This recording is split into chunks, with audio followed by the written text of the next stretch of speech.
Hello, I'm John Simpson. Join me after the news for Unspun World, the programme that goes behind the headlines to find out what's really going on. This week, what's next for Vladimir Putin after winning re-election? Further confrontation with the West, a continuation of the war with Ukraine, and continued repression at home. Plus, the battle over the ocean's rare metals. With the BBC News, I'm Roisin Hastie. The Russian authorities say at least 137 people are now known to have died in the militant attack on Friday at a concert venue near Moscow, claimed by the Islamic State group. A nationwide day of mourning's been observed with sombre music on television and flags flying at half-mast. Following the attack in Russia, American officials have said that Islamic State still poses a threat internationally, casting doubts on Kremlin's suggestions of a link with Ukraine. Analysts say the most likely perpetrator with the capacity to carry out the attack is the IS branch based in Afghanistan. The Supreme Leader of the Afghan Taliban has defended the practice of stoning women and public lashing, describing them as part of divine law. In an audio message, Hebatullah Akhtarzada said Islamist movement rejected Western democratic principles, and he vowed to implement their version of Islamic law on earth. Voting has ended in the presidential election in Senegal, and the counting of ballots has begun. The turnout appears to have been high, especially among young people. The man who's on course to become Ireland's youngest ever Prime Minister has stressed the importance of law and order and immigration reform. Simon Harris, who's 37, was elected unopposed as leader of the Fine Gael party to replace Leo Varadkar, who resigned unexpectedly. France says it will provide special flights for vulnerable citizens who want to leave Haiti.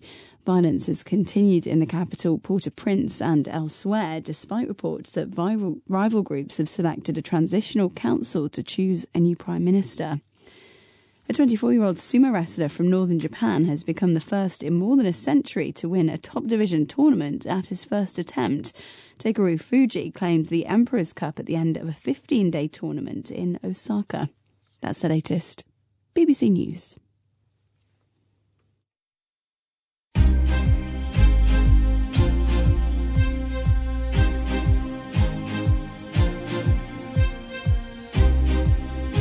Hello, this is The Explanation from the BBC World Service. I'm John Simpson, and you're listening to Unspun World, where we go behind the headlines with the BBC's unmatched correspondents to find out what's really going on. Vladimir Putin has won himself 6 more years as Russia's president. So what will he do now? Further confrontation with the West, a continuation of the war with Ukraine, and continued repression at home. How worried should we be about the forecasts of serious trouble in America as Biden and Trump go head-to-head? I speak to people all the time who clearly believe that Donald Trump is the one thing that stands between them and some kind of tyranny in America. And metallic nodules from the depths of the ocean. They're the size of a potato, they're 30 million years old, and they can be dredged up and brought to the surface. But should we mine nodules like this to sort out our shortages of rare metals? The environmentalists, the Greens, come in and they say, look, we shouldn't be pushing the frontier of the exploitation of metals to this last pristine wilderness on Earth.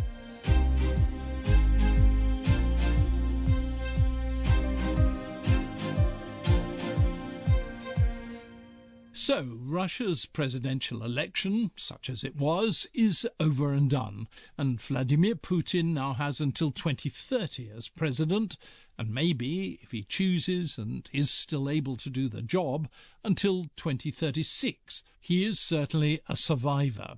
His invasion of Ukraine in 2022 could have turned into a strategic disaster, but he managed to turn things round and may even be able to claim victory of a sort by the time it's finally over.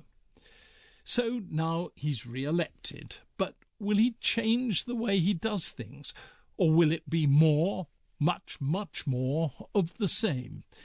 I asked Steve Rosenberg, the BBC's redoubtable Russia editor, who's had a ringside seat throughout all these extraordinary events. What we're going to see is further confrontation with the West, a continuation of the war with Ukraine, and continued repression at home. But having won this, or claimed to have won this huge victory, 87%, Vladimir Putin will now be able to say, look everybody, I have a mandate, and a huge mandate, from my people for everything I do. Not only for the war in Ukraine, but also for my transformation of Russia into this increasingly militaristic society. But privately, Steve, he knows that he didn't get that mandate, not to that extent at any rate. I'd love to know what he thinks, actually, how much he believes he actually got in this election. That will not worry him in the slightest. He will hold up a piece of paper and say the official result of this election is 87%. The Kremlin will portray this it is portraying this as a huge victory for Vladimir Putin, painting a picture of a leader, father of the nation figure, if you like, who enjoys the overwhelming support of his people. But there must be an awful lot of people in the big population centres who wouldn't necessarily have voted for Putin at all, who won't be happy about what's happening. I think there's a degree of resignation, certainly. When I was at a polling station on Sunday, the third day of the election, the day when opposition figures had called Russians to come out in large numbers at midday to polling stations and vote against Vladimir Putin or to spoil their ballots, but by coming out just to show that not everyone in Russia supports Vladimir Putin, quite a few people did come out. Suddenly a queue appeared on the streets at midday, and talking to people in the queue about why they'd come out to take part in this sort of silent protest, people said to me, well, it's because we wanted to see that we're not alone. These are very difficult times for opponents of the Kremlin, opponents of the system here, especially after the death in prison recently of Alexei Navalny. And yet we see signs that civil society does still exist in Russia. We see those queues at polling stations at midday on Sunday. We saw the thousands of people who came out for the funeral of Alexei Navalny. I went to Mr. Navalny's grave on Sunday, and it was fascinating. People were putting messages there saying, this is the candidate we had wanted, and putting ballot papers on his grave. When we travel across Russia and we speak to Russians in towns and cities and villages, a lot of people here have lost the belief that they can change anything in the country, that they have any influence over anything. And a lot of people who tell us that they vote for Putin in elections say they do so because they don't see anybody else to vote for. And that situation has been specifically engineered by the Kremlin. The Kremlin has basically cleared the political landscape in Russia of any potential rivals or challengers to Vladimir Putin, to make it seem as if there is, in this country of 145 million people, only one man who can rule this place, Vladimir Putin. You've managed to survive as the BBC's Russia editor, working there, saying things which the Kremlin must absolutely hate from time to time. Over the next year or so, will you be able to talk out as freely as you have, or will you have to, do you think, be more careful? Vladimir Putin used to talk a lot about stability. Well, there's no stability now, or predictability. So who knows what's going to happen here over the next few months, what new laws will be passed. I think one thing is clear, that having secured this fifth presidential term, Vladimir Putin will be determined to cement his power, his authority. There were some incredible headlines in the papers here after the election. Russia is Putin, I read in one newspaper today. And that's the message that will be sent out across the country. I tell you what reporting from Russia is like now, John. It's like walking a tightrope over a minefield. Those are the conditions in which we work, and we try within those conditions to report as accurately as we can about these momentous events. Steve Rosenberg, the BBC's Russia editor, speaking from Moscow. The US election is officially set to be a rematch between the two incumbents, Trump and Biden. Last week, Donald Trump and I clinched the nominations. We're going to beat him again. There's never been a president that's done such harm to a country as this president has done to our country. He's the worst president we've ever had, and I'm looking forward to November 5th. Politics in the United States have never been quite so volatile and uncertain since the end of the American Civil War nearly 160 years ago. And, disturbingly, all sorts of commentators, grandees as well as more excitable partisan ones, have talked about the possibility of more violence and division, whoever wins the election on the 5th of November. What are the chances that things will turn out badly in the US this difficult and momentous year? And what are the biggest issues likely to be? I talked to Sarah Smith, the BBC's North America editor. Abortion is one issue that will drive them into the polling stations, and once they're in there, they will tick the box for President Biden, along with voting in favour of reproductive rights. So that's one section of the electorate that the Democrats really hope will be galvanised by that particular issue. The other two issues that voters talk about the most are the economy, where that favours President Biden a lot less, and immigration, which is, of course, Donald Trump's signature issue. Now, the economy is really important because actually all the major economic indicators in America are very positive at the moment. If you're an economist, you argue that the US economy is doing very nicely, thank you. If you're a consumer, which is, of course, what the voters are, you still feel as though you have been hammered by inflation.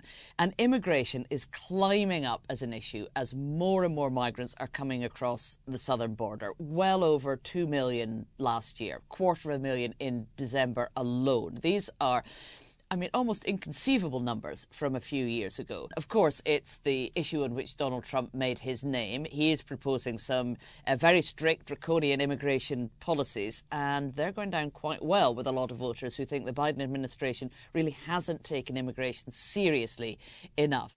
And there's the language in which the debate is starting to be couched. Donald Trump the other day talking about a bloodbath. Now, it seemed pretty clear to me that he actually meant a bloodbath of the motor industry. But nevertheless, you don't talk about bloodbaths unless you feel that there is such tension in society that blood might be spilt. Am I being too excitable? With the history of the January the 6th riots that happened after the 2020 election, people are deeply, deeply worried about the prospect of political violence. But this is typical of Donald Trump, to use that kind of provocative language, which everybody hears and understands could mean wider things, then to come in and correct himself. We had statements from his campaign and from some of his allies saying, no, he's not talking about political violence, he's just talking about what could happen in the auto industry. Well, it's no coincidence that he has used vocabulary that you could interpret in different ways. And violence, what would that be? You do still see people writing about a new civil war and so on. As a long lover of America and a long visitor to it, I've lived there, I still find that impossible to believe. But people do seem to be believing it more, don't they? Yeah, because the hardcore of Trump supporters are very, very devoted to him. And it's not just that they want to see him back in office. They believe what he tells them, that he is being persecuted politically by the Biden administration, that's why he's facing 4 criminal prosecutions, because he is being persecuted, he says, that there is an organised attempt to stop him getting back into the White House. And what he calls the deep state is somehow conspiring, not just against him, but against his supporters too. He says frequently to them, he says, they're not coming after me, they're coming after you. I'm just standing in the way. I speak to people all the time who will repeat that to me and who clearly believe, for whatever reason, that Donald Trump is the one thing that stands between them and some kind of tyranny in America. Then there's election integrity. Because of all of the accusations that Donald Trump really won the 2020 election and that it was stolen from him by Joe Biden, because Donald Trump himself says that, then there are people very worried about, whether people can trust the democratic process in America, or whether voters will believe the outcome, even if there's no evidence of fraud whatsoever. Are we certain that they will face off? I think it's very clear that President Biden has no intention of stepping down unless something very dramatic had happened to make his candidacy not tenable. He's 81 years old, and it's not impossible that he could have some kind of health incident that would mean it just didn't look practical for him to be running for another 4 years in the White House. Now, with Donald Trump, the jeopardy there is the fact that he is facing 4 criminal court cases. It is now looking quite possible that not one of these cases will have reached its verdict before the election. And it has been the Trump campaign's tactic all along to delay. Sarah Smith, the BBC North America editor, talking to me from Washington. One of the worst atrocities of modern times in Africa started to be committed in the newly independent Zimbabwe in 1982. President Robert Mugabe, whose power was mostly based on the Shona people of the country, unleashed his 5th Brigade, trained by North Koreans, against the Ndebele people, who had been led by Mugabe's rival Joshua Nkomo. Anything from 8,000 to 20,000 people are thought to have died. Chillingly, the campaign was called the Gukura Hundi, a Shona word meaning the spring rain that washes away the chaff. When I spent time travelling round Zimbabwe in 2008, more than 20 years later, it was the one thing most people were still too scared to speak to me about, although when I went to one burned-out farm, I found an Ndebele woman who was prepared to tell me how her family had died. Some of them, they just shoot. Some of them, they beat them until they die. Then they just, you light you off the fire, then you burn until you die. If I remember now, my heart is so painful. Eventually, in 2017, Mugabe was forced aside, and one of his chief henchmen, Emmerson Mnangagwa, took power. Now it looks as though President Mnangagwa will allow a public investigation into the genocidal massacres of the Ndebele people 40 years ago. The BBC's Zimbabwe correspondent, Shingai Nyoka, spoke to me from African Unity Square in the centre of Harare. People might not know that these massacres took place at the time Robert Mugabe was the leader. Emmerson Mnangagwa was the state security minister. So in a sense, the government has some kind of responsibility, even under his leadership, under President Mnangagwa's leadership. He says that this is to rebuild the nation. This is to put a very dark chapter of Zimbabwe's past behind it. We've been speaking to some people that are on the ground in Matabeleland who don't believe that, quote, the perpetrators should be the ones that are leading the process. They say that this should be an independent hearing. It does sound a little bit like a Zimbabwean version of the Truth and Reconciliation Commission in South Africa. Is that kind of in the background at all? I think that's what they're trying to achieve, but they're probably not going as far as the Truth and Reconciliation Commission in South Africa. What we understand so far is that this process will be led by the traditional leaders, the chiefs, but it's being held under the auspices of the president's office. With the Truth and Reconciliation Commission, we were talking about people that were coming forward and absolving themselves, explaining what happened. This is from the state's side. But what we're not clear about is whether that's going to happen here. Some people have talked about making sure that the perpetrators are brought to book. I don't think it's likely that the government is going to play its hand to talk about why they did that, why they sent the military out and essentially massacred thousands and thousands of people. In 2024, to be talking to you about it as an open issue is a real achievement, I think, for Zimbabwe. Or am I being too optimistic and positive about it? I was there recently speaking to some family members, people that saw their mothers, their fathers, their grandparents frog-marched to their fiery deaths by the military, by the Fife Brigade. And there's still a lot of bitterness, and I was surprised at the extent to which old women one woman who said that she had to bury the dead. She had to bury 22 people of her husband's family who had been burned to death. How upset they still are. A lot of them speak about it as if it happened yesterday. It's still so vivid. They remember the day. They remember the time of day. They remember all of these details. Some of them are close to tears. And so I think it's a really important step forward that the government has opened up this platform. I'm not sure that they will be prepared to hear what people really have to say and what people really think. Shingai Nyoka, the BBC Zimbabwe correspondent, speaking from the centre of Harare. The ocean bed is littered in many places with potato-sized lumps of minerals which have formed over 30 million years or so and contain many of the things the world wants. Cobalt, for instance, which forms a key part of our mobile phones. These metals exist on dry land, but mining them causes huge loss of forestation and can lead to violence and criminality. Now, several mining companies are pushing to be allowed to gather the nodules from the ocean floor, though conservationists say there'd be equal, though very different, destruction involved. Justin Rowlatt, the BBC's climate editor, told me more. This is a polymetallic nodule. Now, this, we reckon, is about 30 million years old.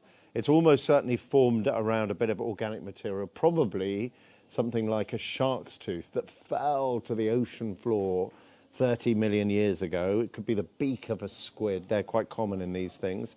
And then very gradually, metals dissolved in the seawater leach out and form a crust. And the extraordinary thing is there are tens, if not hundreds of billions of these sitting on the ocean floor. Hundreds of billions? Hundreds of billions. I mean, huge numbers of them. And this would sit in the sediment on the abyssal plains. Are you going to trust me to hand? Oh, yeah, no, take it. Yeah, thank you.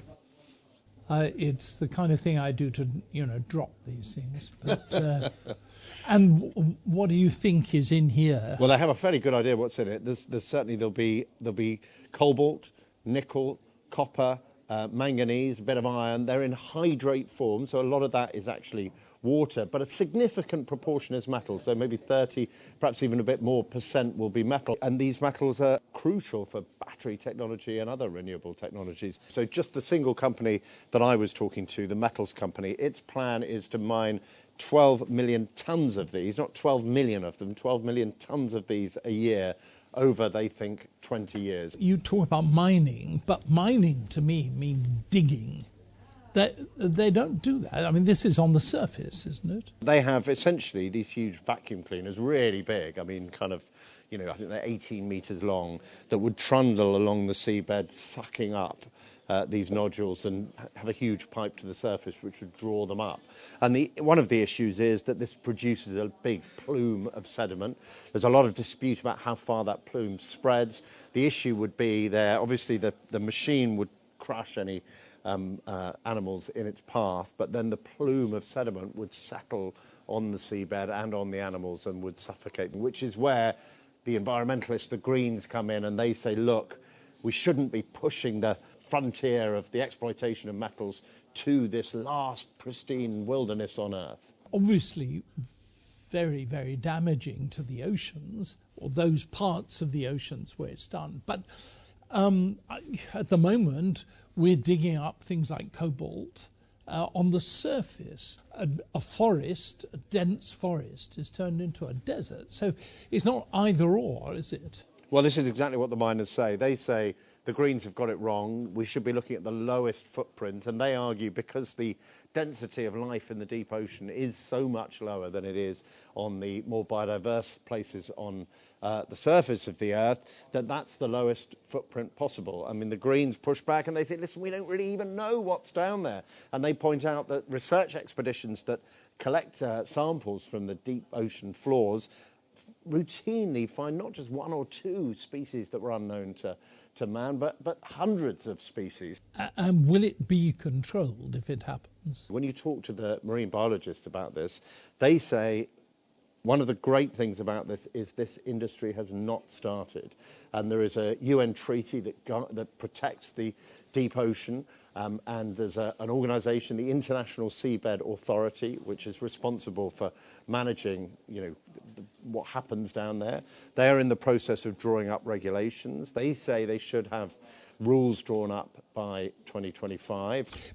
But it sounds, from what you say, as though the activists, Greenpeace and so on, won't accept it, even if the rules are clearly in place. Yeah, I think that's right. But when you go to Greenpeace and you say, all right, no deep-sea mining, what about the forests? I said to them, what about mining in the forest?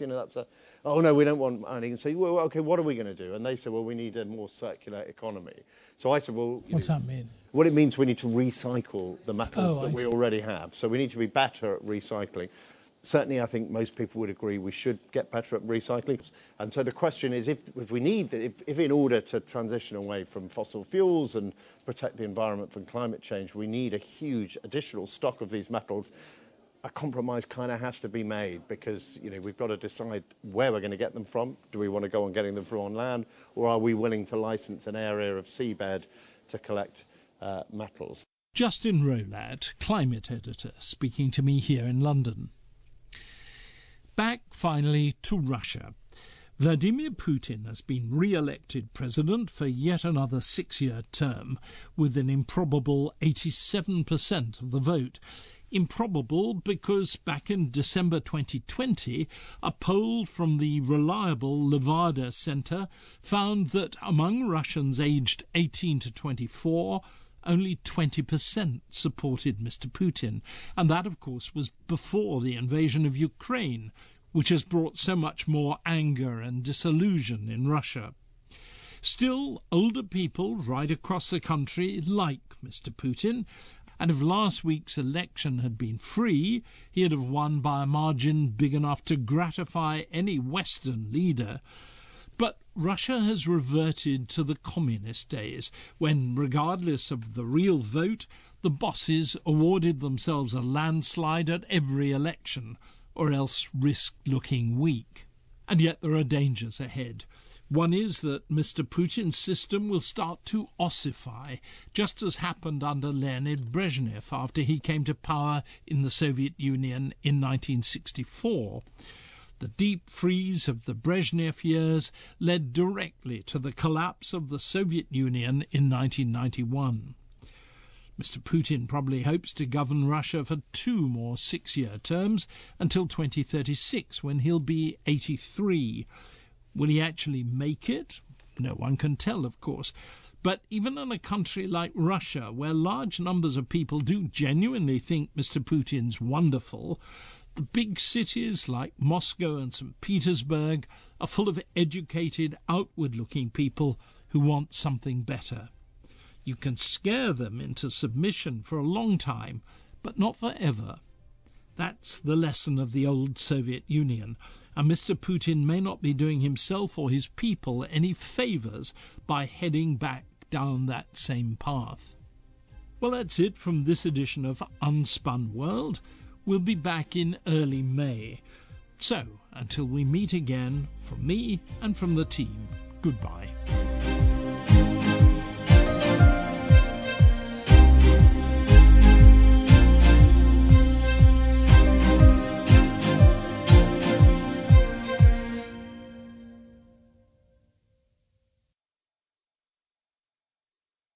This is the BBC World Service, and here's what World Book Club will be reading next. The Weekend by Australian author Charlotte Wood is a darkly funny but also often poignant novel. 3 women in their 70s are clearing out their deceased friend's dilapidated beach house. As they sort through a lifetime of possessions, memories stir, tensions simmer, and soon the bonds of friendship start to fray. World Book Club from the 6th of April. At bbcworldservice.com, Science in Action. Looking at the impact that one of the greatest climate-changing volcanic eruptions of all time had on our ancestors 74,000 years ago as they worked their way towards the Nile and the great emergence route out of Africa to the rest of the world. But spoiler, they survived. This is the BBC World Service, the world's radio station.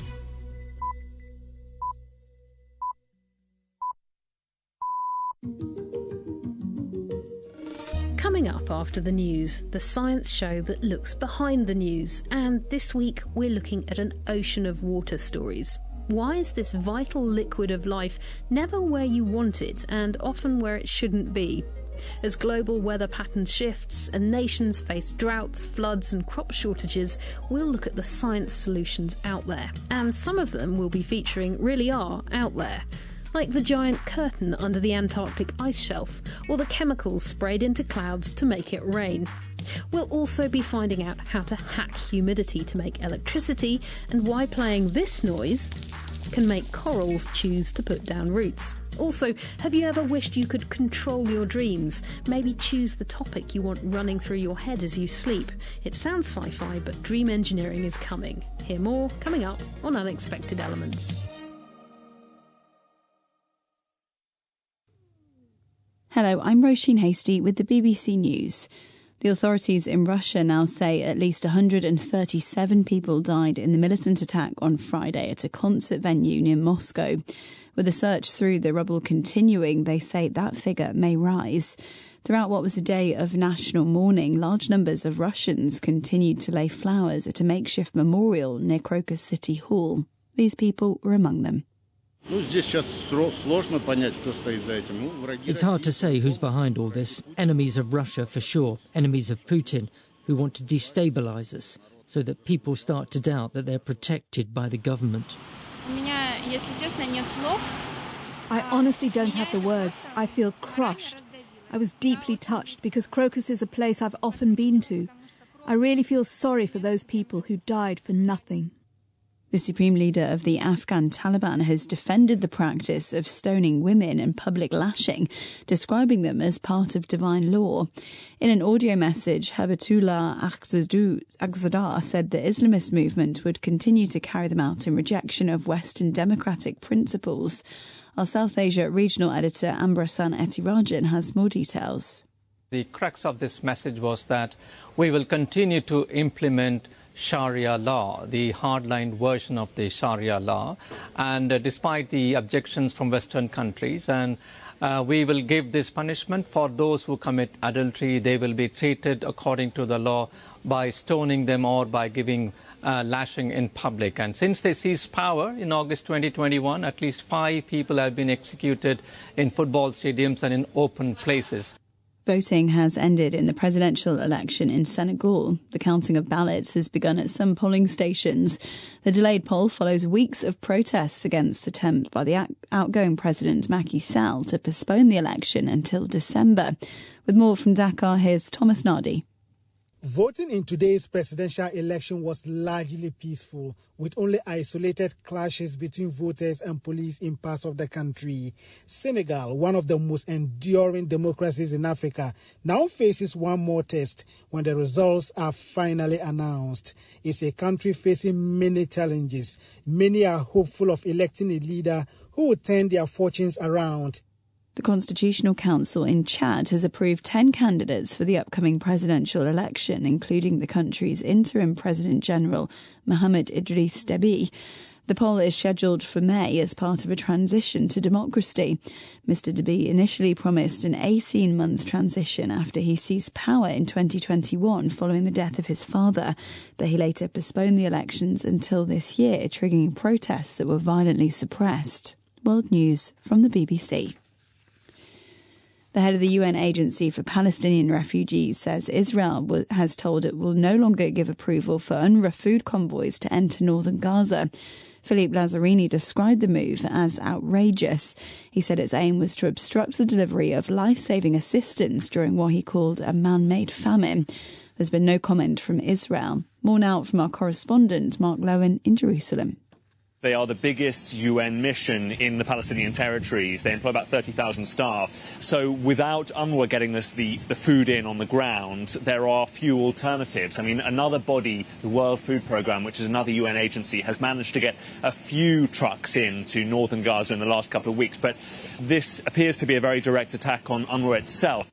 France says it will provide special flights for what it described as its most vulnerable citizens who want to leave Haiti. Violence has continued in the capital, Port-au-Prince, and elsewhere, despite reports that rival groups have selected a transitional council to choose a new prime minister. About 1,100 French citizens live in Haiti, some with dual Haitian nationality. Those who want to leave have been told to contact the French embassy in Haiti. The man who is on course to become Ireland's youngest ever Prime Minister has stressed the importance of law and order and immigration reform. Simon Harris, who's 37, was elected unopposed as leader of the Fine Gael party. He addressed cheering supporters in the town of Athlone. I promise to you today, to you the Fine Gael party, and to you the people of Ireland, I will do my damnedest for the good of the party and, more importantly, for the good of Ireland. I'm up for it. Are you? Mr Harris replaces Leo Varadkar, who announced his surprise resignation as party leader and Prime Minister on Wednesday. Mr Harris will be formally appointed as Prime Minister when Ireland's Parliament reconvenes next month. BBC News. This weekend I went exploring. I left my city home and ended up driving along winding British roads that cut into rolling English hills. I was surrounded by trees and fields, and I couldn't help but wonder what life was like here 100 years ago, before cars stamped their web of roads over the land. I passed through tiny rural villages and imagined the people who were born, lived and died there, never seeing more than a few miles beyond their front doors. I wondered if their minds would be blown by the speedy box on wheels I was travelling in. I think we're living in an age of rapid change, which will just seem normal to a child born today.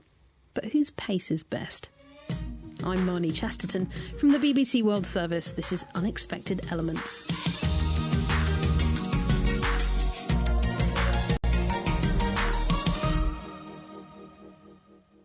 And representing our current age of global connectivity are this week's panel. In Nunavut in northern Canada, journalist Maral Jamal joins us. Welcome, Maral.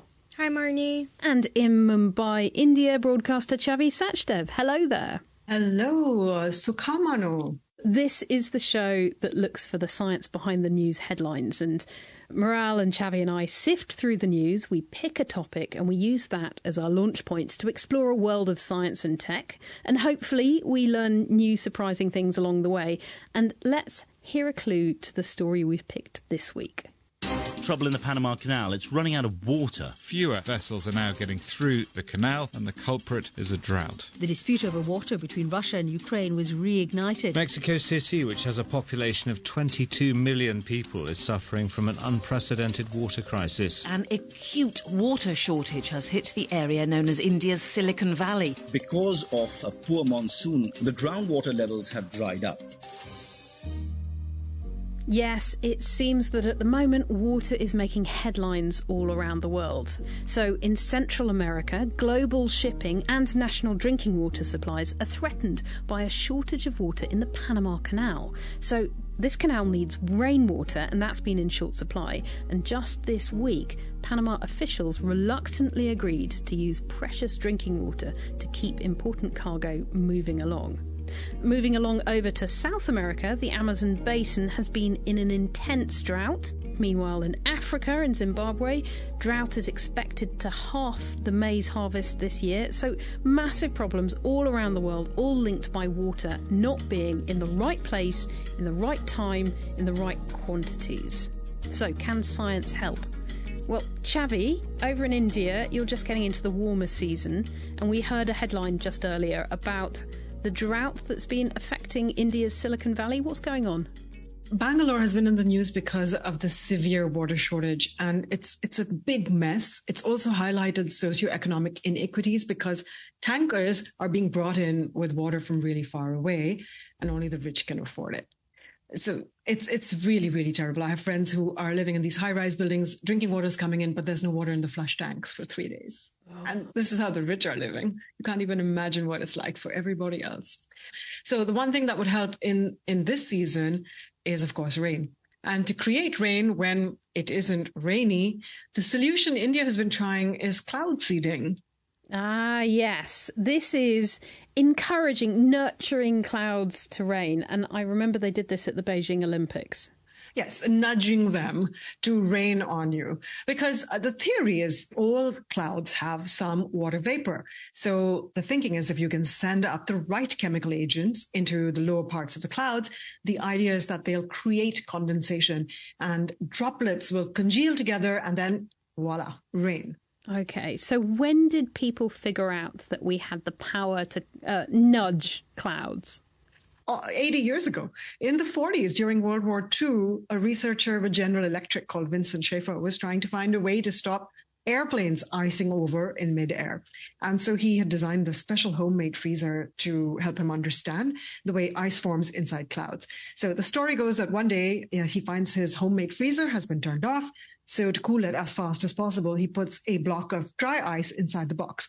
And immediately a cloud of glistening ice crystals forms in the air. Ah, so instant rain. Actually, snow. So in 1946, he and his crew went in an airplane, and the first true cloud seeding experiment involved dropping 2.7 kilos of crushed dry ice into a cloud, and just instantly it began to snow. Is that how clouds are seeded today? So today, aeroplanes drop salt from planes into the sky, but now they're also using unmanned drones. There are also towers on mountaintops that fire up into the sky. And so many experiments have been done, and usually it is a salt, generally a crystalline material called silver iodide that's been used in early photography. It's also an antiseptic. And now, along with potassium iodide, even table salt, these are the mainstay for seeding clouds. You're probably wondering whether this actually works. So yes, kind of. It can yield a 5 to 15% increase in precipitation, but it's really hard to tell if this would have not happened without the cloud seeding. And the tech is really expensive. And then there are potential side effects. So is it worth it? Is up in the air. Okay, side effects. What are the other side effects? So they're not quite sure, because shooting chemicals into the air and then those chemicals in the water coming down on Earth, being ingested or flowing into the groundwater, soil contamination, we don't know. There are studies that say that there is no problem, but really the jury is out. Recent studies have helped prove that it does work in certain circumstances. In 2017, experiments did actually prove that the snowfall that occurred was because of cloud seeding. China has had great success with it. And the USA has actually been using this for quite a while to stop hail, to control snow, to create snow. But with India, we've had almost no luck. And we've tried for various reasons, because it would not just help with rain in drought-prone areas, but we also have this terrible problem of smog in the wintertime in Delhi and surrounding areas. And rain is the one thing that controls that smog. So we're very invested in trying to get it to work, but honestly, it hasn't.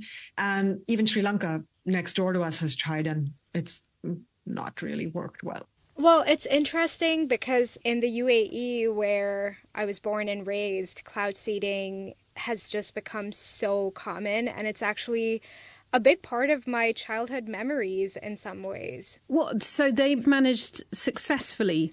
Well, I'm not sure what success looks like in this case, but in my childhood, I remember we'd have very, very warm days of plus 30 degrees Celsius, followed by really heavy rains for a day or two. And it didn't exactly make sense, but for the young me and for my siblings, it kind of became a game, because you would try to guess when the weather was the result of cloud seeding versus when it wasn't. It's interesting, too, because, like, the infrastructure in the UAE is not built for heavy rains. I mean, just a couple of weeks ago, my parents spent, like, 4.5 hours in traffic because there were heavy rains. The schools were out for 2 days. You can have cloud seeding, but human settlements may not be designed and may not have infrastructure to withstand cloud seeding in some ways. We're getting back to our overall theme for this week, which is water. Too much of it or not enough of it.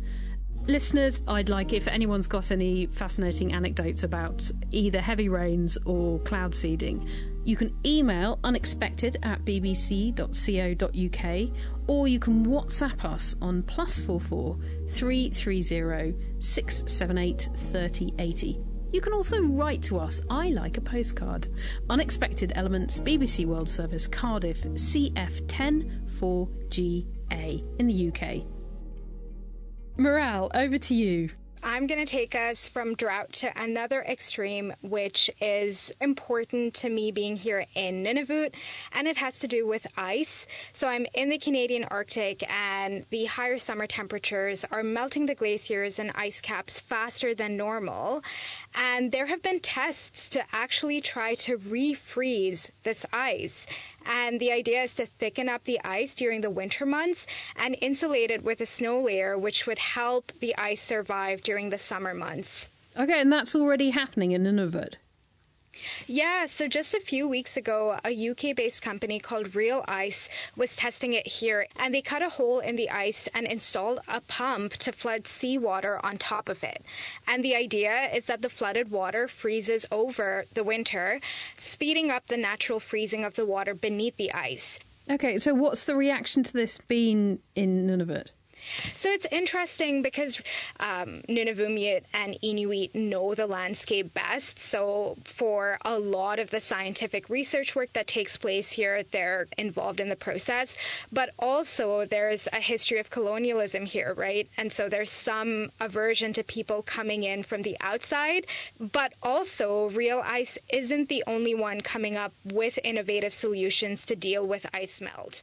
Warm water beneath also causes ice loss, and there's a plan to block off some of that warm water with, drumroll, underwater curtains.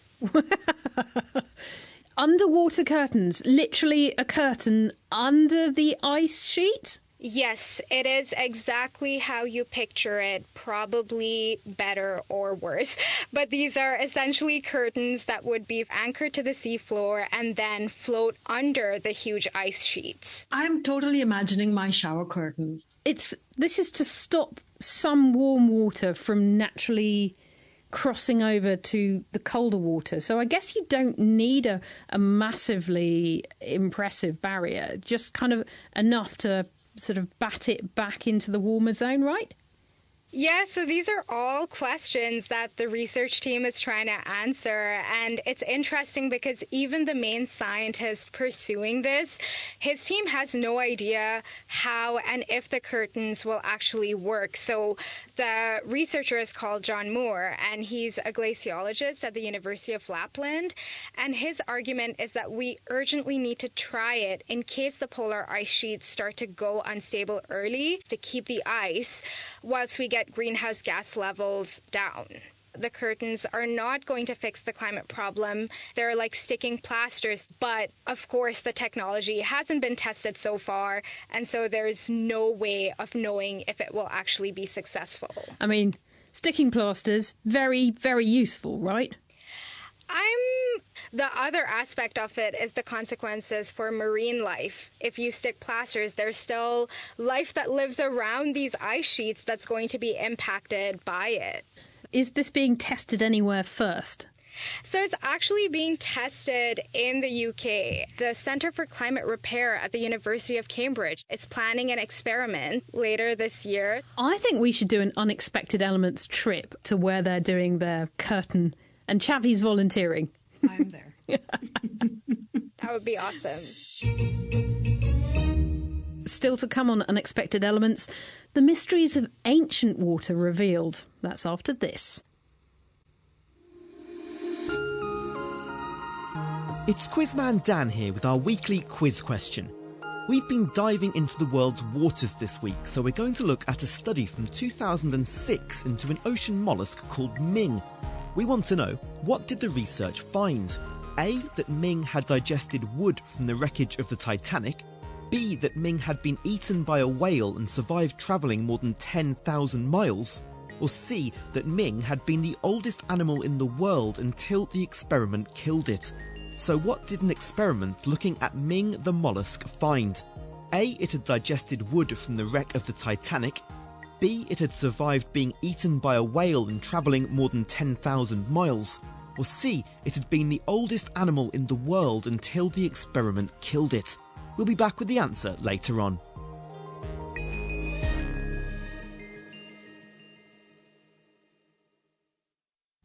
You're listening to Unexpected Elements from the BBC World Service, where, inspired by water making headlines by being in the wrong places, we've taken a look at water in the skies and water in the seas. But there's a lot more of it hiding in various places on this planet, and we're joined now by someone who aims to track down the rest of it. Professor Barbara Sherwood-Lollar, welcome to the programme. Thank you so very much. So, Barbara, you're something of a water detective, aren't you? Well, I'm a professor at the University of Toronto in Canada, being what's actually called a hydrogeologist, but I love the word water detective.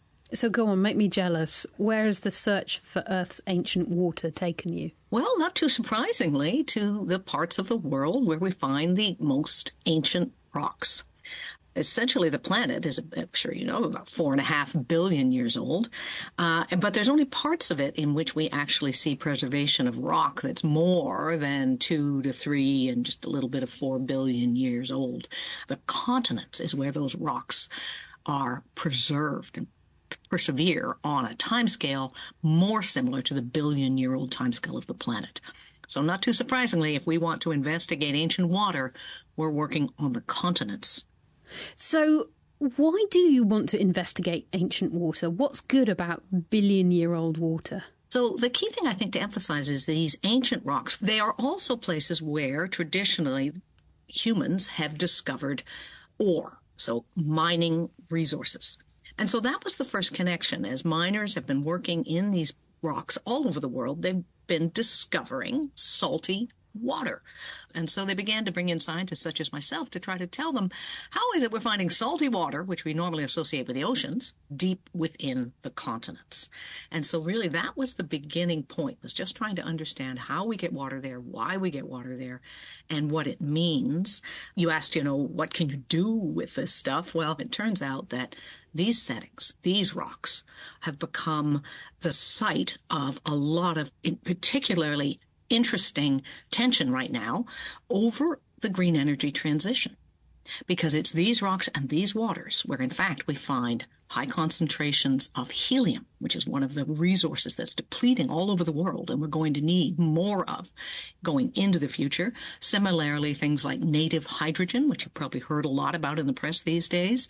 People may want to go into these rocks to either get the traditional resources or they may be exploring these environments to try to develop new sources of helium, hydrogen, sometimes lithium and other things that are going to be absolutely essential to dealing with the climate crisis and the green energy transition. And on the flip side, other people are proposing using these environments for carbon capture and storage, for instance. So I wanted to know, we did a previous episode of Unexpected Elements where we talked about how we've discovered 600 million-year-old water droplets trapped in mineral deposits under the Himalayas. But I wanted to ask, how old is the oldest water that you found? Thank you so much for bringing that up. Those are microscopic drops of water that's actually trapped within the rock.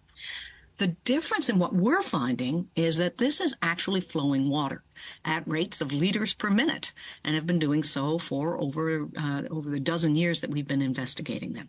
And so inevitably, when you are down there on your hands and knees, quickly trying to fill up sample vials and train students and teach them what to do, inevitably a little bit of it will get on your skin. And you can certainly tell quickly that this stuff is in some places up to 5 to 6 times the salinity of seawater. So it's nothing you're ever going to want to drink. To return to your question, the oldest water that has been identified so far is more than 2 billion years. How can you tell whether, billion is such a huge number. How can you tell whether the water's 1 million or 1 billion years old? So essentially, naturally occurring rock everywhere contains uranium, thorium, potassium, other radioactive minerals. And when they decay, they produce as daughter products radiogenic noble gases.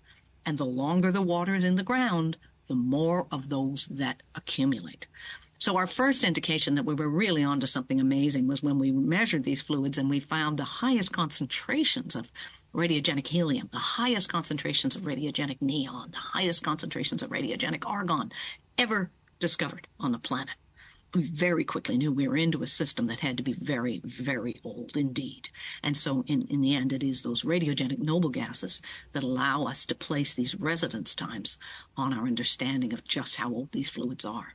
So what can billions of years old water tell you about ancient life on this planet? Because we're expanding our understanding of the biodiversity that's associated with that water. These deep subsurface waters and rocks are the home, it turns out, to previously unexpected life forms.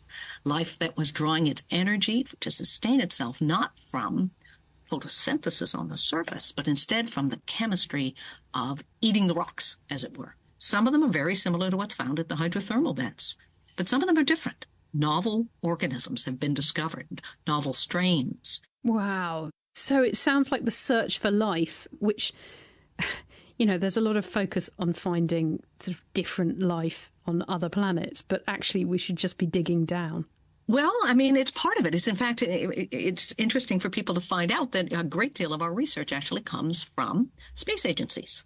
Because one of the major changes in our planetary exploration over the last 20 years is an understanding that if you really want to investigate Mars, or if you want to investigate the possibility of life on the other planets, and even all the way out into the exoplanets, that the subsurface of those planets and moons have got to be part of the exploration equation. And I'll make that more specific around Mars. Mars, of course, around the time that life arose on our planets, 4 billion, 3.8 billion, we're not entirely sure, but we know by then life was going great guns here on Earth.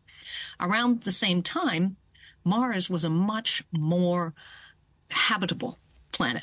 If somebody had been looking at Earth and looking at Mars at that time, they might well have thought as an alien that Mars was a better place.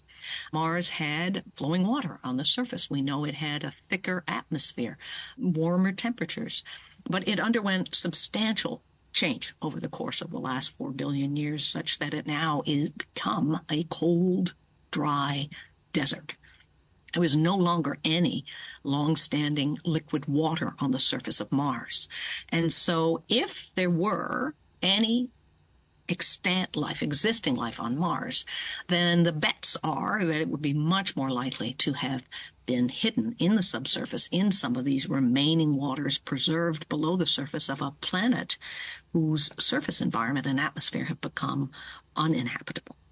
And so much of the investigation to try to understand how life might survive in the subsurface of another planet or moon is to run that test here on Earth, to investigate what survives in the subsurface of our planet, how it survives, how long it survives, and how we can figure out what's there. Earth can be used as an astrobiology testbed, a search for life analog site for the investigation for life for Mars and elsewhere. I love it when episodes of Unexpected Elements end up in space. We never know when we start one of these discussions where they are going to go, but quite a lot of them seem to end up out of this world. Right, Chappie? Yes, so often. But Barbara Sherwood-Lollar, thank you so much for telling us about a world of ancient water.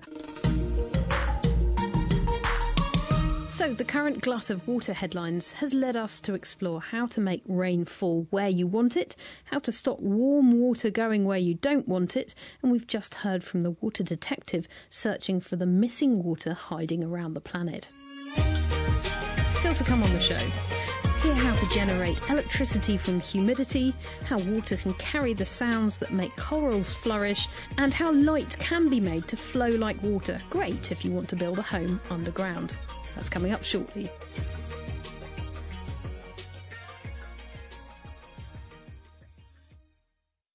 This is the BBC World Service, and for the Forum, Izzy Lawrence is looking at etiquette. Which cheek to air kiss first? How to eat bread properly at the dining table? And if we could travel back in time to 16th century Renaissance Italy, what not to do when blowing your nose? The instructions on how to behave have been handed down from generation to generation. The beauty of etiquette is that situations which may be stressful become predictable because of the script. So if you know the script, then you're almost guaranteed nothing will go wrong. We'll be discussing where these rules of etiquette come from, who decides what they should be, and why they differ from country to country. The Forum. Etiquette. At bbcworldservice.com/forum or wherever you get your BBC podcasts. Coming up after the news, we'll be finding out how to hack humidity to make electricity and why playing this noise can make corals choose to put down roots. Also, have you ever wished you could control your dreams? Maybe to choose the topic you want running through your head as you sleep? It may sound sci-fi, but dream engineering is real. Hear that and more coming up on Unexpected Elements shortly. With the BBC News, I'm Roisin Hastie. Russian state media say 2 suspects have been charged with committing an act of terrorism in a Moscow court late on Sunday. Video footage online shows one of the men in court looking dazed and beaten. The Russian authorities say at least 137 people died after the militant attack near Moscow on Friday, claimed by Islamic State. Following the attack in Russia, American officials have said that Islamic State still poses a threat internationally, casting doubt on Kremlin's suggestions of a link with Ukraine. The supreme leader of the Afghan Taliban has defended the practice of stoning women and public lashing, describing them as part of divine law. In an audio message, Habatullah Akhundzada said the Islamist movement rejected Western democratic principles. Ecuador's youngest mayor, Brigitte Garcia, has been found dead, shot in a car. The 27-year-old mayor of San Vicente is the latest politician to be killed in the country. Counting is underway in Senegal after Sunday's presidential election. The turnout appears to have been high, especially among young people. Observers say the vote was largely peaceful.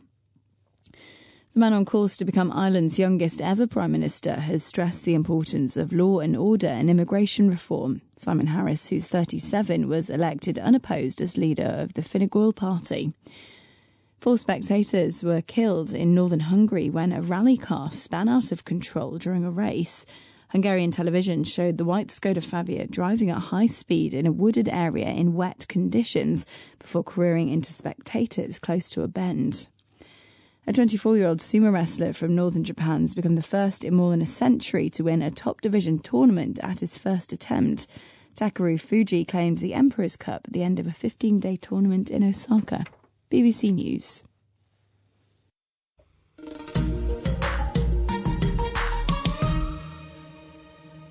This is Unexpected Elements from the BBC World Service, the show that looks for the science behind the news. I'm Marnie Chesterton in the UK, and with me I have... Avi Sachdev in Mumbai. And I'm Maral Jamal in Nunavut, Canada. So Chavi, Maral and I have a show and tell section at this point. It's a chance for them to bring a story that they think should have crossed everyone's path, but might not have. We call it Under the Radar, and in keeping with our theme of water this week, we've got a couple of watery stories. Maral, you live in the frozen north of Canada, so I'm expecting another icy tale. So it's not an icy tale because I'm also originally from Dubai, and this might surprise you, but the city is very, very humid in the summer. Okay, I always thought it was going to be hot and dry. I've never been. Yeah, well, it's right next to the Persian Gulf, so there is a lot of moisture in the air that comes from being close to the sea. But nonetheless, I recently found out that there actually might be a novel use for humidity, and that's renewable electricity. This concept isn't new. It was even being discussed back in the 1800s by the same man who pioneered the way to generate alternating current, the ability to send electricity across huge distances. You might even recognize him. His name was Nikola Tesla, and even way back then, he predicted that we should be able to generate nearly limitless energy from the charges that build up in the air that surrounds us. Go on. So, for the past 5 years, researchers at the University of Massachusetts Amherst have been developing a really interesting bit of tech. And they're using bacteria to make protein nanowires capable of interacting with water droplets. And these droplets become trapped in tiny, special pores and offload current into the nanowire. Now, we know that water suspended in air holds charge, and you're probably quite used to seeing a great example of this in the UK Marnie. When water droplets condense in a cloud, there is a buildup of opposing charges separated by air, and there is a rapid discharge of electricity that we see in the form of lightning. And that's the energy this little nanowire is trying to tap into. So how much electricity do researchers think that they could generate?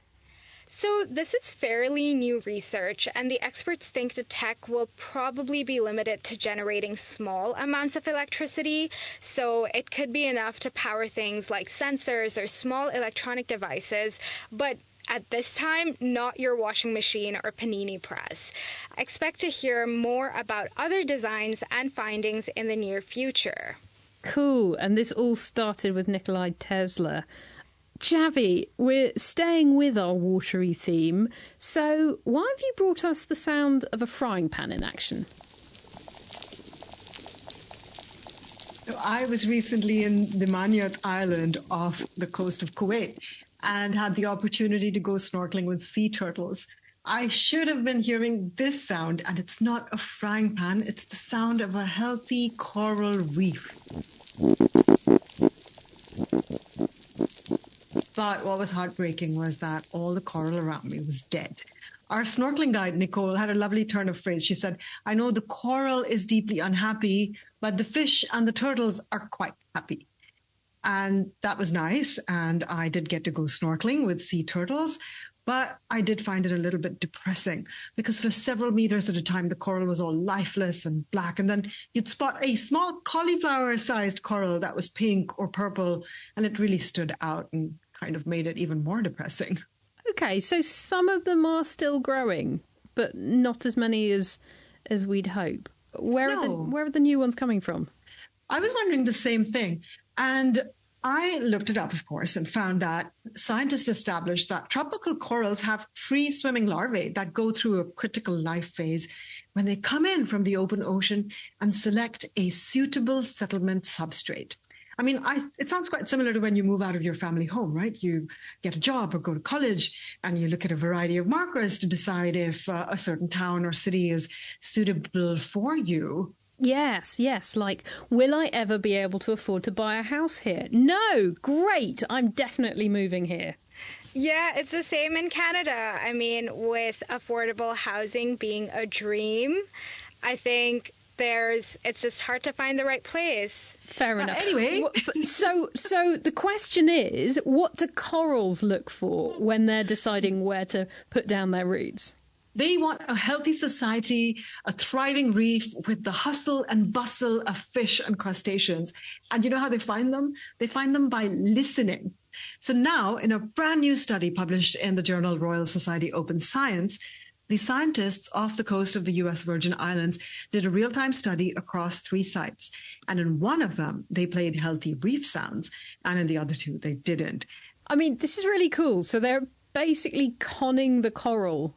They're saying this is a desirable residence. This is the neighbourhood to be in by playing sound at them. And they got conned. 1.7 times more coral larvae settled on the reef with underwater speakers over just 3 days. That is reassuring that you can encourage coral to grow that way. Let me depress you, though, by telling you that the Earth has lost more than 50% of its coral reefs, and they can be resettled and regrown, but that takes a really long time. Let's just Pied Piper them over where we want them. Right, exactly. So more underwater speakers, and maybe we'll encourage more coral reefs. On that happy note, time to move on. Electricity from humid air, fooling corals into growing, 2 excellent watery stories, which I'm glad to share with our global audience. Thank you, Xavi and Morale.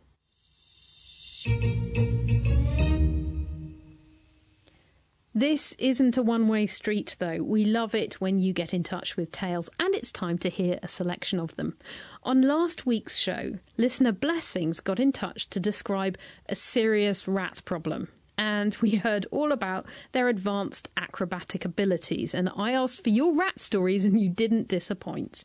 Andy wrote to us on unexpected@bbc.co.uk to say that he was waiting for a sea ferry in Lithuania, and this ferry carries passengers between the town and the Curonian Spit. And while the Spit would take 50 kilometres to drive, it's a speedy 300-metre ferry ride from one side to the other. Andy says he saw a rat on the pier waiting for the boat to set sail. Being a well-informed Unexpected Elements listener, Andy knew that the rat could cause trouble if it hitched a ride without a ticket on the ferry, so shouted at it to stop. Apparently, the rat took instruction, cowed, and decided it better not climb aboard. Andy thinks this rat was very used to getting a free ride and imagines it probably took the next ferry instead. He thinks it's a sign that rodents in this area are common passengers and use the transport services frequently. I wouldn't put this past them. Morale, Chavi, do either of you have experience with how clever rats are? I must say I haven't seen a rat in a really long time. I don't think they hang out much in Nunavut where I am. So I think I would genuinely be curious to see the rat that Andy saw, or just rats on public transport whenever I'm in a city next. I've seen pigeons on public transport, and it looks like they get on the bus. This pigeon got on the bus, travelled a stop, got off the bus again. Don't know if it meant to do that. Lazy pigeon? I know, right? Yeah, we have bandicoots of unusual size in Mumbai, and I'm not about to wrangle with them or test their intelligence. Let them be. What's a bandicoot? Is that rat-like? It is a very large, it's a rat of unusual size. It is large.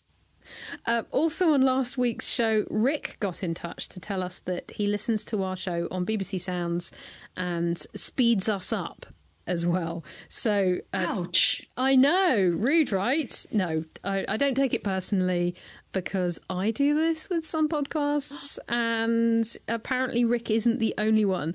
There are others who can't stand the slow speed at which we usually talk. And this was sent in by Denver. Great name.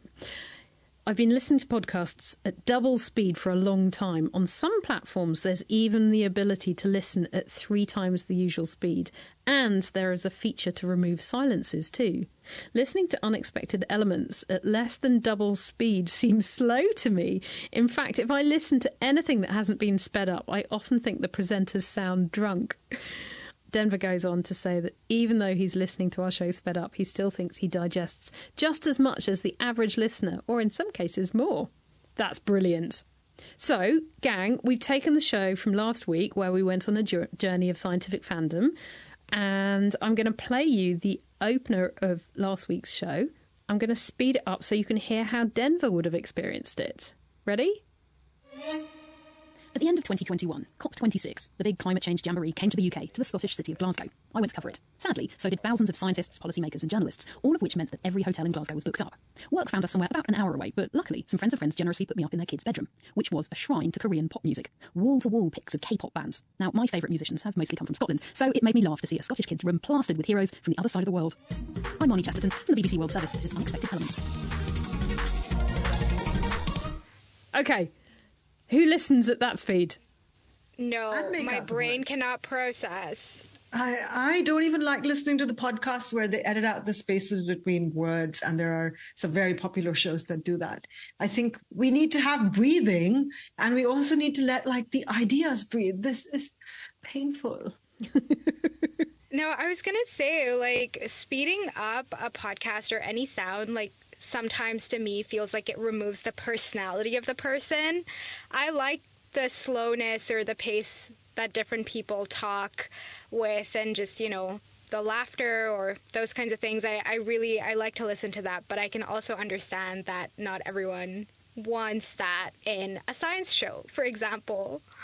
Well, I think dramatic pauses are important in all kinds of shows. I do listen to audiobooks. The last couple that I've listened to on 1.2. So I can identify with Denver saying presenters just sound a bit drunk, slow, if they're just very ponderous.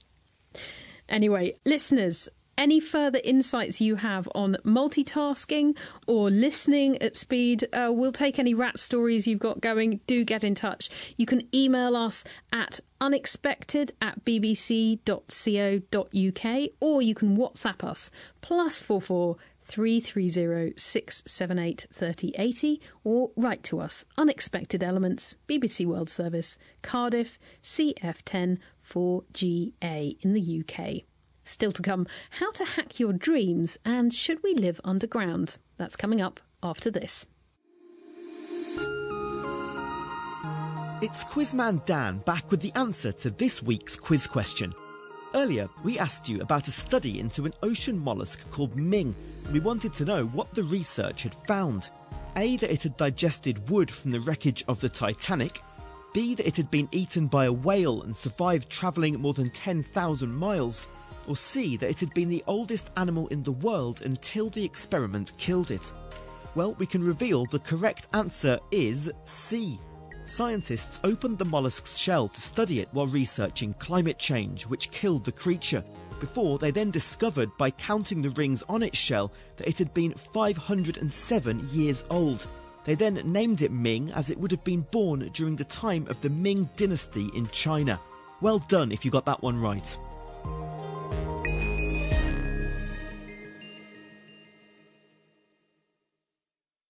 You don't just send us your rat anecdotes here on Unexpected Elements. Sometimes we get questions too. Questions we are more than happy to answer, or at least try. It's time for Ask the Unexpected.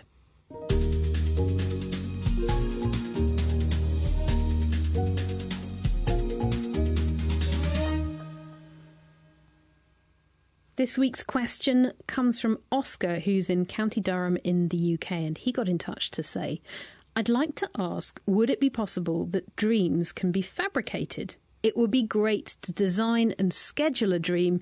Is that something which is physically possible in the future? What a great question. Well, we've reached out to someone who might be able to tell us if this is actually ever going to be a possibility. My name's Adam Haar, and I'm a cognitive scientist. I recently finished up my PhD and postdoc at MIT in Cambridge, Massachusetts, in the United States. And in particular, I study dreams and sleep, and have been involved in the start of this new field called dream engineering, which tries to use contemporary technologies to influence dreams in targeted ways. So, to go back to Oscar's question, we wanted to know whether it'll be possible in the future to manufacture our own dreams. I would say, in many ways, we already design our dreams. We design them based on the Netflix movie we fall asleep watching. We design them with the emotions or the unfinished problems we fall asleep ruminating on. These things already enter our sleep. And in so doing, they enter our dreams, and in so doing, they enter our memories and the person we wake up as and become. It's just that we don't do this kind of designing very purposefully. We haven't taken the next step broadly as a field to creating tools for dream incubation. And so that's what I have been working on with a lot of my colleagues. We invented a device called the Dormio, which sits on your hand and looks for a sleep stage called hypnagogia. And this device tracks changes in your biosignals, and as you lose consciousness, and as your brain starts generating the neurochemistry it needs for a dream, right then this device whispers a theme to you. Think of a fork, think of a tree, think of a rabbit, think of your mother, think of Beyonce, whoever it might be. And just using that sound stimulation, we've shown that 92% of our subjects will dream of what the Dormio device suggests. That's only in one stage of sleep. There are other people who work on designing dream incubation technologies for REM sleep. For instance, people interested in lucid dreaming. where you wake up in a dream and realize it's a dream. There are others focused on changing deep sleep, like non-REM 3. So, the short answer is, we're getting really good at putting seeds in. And that doesn't mean designing everything about a dream, but planting the seed of the concept of a tree in your dream, we can do. And where that will take us is really up to all the people who are dreamers and curious enough to ask the kind of question that you're asking. Wow. So thank you, Dr. Adam Haar, for that look into the world of dream engineering. And thank you very much, Oscar, for sparking all of this off by getting in touch with your question. So, yes, it looks like hacking your dreams is coming to us. And Xavi, Maral, this opens up a world of untapped possibilities. So what you could do is send people little adverts telling them to buy the chocolate bar that you manufacture by putting that in their dreams. Or if you fancied someone, you could just put a little thing in their dream hacking machine saying how wonderful Marnie is. Hack the dream hacking machine. Yes, Marnie, way to go. I've already gone dark. Maral, what would you do with it? I mean, I would definitely use it to learn a language because clearly I struggle with that in my daily life. So just having that aspiration, having it as a New Year's resolution and not having put any work into that so far, I would probably try to hack my dreams to learn a language while I'm asleep. Xavi, any wishes for your subconscious? I would hack my dreams to just, therapeutize myself and get over stuff, process things, be in a different frame of mind. There has been a group that's used this technology to try and help smokers stop smoking.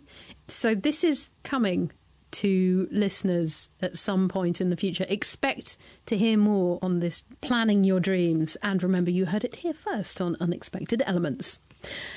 And just a reminder, it always makes our dreams come true when you send in your questions. So if you've got something you just can't work out the answer to, then please do get in touch. That email address is unexpected@bbc.co.uk.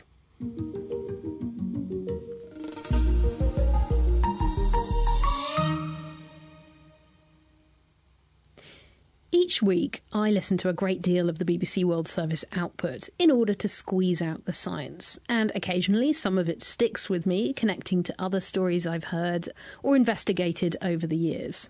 Coincidentally, in a week where we've discussed, I think, a lot in this programme about big engineering projects that alter our environment, I found myself glued to the BBC World Service show The Inquiry, which poses a single question and uses 4 experts to find answers. And host Tanya Beckett and guests were exploring whether we could live underground, like people in the northern Australian town of Coober Pedy.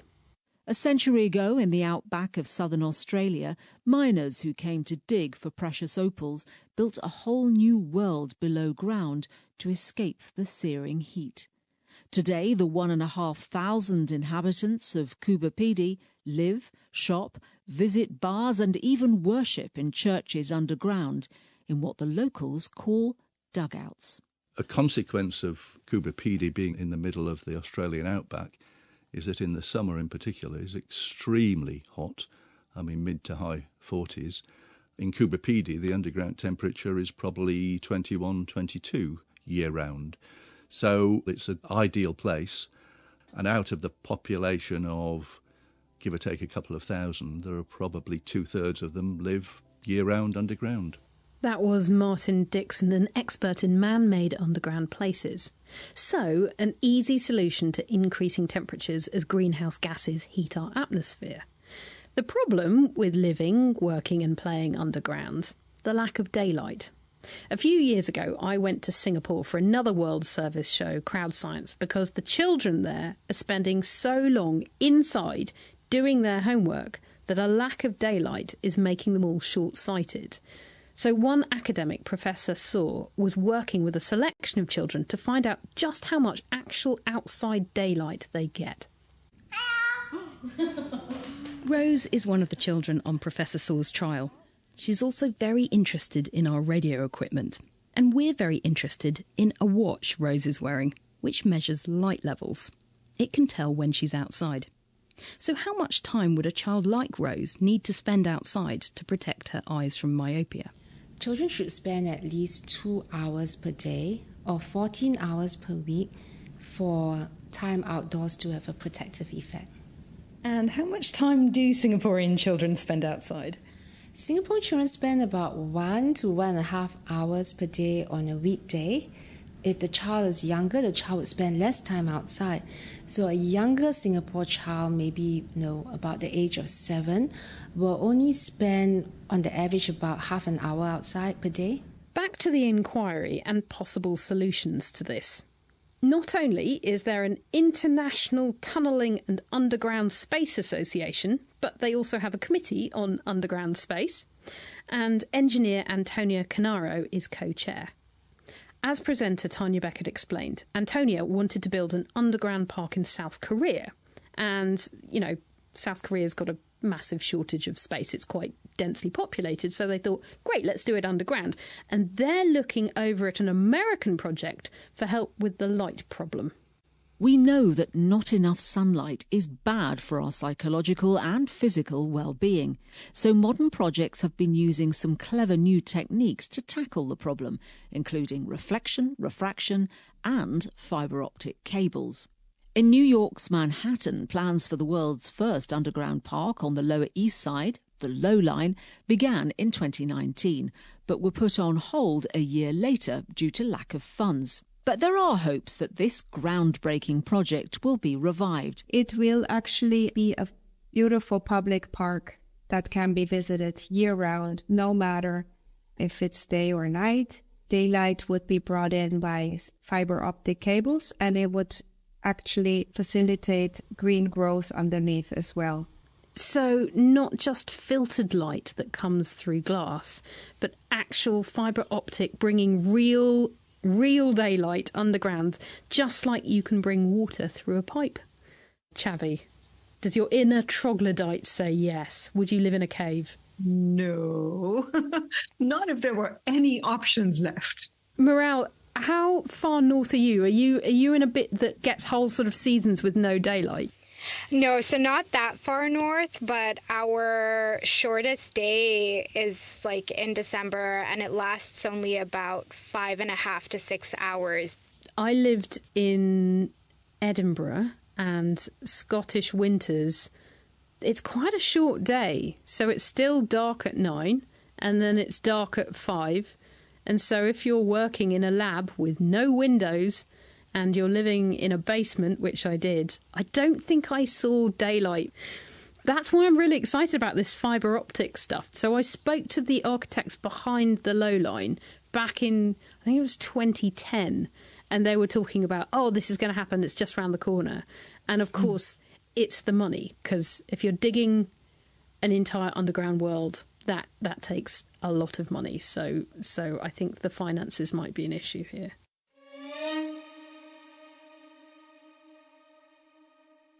My flatmate once told me that if you own your home, a depressingly large amount of your time will be spent trying to stop water getting places it shouldn't be and making sure it stays where you want it. And it seems that the same is true for the planet we call home. Not enough water means the shipping lanes grind to a halt, crops fail and lives suffer. Could cloud seeding be a solution? We've also heard from other big and outlandish engineering ideas. Playing sound to corals, moving life underground and developing a giant underwater curtain for the South Pole. The last one, which hopefully might keep water locked in the ice and not flooding the coastal cities where almost 1 billion of us live. So we've come to the end of the show. It's time to bid farewell and also say thank you to this week's panel. In Nunavut in icy northern Canada, Mural Jamal, thank you very much. Thanks, Marnie. And from water-scarce India, thank you, Chavi Sachdev. Thank you, Nani Namaskaram.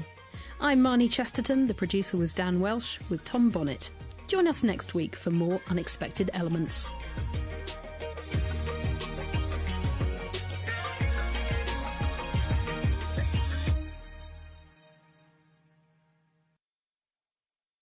This This is the BBC World Service, reporting on the impact of sand mining. The Mekong River is being dredged for sand to fuel Cambodia's construction boom, and that comes at a cost. In the last 5 years, I used to have a lot of fish, but now I cannot catch fish anymore. Join me, Robin Markwell, as I assess the environmental and human impact. Running out of sand at bbcworldservice.com/documentaries or wherever you get your BBC podcasts. At bbcworldservice.com, The Fifth Floor, with Feranak Amidi. The Afghan journalist providing vital information to all the girls and women who are excluded from education and work and even social spaces like gyms and beauty salons since the Taliban takeover. This is the BBC World Service, the world's radio station.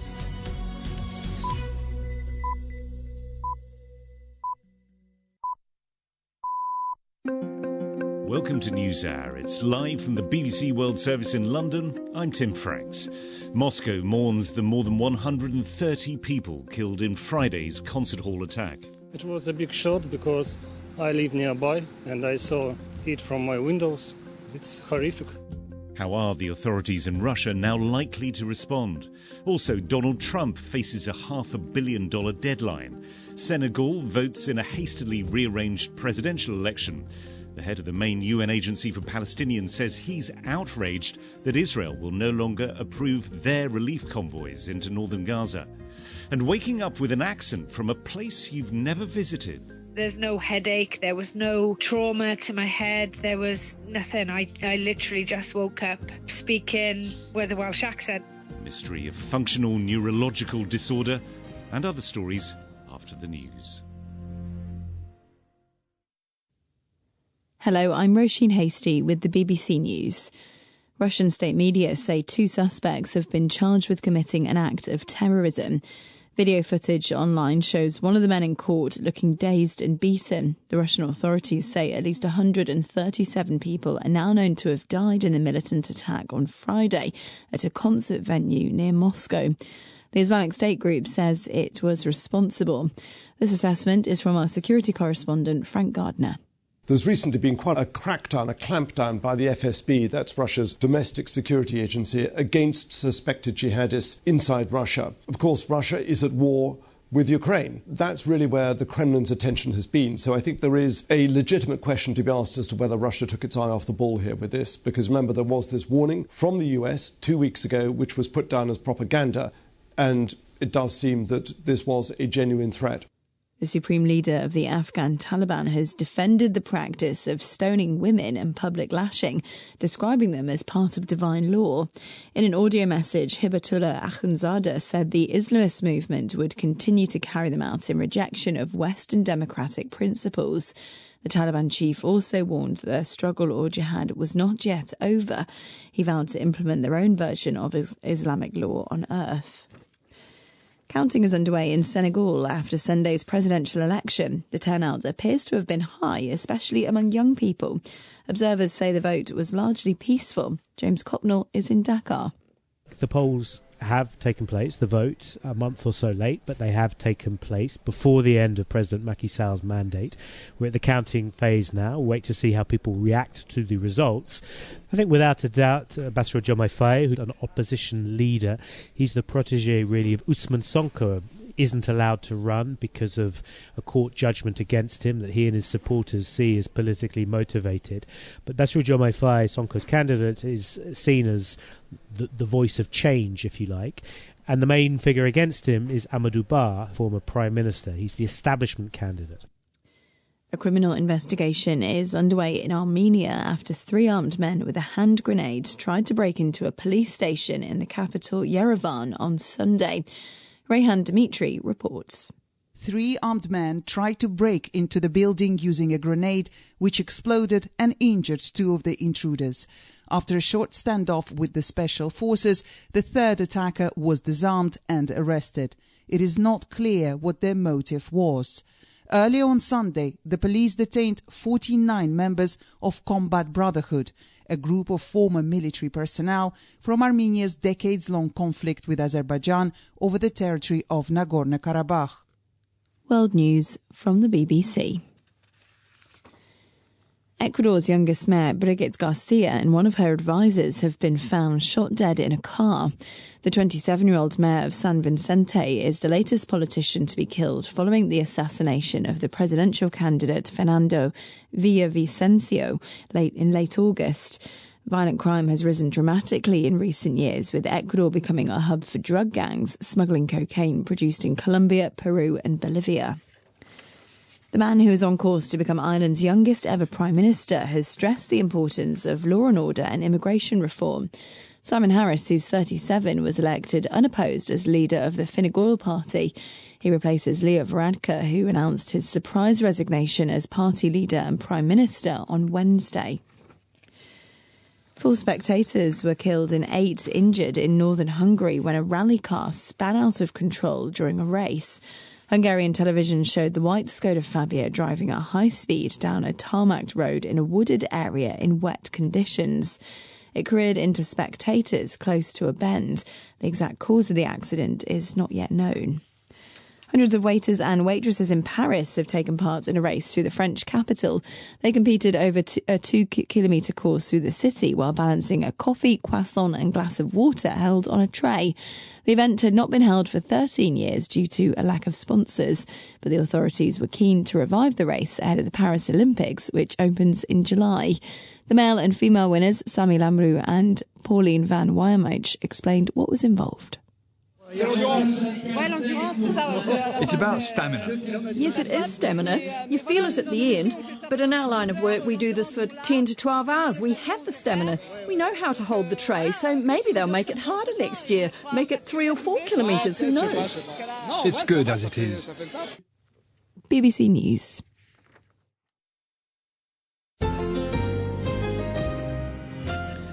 Hello and welcome to NewsHour. It's live from the BBC World Service studios in London. I'm Tim Franks.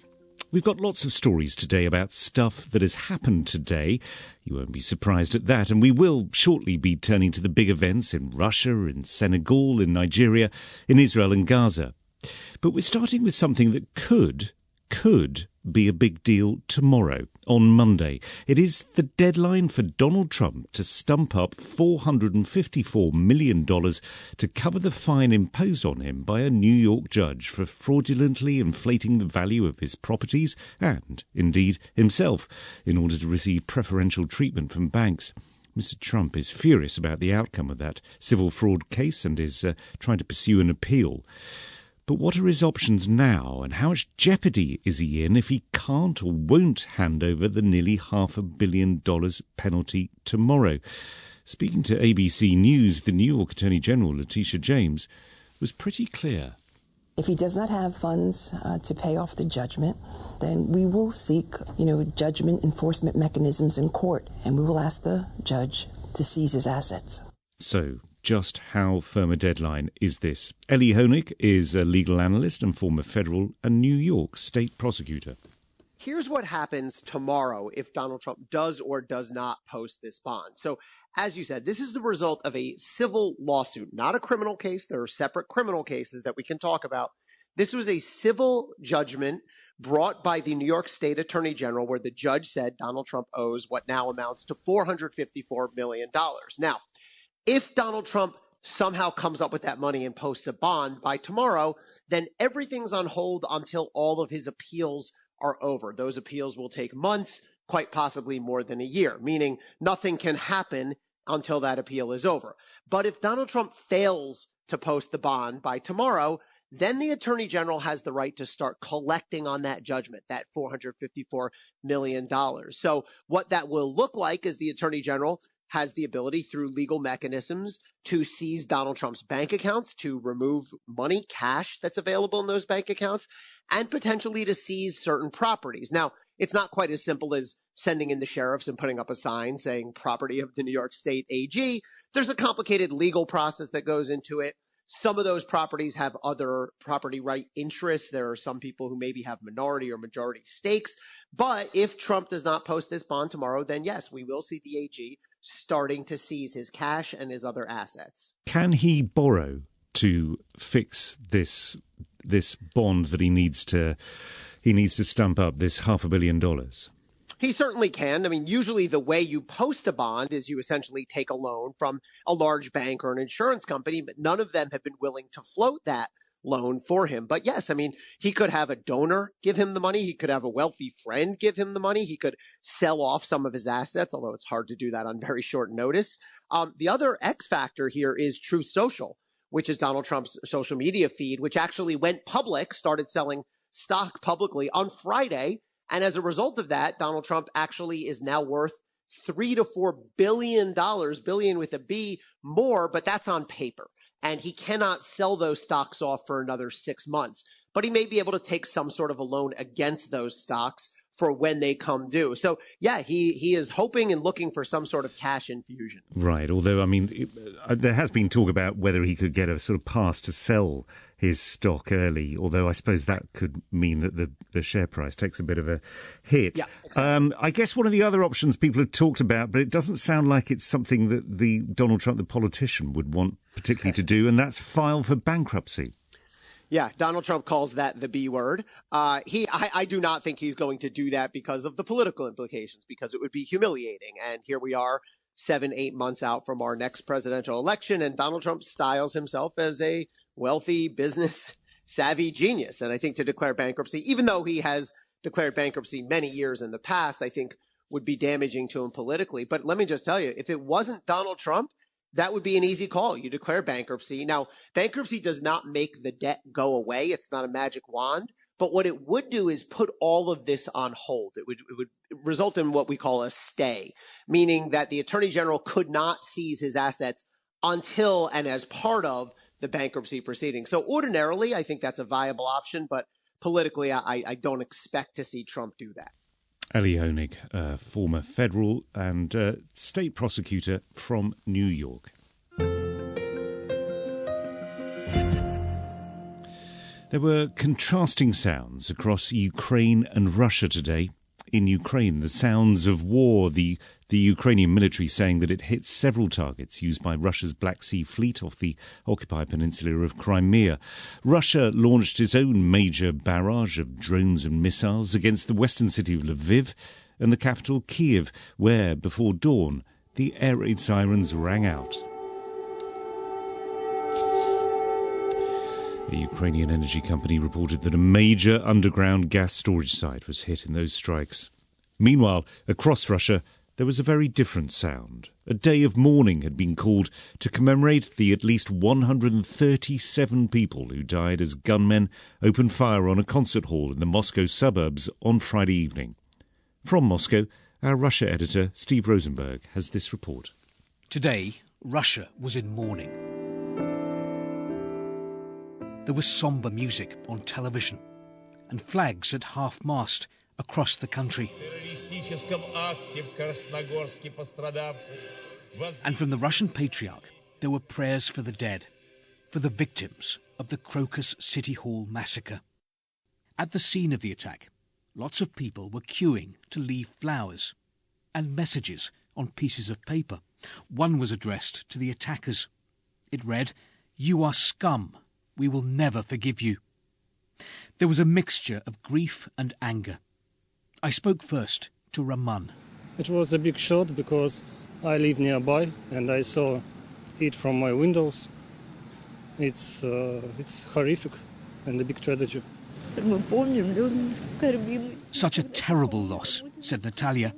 I'll never forgive or forget. And Yevgeny told me, bring back the death penalty for terrorists. Most people I spoke to here were unsure who was behind the mass shooting, but Russian officials have been promoting the idea that in some way, somehow, Ukraine was involved. The Kremlin has claimed that the 4 suspects who've been arrested were captured fleeing to Ukraine. Kyiv fiercely denies any link to the attack. The Islamic State group says it carried it out. Our Russia editor Steve Rosenberg with that report, and let's pick up on where he left off. Professor Mark Galeotti is a specialist in Russian security and the author of many books on the country. There has been wide reporting inside Russia that the suspected gunmen are from Tajikistan. So what does he make of this purported link to Central Asia and what Steve Rosenberg was talking about with the Islamic State group? It seems quite clear that Islamic State Khorasan, which is the particular sort of element of Islamic State that is really based around Afghanistan, Pakistan and Central Asia, has long regarded Russia as if not the main enemy. As far as they're concerned, Russia is an anti-Muslim country and therefore needs to be punished. And therefore, we've seen a whole variety, including about a half dozen successful attacks in the last 8 years or so, carried out by this group. And therefore, without necessarily pointing the finger at Tajikistan specifically, but precisely it does seem clear that whatever Putin's fulminations about Ukraine, the real threat does come from the very, very small minority of those Central Asians in Russia who have been radicalized. Yeah, absolutely, a tiny minority. But do you think that there is a possibility that President Putin will reach for maybe rather sweeping responses to the presence of Central Asians within Russia? I mean, it's possible, but to be honest, the very fact that Putin is not talking about Islamic State at all, but instead raising this mythical Ukrainian issue, suggests to me that he's precisely trying to avoid having to do that. The fact of the matter is that if the Russians do launch some crackdown on Central Asians at home, and there are millions who are either registered residents or else temporary workers inside Russia, it would be ugly and heavy-handed. And it would probably drive people out. And the truth of the matter is that at the moment, Russia needs those workers. It's in the middle of a labor crunch between the demands of the war and also the defense factories fueling the war. There is actually a shortage of labor. And therefore, if Putin did anything to basically drive Central Asians out of Russia, it would actually have an impact on his own warfighting capabilities. So I think he's trying to thread carefully between those various problems. No security services can guarantee that their country is immune from this type of attack. How far do you think, though, it's plausible to talk about a distraction or somehow a dilution of resources because of the war in Ukraine? That's certainly part of the truth. I mean, the Federal Security Service, which is the main domestic security agency, clearly has been focused on Ukrainians and domestic political oppositionists. And the reason it's doing that is, quite frankly, because that's what the Kremlin told it to do. Now, it certainly doesn't mean to say that it would have been ignoring other threats. The Federal Security Service is a very large organization. But still, there is an inevitable suspicion that resources have been diverted away from the counterterrorism mission.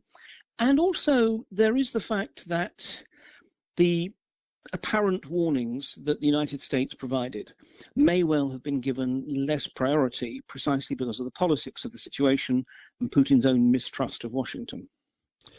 If you are a strongman leader, though, and that is what Vladimir Putin projects perhaps more than anything else, I guess your reputation rests on maintaining security. Given that, what do you think this attack might mean for President Putin? Yes, I mean, this is definitely bad news for Putin. In the past, in some ways, he had two bases for his legitimacy. One was Putin, the great provider, under whose reign Russians' quality of life got steadily better. But the other one was Putin, the stern defender of the motherland. Now, most Russians, frankly, are not feeling better off, and they're feeling more worried about the future.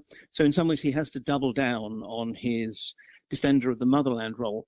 And absolutely, events like this, especially when he can't really act in any kind of satisfying way. He can blame Ukraine, but to be honest, he's doing everything he can against Ukraine at the moment. And he can't afford to blame Central Asians. So there isn't even that kind of cathartic response. He'll rely on some security theatre. There'll be more police on the streets, I'm sure. But essentially, there's not much he can do. And therefore, bit by bit, his legitimacy does wane. And that sense amongst Russians that in some ways, he's no longer the Putin of, say, the year 2000. He's no longer quite up to the job. That sense will continue to spread. That was Professor Mark Galeotti, a Russia security specialist. And late this evening, Moscow time, two of the suspects in that deadly concert hall attack on Friday appeared in court in Moscow, both looking pretty dazed and beaten. They were remanded in custody for a further 2 months until their trial begins. This is NewsHour.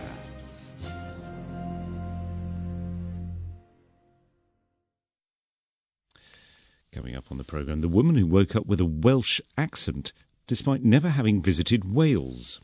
I joked about it and I said, I wonder how long this is going to stay for. Carried on about my day. And when it got to about 10 days of having it, I started to think, okay, maybe I need to start asking doctors and neurologists.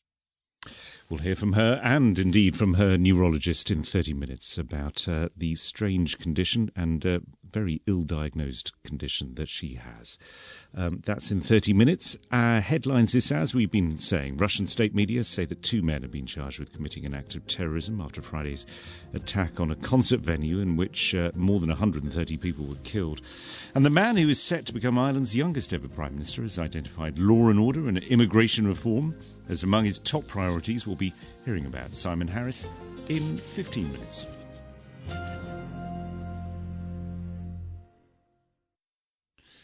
You're with NewsHour, live from the BBC World Service. I'm Tim Franks. Is today the day that Senegal has reclaimed its reputation as a stronghold of democracy in West Africa? Polls closed a little while ago in the delayed presidential election. The vote had been due to take place last month, but the outgoing president, Macky Sall, postponed it. In fact, he attempted to push it back until at least the end of the year. There was an outcry from the opposition, there were protests nationwide, and 5 weeks ago, Senegal's Constitutional Council overruled Mr Sall's decree. The BBC's James Copnall is in the capital, Dakar. How has voting gone? So I toured around several polling stations here in Dakar, and things worked pretty well.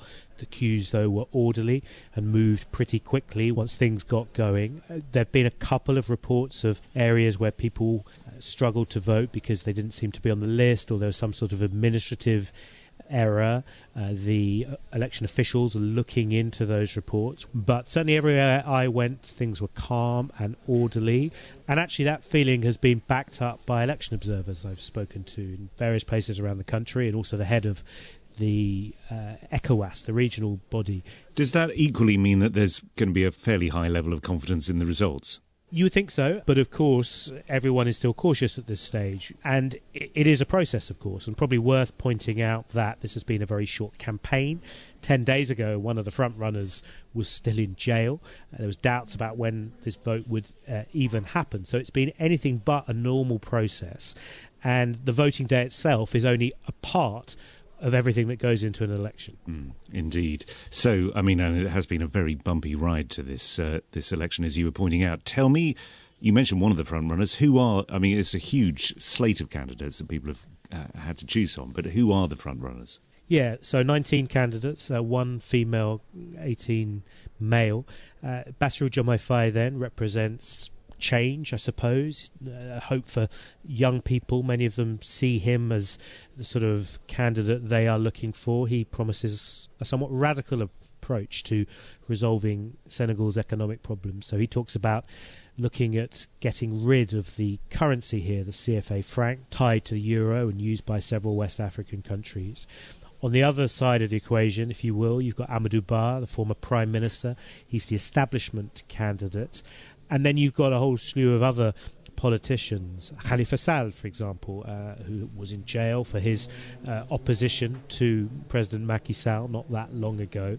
So there is, I think, a real choice here, though, between those who want the current system, close ties to France and so on, to continue, and those who want real change, a rupture, as they call it here, with what's gone on up till now. Given what turbulence there was, given the protests there were over the initial decision by the outgoing President Macky Sall to postpone elections at least until the end of the year, I mean, he was then forced to sort of, that decision was scrapped, and he, as you say, had these very hastily rearranged elections. Are people feeling that this is a tenuous moment for Senegalese democracy? Certainly an important moment, yeah. Lots of people said it's really important for me to show that our democracy works. And speaking to people in polling stations, they said the turnout did appear to them to be fairly high here in Dakar. But yes, this idea of showing that Senegalese democracy is still flourishing, that despite efforts to constrain it, to go against the constitution, we are a strongly democratic country and we decide our future at the ballot box. That's a very common sentiment here. And that was James Copnall in the Senegalese capital, Dakar. Fruco is one of Colombia and Latin America's biggest music stars. This year, he's marking 60 years of playing everything from salsa to psychedelia to jazz. A native of the city of Medellin, he once ran for Colombia's Senate, and although he was unsuccessful, he says, always used his music to try to bring joy to a country scarred by decades of conflict. Fruco is performing next month at London's Latin music festival La Linea. And ahead of that, he's been speaking to NewsHour's Martin Venard, who began by asking him about his start in professional music at the age of just 13.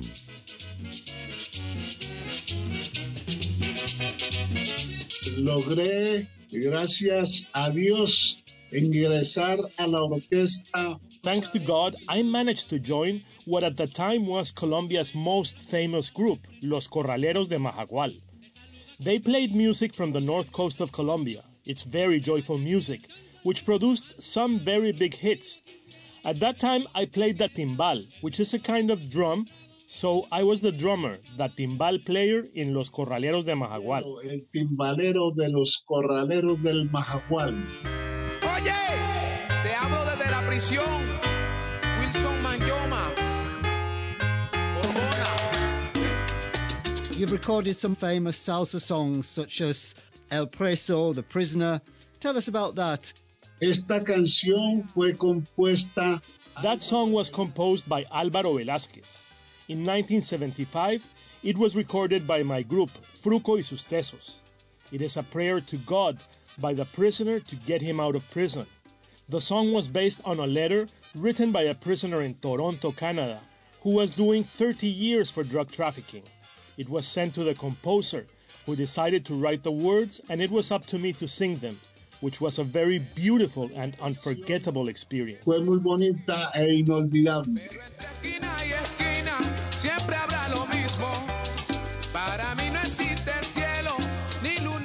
You're from Medellin, where the drugs cartel leader Pablo Escobar was from. What legacy has he left in your city? Bueno, te quiero contar, Martín. I want to tell you that my path in life has been very different to his, and he was not someone I knew. But in the city of Medellin, there are sometimes tours that come to see where his story started. But we don't want to promote crimes that cause sadness, pain and poverty for some, but riches for others. Y riqueza para otros.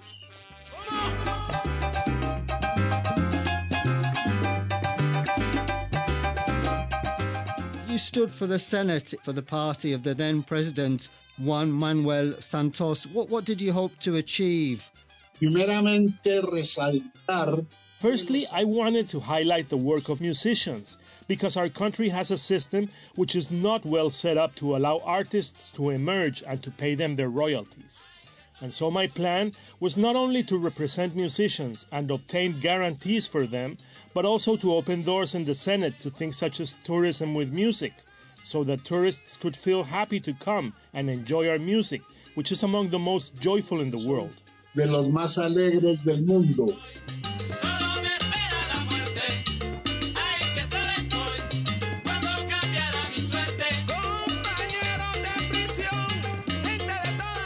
Colombia has suffered from decades of conflict with armed groups and drug cartels and kidnappings.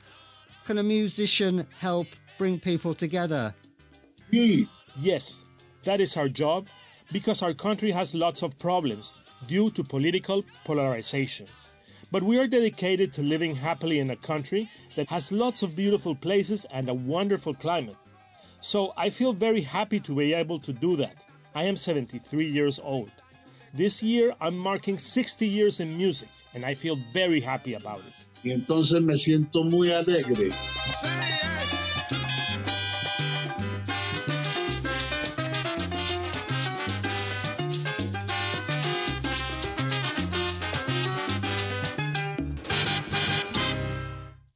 Irresistible, that music, isn't it?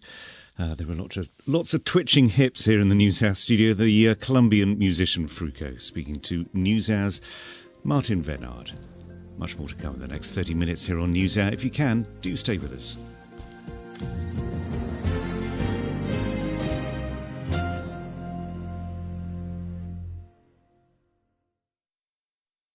This This is the BBC World Service for the stories that matter. Across the globe, BBC journalists are dedicated to capturing the news as and when it happens. Everything we care about that's at the top of our priority lists is being affected by climate change. European scientists are hailing an important milestone in the development of nuclear fusion. The situation remains tense in Haldwani town where the violence occurred. Bringing the world closer to you. The BBC's Anna Foster was in southern Turkey a year ago and has returned several times since. Even after a year of solid work, they still haven't managed to fully clear this place. A young girl has been rescued from a landslide in the Philippines 60 hours after she was buried. Caroline Davis is in Lahore. They had an electoral symbol of the cricket bat, of course, and having an identifiable symbol is really crucial in a country where about 40% can't read. News from the BBC World Service, the world's radio station. On NewsHour in the next 30 minutes, Ireland is about to get its youngest ever leader. The boss of the UN's largest relief agency vents his fury over getting aid to northern Gaza. Have all the school children abducted earlier this month in northwestern Nigeria now been released? And the mystery of the neurological disorder that lies in the shadows between the brain and the mind. After this summary of the news.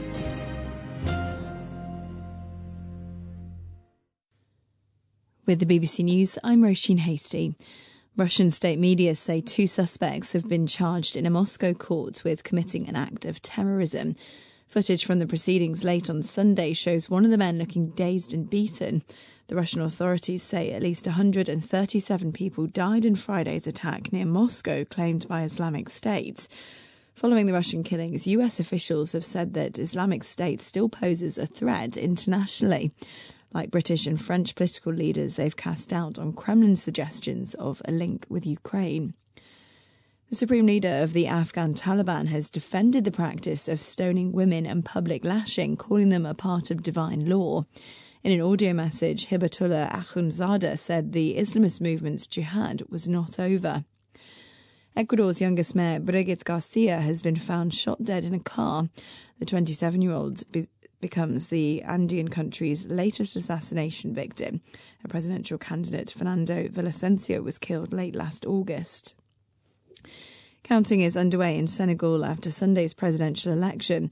The turnout appears to have been high, especially among young people. Observers say the vote was largely peaceful. The man on course to become Ireland's youngest ever Prime Minister has stressed the importance of law and order and immigration reform. Simon Harris, who's 37, was elected unopposed as leader of the Fine Gael party. 4 spectators were killed in Hungary when a rally car span out of control during a race.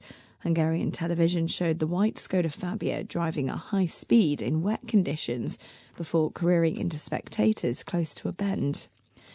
A 24-year-old sumo wrestler from northern Japan has become the first in more than a century to win a top division tournament at his first attempt.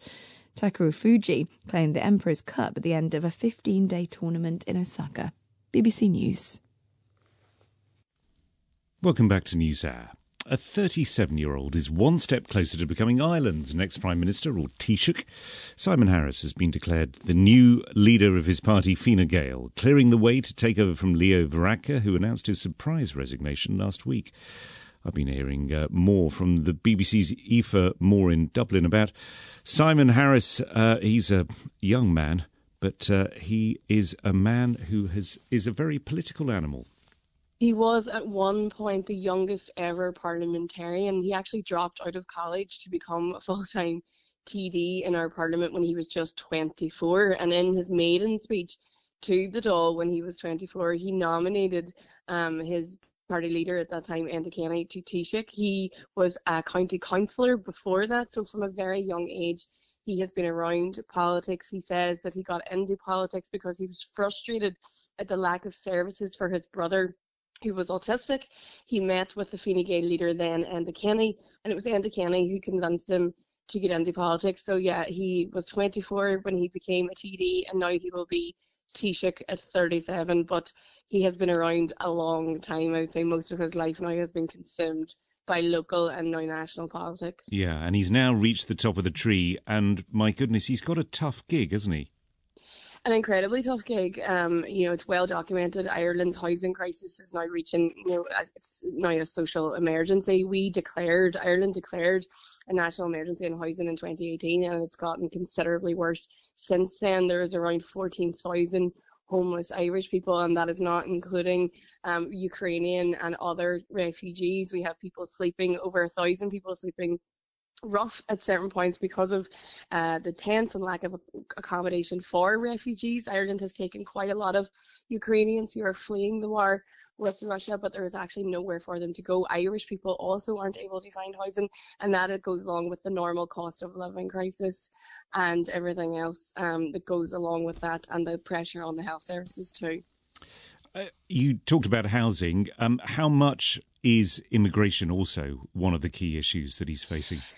Ireland had been an outlier in Europe, that we hadn't really had that kind of rise of the far right for a long time. We had been able to keep that at bay, but because of the influx of asylum seekers, not just from Ukraine, but from other parts of the world, including Afghanistan and other places, it has really pushed immigration to the top of the pile. We are seeing the kind of same things that we see in different European countries in terms of small pockets of trouble. There's been arson attacks on different centres. So far, fortunately, no one has been injured, but there is a real sense of concern that immigration is becoming a very fraught debate in Ireland for something that we had been able to kind of keep at bay for such a long time, because Irish people generally have a great deal of sympathy for those who emigrate, considering most of people in our families have emigrated as well at some point. Aoife Moore from the BBC's Bureau in Dublin, talking to me about the man set to lead Ireland, its youngest ever Taoiseach or Prime Minister, Simon Harris.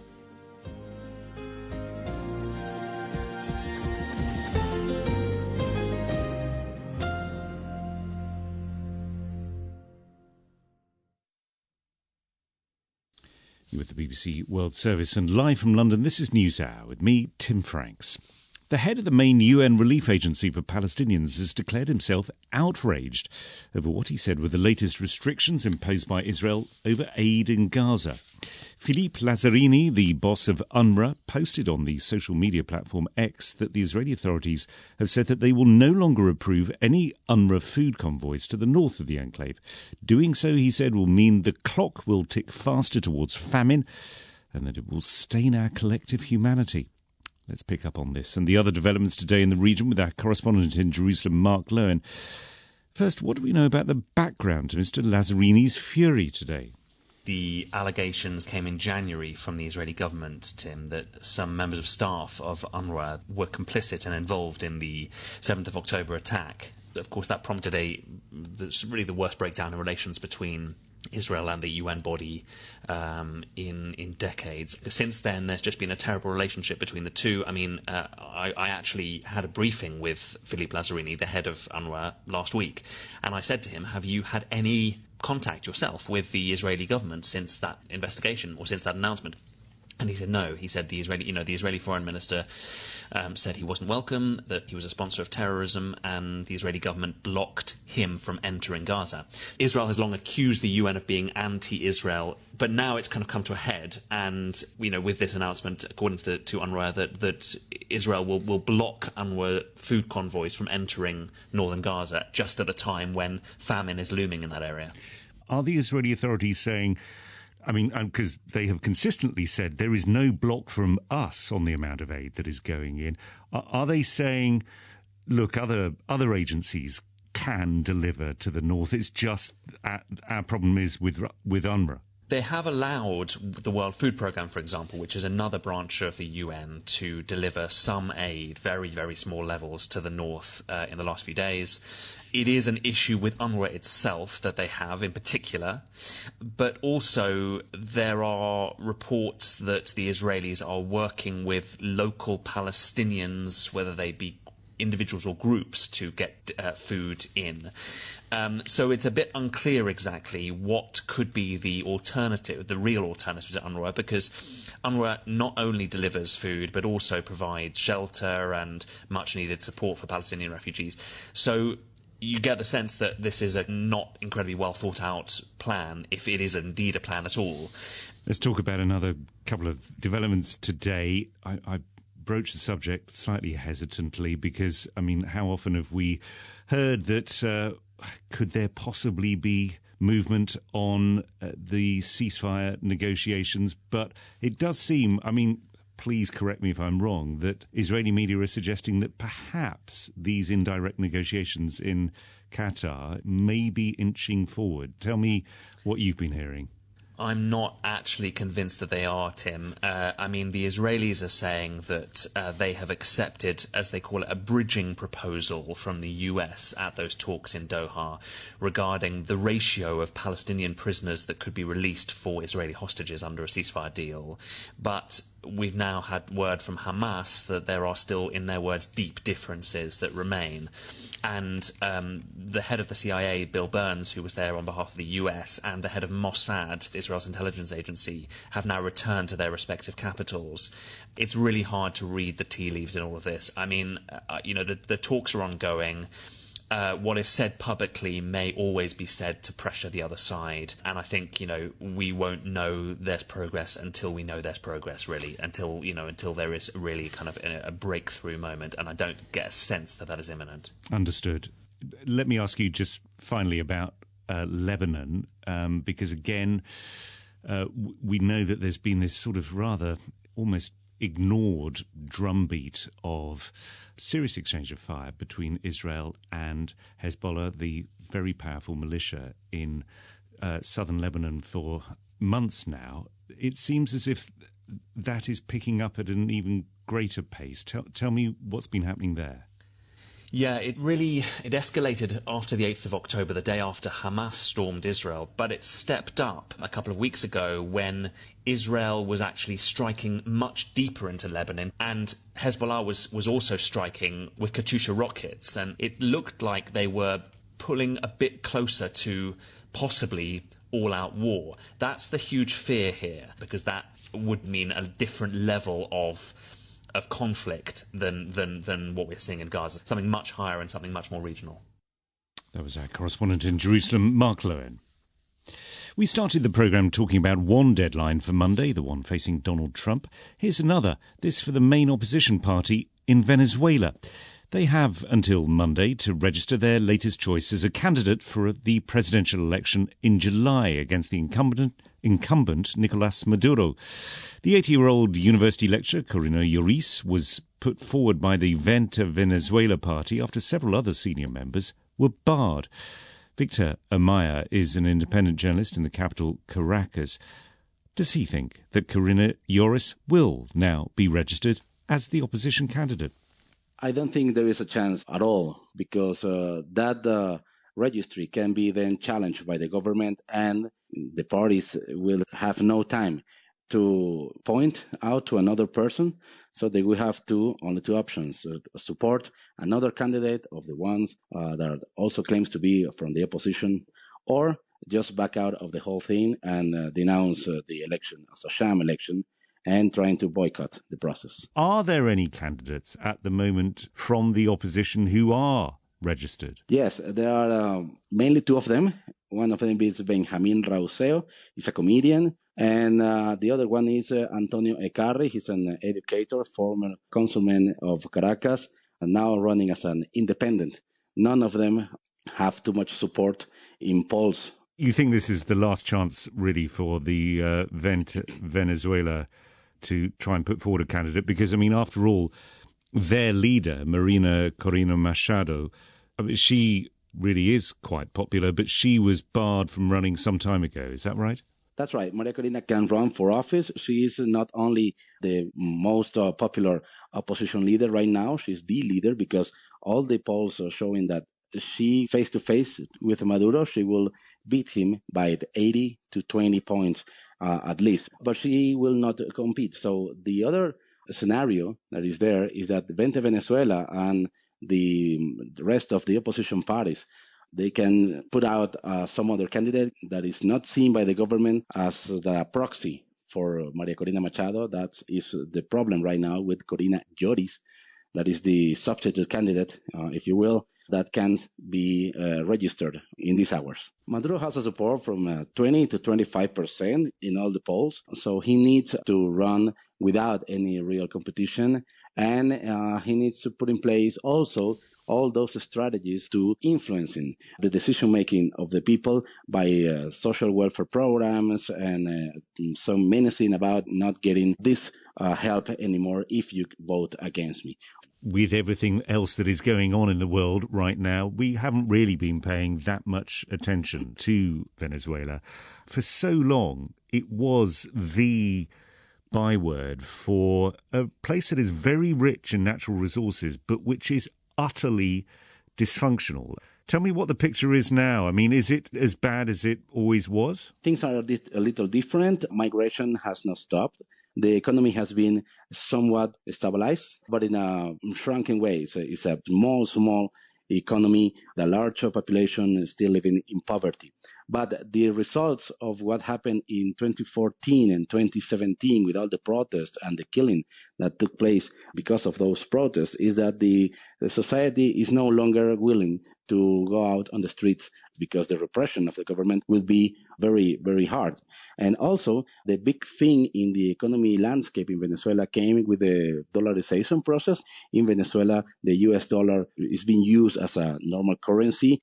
Now, it's not completely legal, but it's not illegal also. That has stabilized quite well the economy, and the people is now, trying to figure out how to live their life without thinking too much about politics.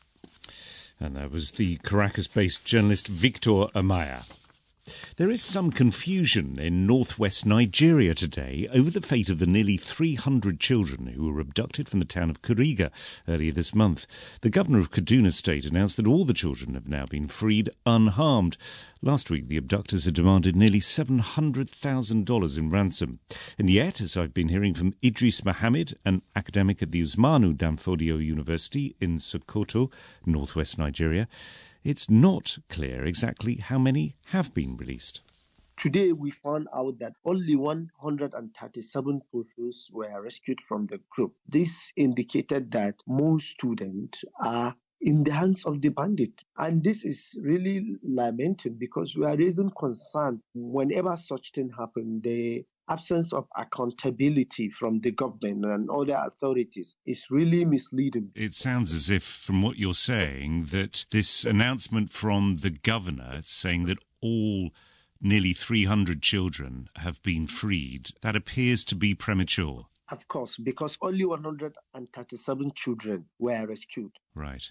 Do we know anything about how they were rescued? That is the question I asked in the morning, because I said this is not the first time it happened. From Chibok's girl down to this abduction, there are about 8 different abductions that happened, done by terrorists and other criminals in Nigeria. But the major concern is, how did it happen, the release? Is it the government that paid ransom? Is it the group that willingly released the children? That's the kind of information that I'm missing, majorly in the statement government issued. I'm even more concerned now about the government accountability also regarding the children. It becomes a pattern for bandits to target school pupils whenever they need money, vehicles, or any other things. And there is no accountability on how government reached to a negotiation with them. And the second thing is, there is no evidence to show whether if it is military that forced themselves into the camp and rescue these children. And it's a real problem, as you have been hinting at, that in northern Nigeria, northwestern Nigeria, there's an epidemic of these mass kidnaps that seem to be done really just by criminals to try and get some money. And we don't know, in this case, whether a ransom has been paid. Exactly. It becomes a serious trouble because there are a lot of distrust. People are raising questions that if government is giving them money, that means we are restocking their weapons. We are motivating them to continue perpetuating this kind of atrocities. Do we know anything about this group that is behind the latest kidnapping? Are there any links being either claimed by the group or by others to one of the jihadist groups in Nigeria, in particular Boko Haram. So this particular abduction is very complicated and confusing in the sense that other abductions, some group will come out and claim the responsibility. But we can say there are bandits, not Boko Haram, that did the abduction, looking at the communities where they took the children in Zamfara State and the patterns and, trends of their abduction and kidnapping in the region. And that was Idris Mohammed from the Usmanu Danfodio University in Sokoto, northwest Nigeria. This is NewsHour. This is the BBC World Service asking, is County Mayo's Gaelic football team cursed? They've come to see the game of the year. The year is 1951, and County Mayo have just won the sport's biggest prize. The troop make their way out of Dublin's Croke Park Stadium. But in the midst of such elation, there's a funeral. And for the priest leading the congregation, this sacrilege must be punished. A curse exits his lips. Damnation be upon every one of you. County Mayo will never win. It came to pass. There's some finals that they really shouldn't have lost. So I put it down to the curse. Or could it be more a self-fulfilling prophecy? Does thinking you're cursed make you act like you're cursed? It's in the mindset that we get this far every year and we just can't get over the last step. The intrigue is palpable. The Curse of County Mayo at bbcworldservice.com. And a reminder of our top story this hour. Donald Trump is due to pay nearly $500 million in fines by tomorrow, and otherwise the US authorities have threatened to start seizing the former president's assets. The legal analyst Eli Honig told NewsHour that a common response of people in this position, declaring bankruptcy, was not an option for Mr. Trump. Donald Trump calls that the B word. Donald Trump styles himself as a wealthy, business-savvy genius. And I think to declare bankruptcy, even though he has declared bankruptcy many years in the past, I think would be damaging to him politically. But let me just tell you, if it wasn't Donald Trump, that would be an easy call. One other headline to give you. 2 men have been charged with terrorism in Russia for the concert venue attack in which almost 140 people are now known to have died.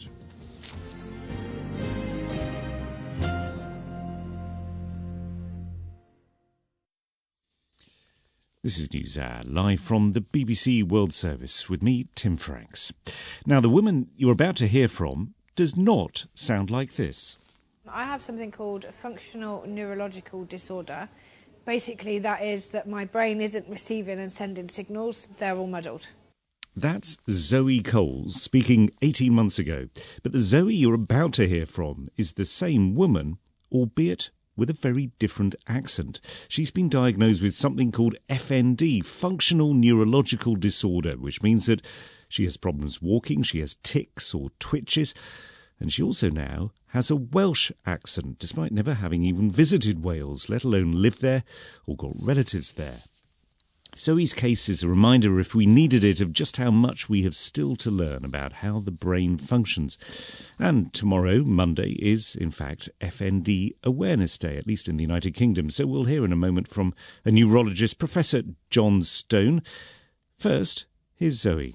I just woke up speaking with a Welsh accent. There's no headache. There was no trauma to my head. There was nothing. I literally just woke up. I was getting on about my day and the accent was there first thing. And I said to my family at the time, oh, this is new. I wonder how long this is. And I joked about it. And I said, I wonder how long this is going to stay for. Carried on about my day. And when it got to about 10 days of having it, I started to think, okay, maybe I need to start asking doctors and neurologists, what's happened and if I'm going to be stuck like this. By that stage, had you got your diagnosis of FND, a functional neurological disorder? Yeah, I was diagnosed with FND in January 2022. Right. So this happened later, and I know that there've been other symptoms that you've had to deal with, including, sometimes, am I right in saying that you have difficulty walking and you've got twitches and that sort of thing as well? Yeah. So In a sense, you were obviously aware that you've got FND and you're dealing with the various aspects of that. But, I mean, this must have been just another thing which has sort of slightly knocked your feet from underneath you, metaphorically. Yeah, so I've had all the symptoms of like not being able to walk, my speech slurred, stuttered, but when I got the accent change, you know, the longer it went on for, the more it distressed me, because a lot of people don't understand it. But when you're born, you get a voice, you grow up, and people recognize you by your voice. If you call someone up and you say, "Hi, it's me," they know who you are. Whereas now I've got this accent, it's taken that away from me. It's almost taken who I was, my identity. It's really difficult, and the mental health side of it is quite distressing, because as much as I've got used to the accent and now I've learned to love it, I still do miss my old voice. It's very strange. Well, it is strange, but it's also totally understandable. And it also must be, very tiresome to have to explain to people that you're not Welsh. In fact, You've never been to Wales. No, I really haven't. And, I've had the odd comment where people say, "Oh, she's fell asleep watching Gavin and Stacey." And I tend to avoid the negative comments, but it's the face-to-face people, the first reaction of, "Where are you from?" And I go, "No, I woke up with this accent." They laugh in my face. And it straight away makes me feel really uncomfortable and really awkward. Well, let me bring in Professor John Stone, who I know, you're a neurologist, Professor Stone, but you've also been involved in reviewing Zoe's case. What does this manifestation of functional neurological disorder through a change in accent, what does that say to you? The FND is one of the commonest causes, actually, of people developing a new accent or different accent. You can develop a different accent after stroke or head injury, can change the melody of your speech. When we did a study of nearly 50 people with foreign accent syndrome, we found that FND was by far the commonest cause, although it's still a very rare symptom in FND itself. Clearly, I'm no medical expert, but I'd not come across this syndrome before, functional neurological disorder. Is there an understanding of, firstly, how common it is, but also perhaps what causes it? So it is a very hidden condition. It's been very stigmatized. It's another name for something that might have been called psychosomatic symptoms, or if you were 100 years ago, you might have been even talking about something like hysteria. So we're talking about neurological symptoms like paralysis or seizures, which are due to a problem in the way the brain is functioning, but not due to something you can see on a scan like you would with MS or epilepsy. So it's one of the commonest things that we see, but as I say, it's people generally haven't heard about it, but it probably affects around 50 to 100,000 people in the UK. But in terms of what causes it, people for most of the 20th century, so people were very much focusing on stress. But in the last 20 years or so, we've recognised that many people come to FND through other routes, so through physical injury or pain or serious infection. So you don't need to have stress to develop FND, but stress is still one of the common risk factors for many patients. And Professor Stone, I suppose the sort of worryingly obvious point, but nonetheless, I guess, important one, that there is so much that we have yet to discover about how the brain works. Yes. So I think FND is a really interesting example of a condition that sits at the interface between brain and mind, or the interface between neurology and psychiatry, and really shows us that we perhaps shouldn't even have those two boxes. It's both a neurological condition and one where psychological factors are also really important. And the treatment for it also involves physical treatments, like physiotherapy can be helpful, but also psychological treatments. So if I could just finish with you, it obviously is a debilitating condition, and as you say, sometimes the reaction of people that you encounter is, incredibly dispiriting. It takes a bit of guts and energy, though, for you to have a public profile on this. Can you tell me why you are doing so? Because it has changed my life dramatically. I want to show people real life. There's not a lot of reality on social media these days, and I want people to talk about FND. I want them to understand it, and eventually we would like doctors, nurses, all NHS staff to at least just know what FND is, because there are a lot of times you can speak to someone and they will say, "What's FND?" I'm so determined to not let it take over my life, but it is taking over my life. There's only so much I can resist it. Zoe Coles, and you also heard from the neurologist Professor John Stone. And for anyone listening who may be struggling with FND, or indeed wondering whether they or somebody they know may have a functional neurological disorder, there are several charities in the United Kingdom and indeed internationally that offer some support to people with the condition, or know people who are grappling with it. That's it from this edition of News Hour. From me, Tim Franks, and the rest of the team here in London. Thanks for your company. This is the BBC World Service. And in the next forum...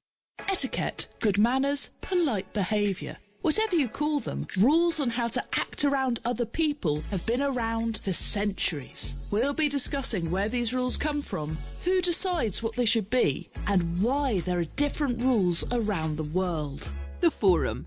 Etiquette. At bbcworldservice.com/forum, or wherever you get your BBC podcasts. In half an hour, join us for 3 Million.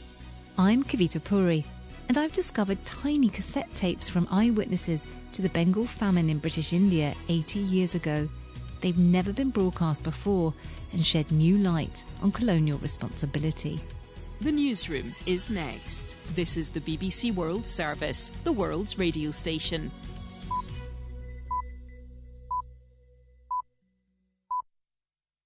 This is Alex Ritson with the newsroom. Russia charges 2 suspects over the deaths of at least 137 people in the attack on a Moscow concert hall. It was a big shock because I live nearby and I saw it from my windows. It's horrific and a big tragedy. Counting is underway in Senegal's presidential election. We competed, the electoral campaign went well, even if it was short, but it was calm. There was no violence. God supports stoning women and public whipping, according to the supreme leader of Afghanistan's Taliban. Nigeria's military says more than 130 children kidnapped 2 weeks ago have been rescued. And French waiters race over 2 kilometres, balancing a coffee, croissant and a glass of water on a silver tray. In our line of work, we do this for 10 to 12 hours. We have the stamina. We know how to hold the tray, so maybe they'll make it harder next year. Make it 3 or 4 kilometres, who knows? First this news. Hello, I'm Roisin Hastie with the BBC News.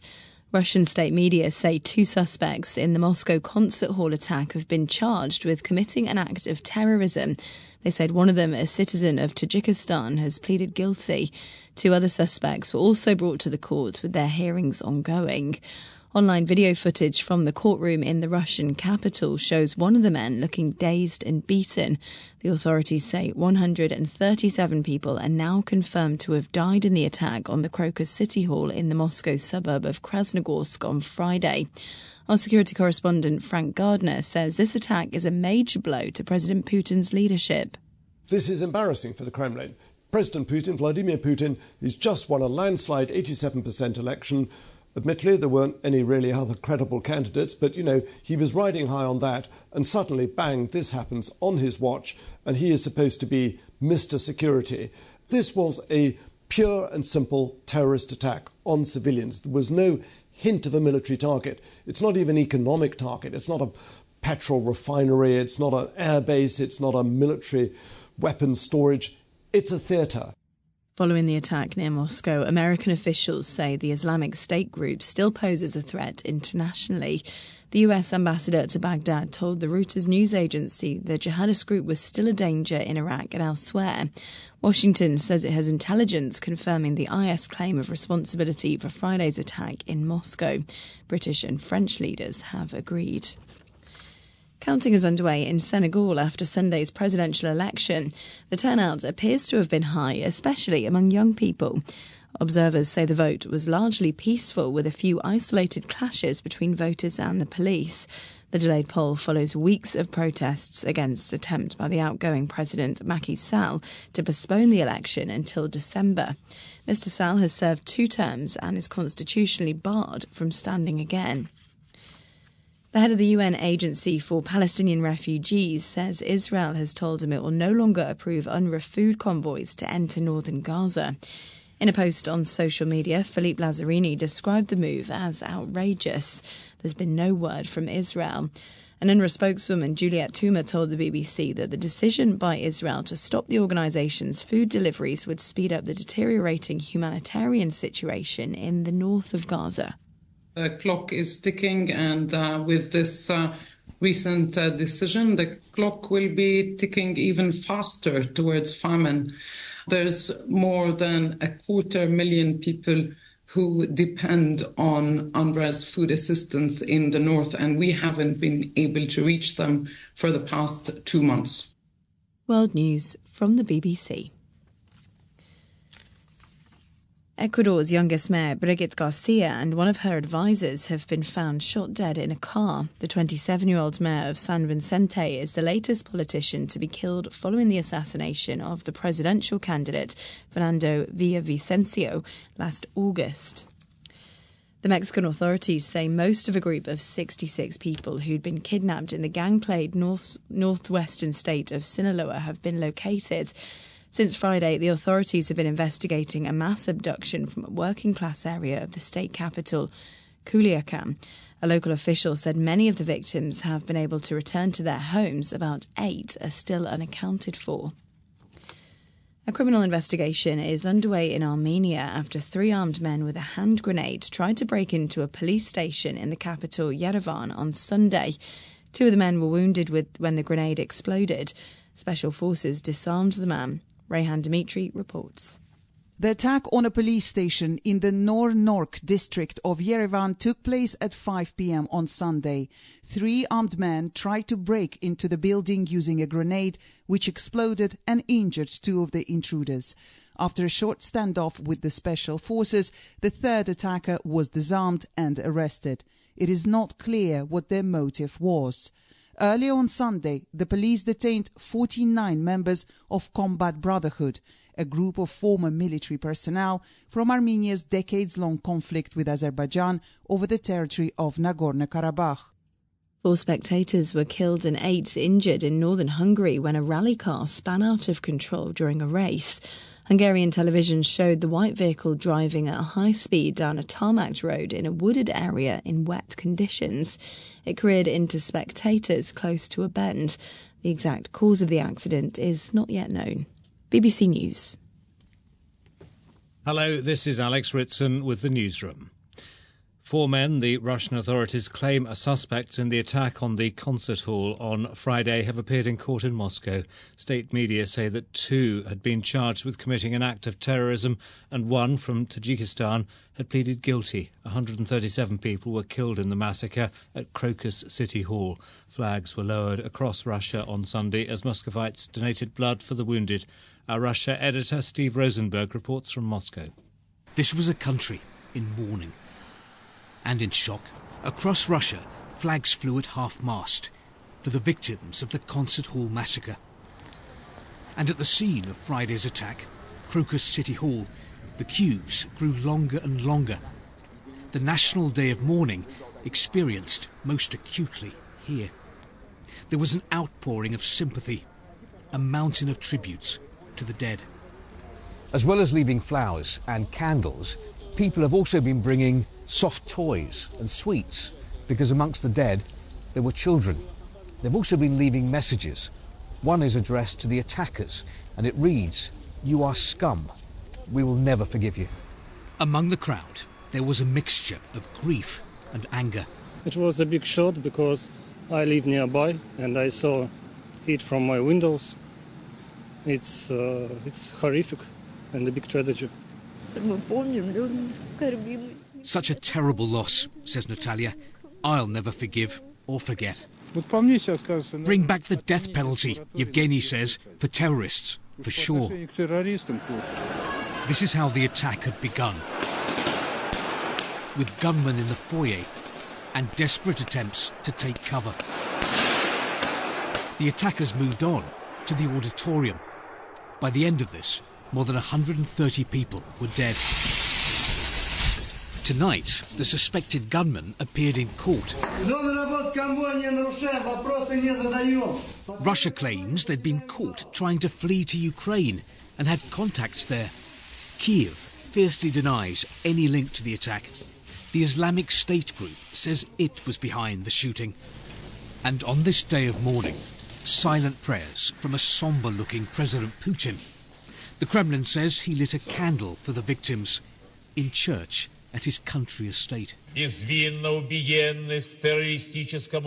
And Russia is praying that there will be no more attacks. If there are, that will test people's faith in the president to keep them safe. Steve Rosenberg in Moscow. Counting of votes is now underway in Senegal's presidential election. The vote in the West African state took place after weeks of political unrest following the outgoing President Macky Sall's attempt to run for a third term. The constitution barred him from doing so, and he attempted to delay the election. He finally backed down and endorsed the former Prime Minister Amadou Ba, who said that the day had passed peacefully. The message we're sending out is one of peace. Senegal belongs to us. We're all children of this country. We competed. The electoral campaign went well, even if it was short. But it was calm. There was no violence.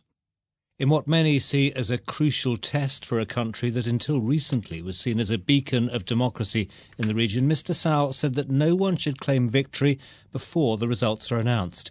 And another leading candidate, Bassirou Diomaye Faye, has urged all candidates to accept the results.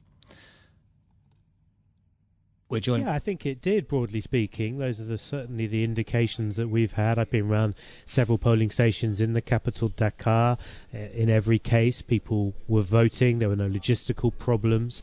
I did meet one woman who said she couldn't find her name on the list, that there had been a problem. And there's some indications that that happened too in another place on the outskirts of Dakar. But broadly speaking, and confirming this too with a couple of observers I've spoken to in different places, including the head of the regional body ECOWAS's observation mission, they say that it has been a peaceful, calm and largely orderly vote. And this comes after weeks of unrest following President Sall's attempt to delay the election. Yeah, truly an astonishing moment in Senegal's history. A president who had, it seemed to many, flirted with the idea of an unconstitutional third term, then suddenly in February announced that, these polls in a couple of weeks, we're not going to have them. I want to push them back to December. There was such an outcry at that, domestic and international pressure, a constitutional court ruling ultimately saying, no, you can't delay for that period of time. But that led many to question to what extent Senegal truly was this bastion of democracy. But look, the polls have taken place a month or so late, but they have taken place before the end of President Macky Sall's mandate. We're at the counting phase now. We'll wait to see how people react to the results.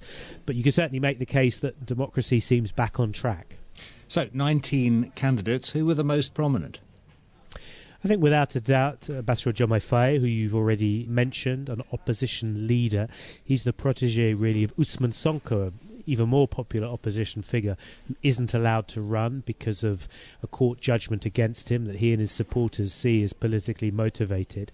But Bassirou Diomaye Faye, Sonko's candidate, is seen as the voice of change, if you like.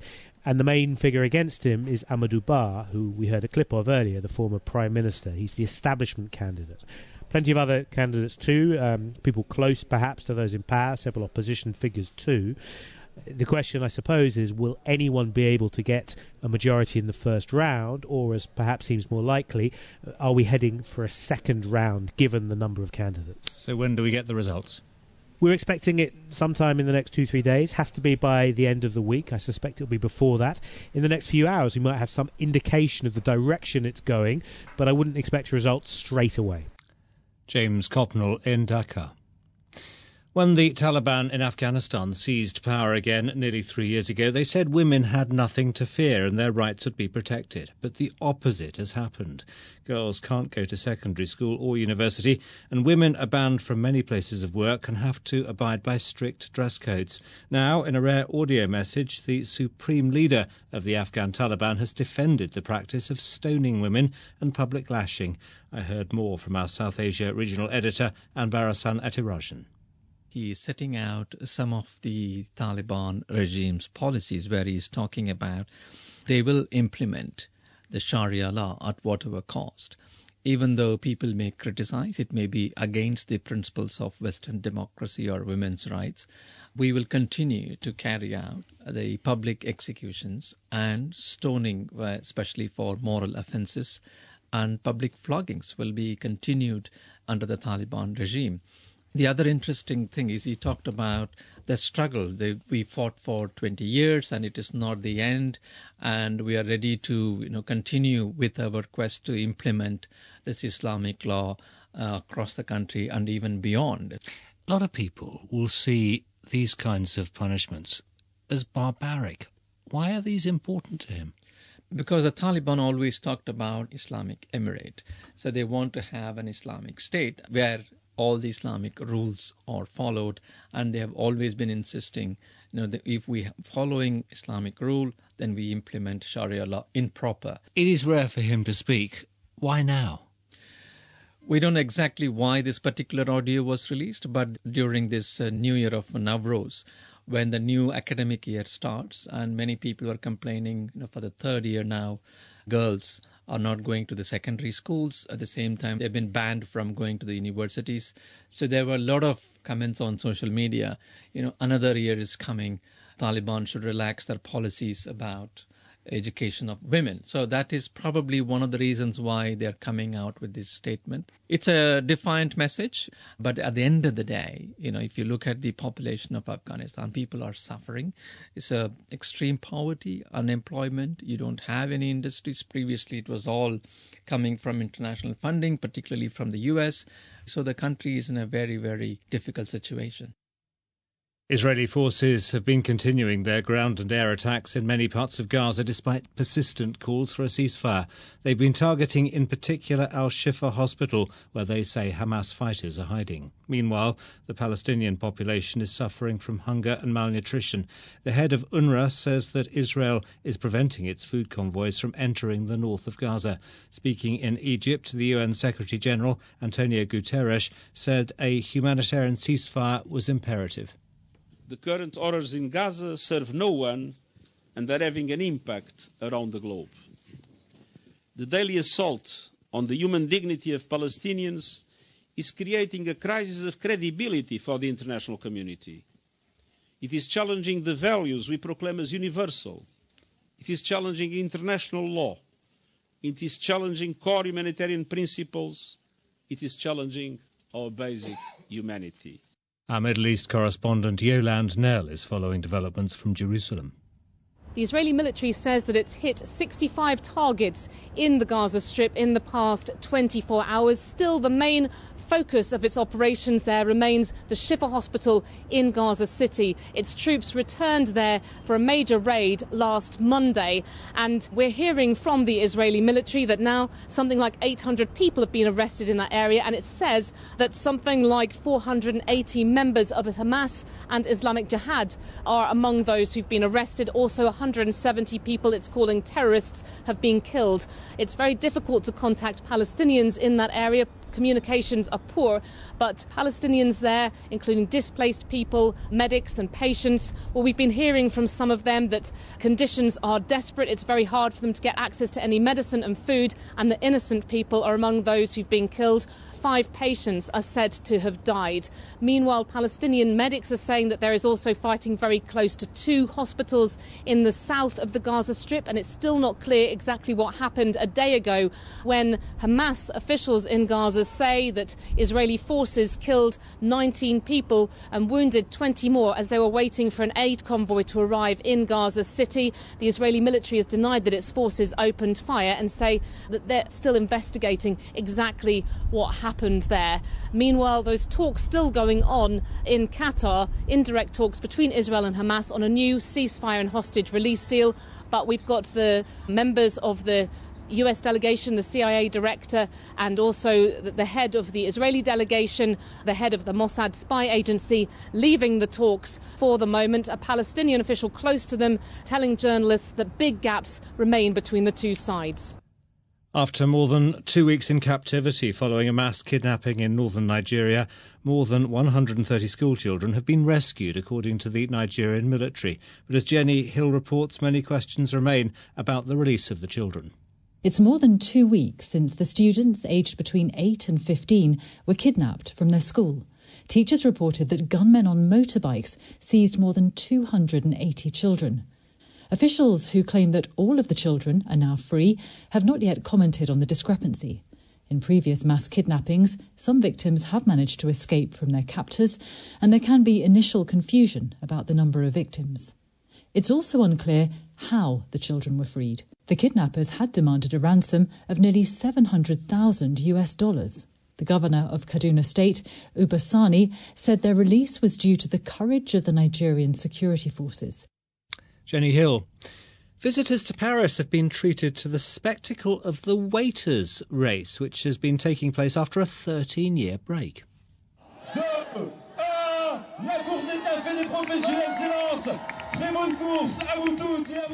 More than 200 waiters and waitresses competed over a course of 2 kilometres while balancing a coffee, croissant and glass of water on a silver tray. Only fast walking, not running, was allowed, and at the end judges checked the amount of liquid that is spilled. The male and female winners, Sami Larue and Pauline van Wimmersch, explained what was involved.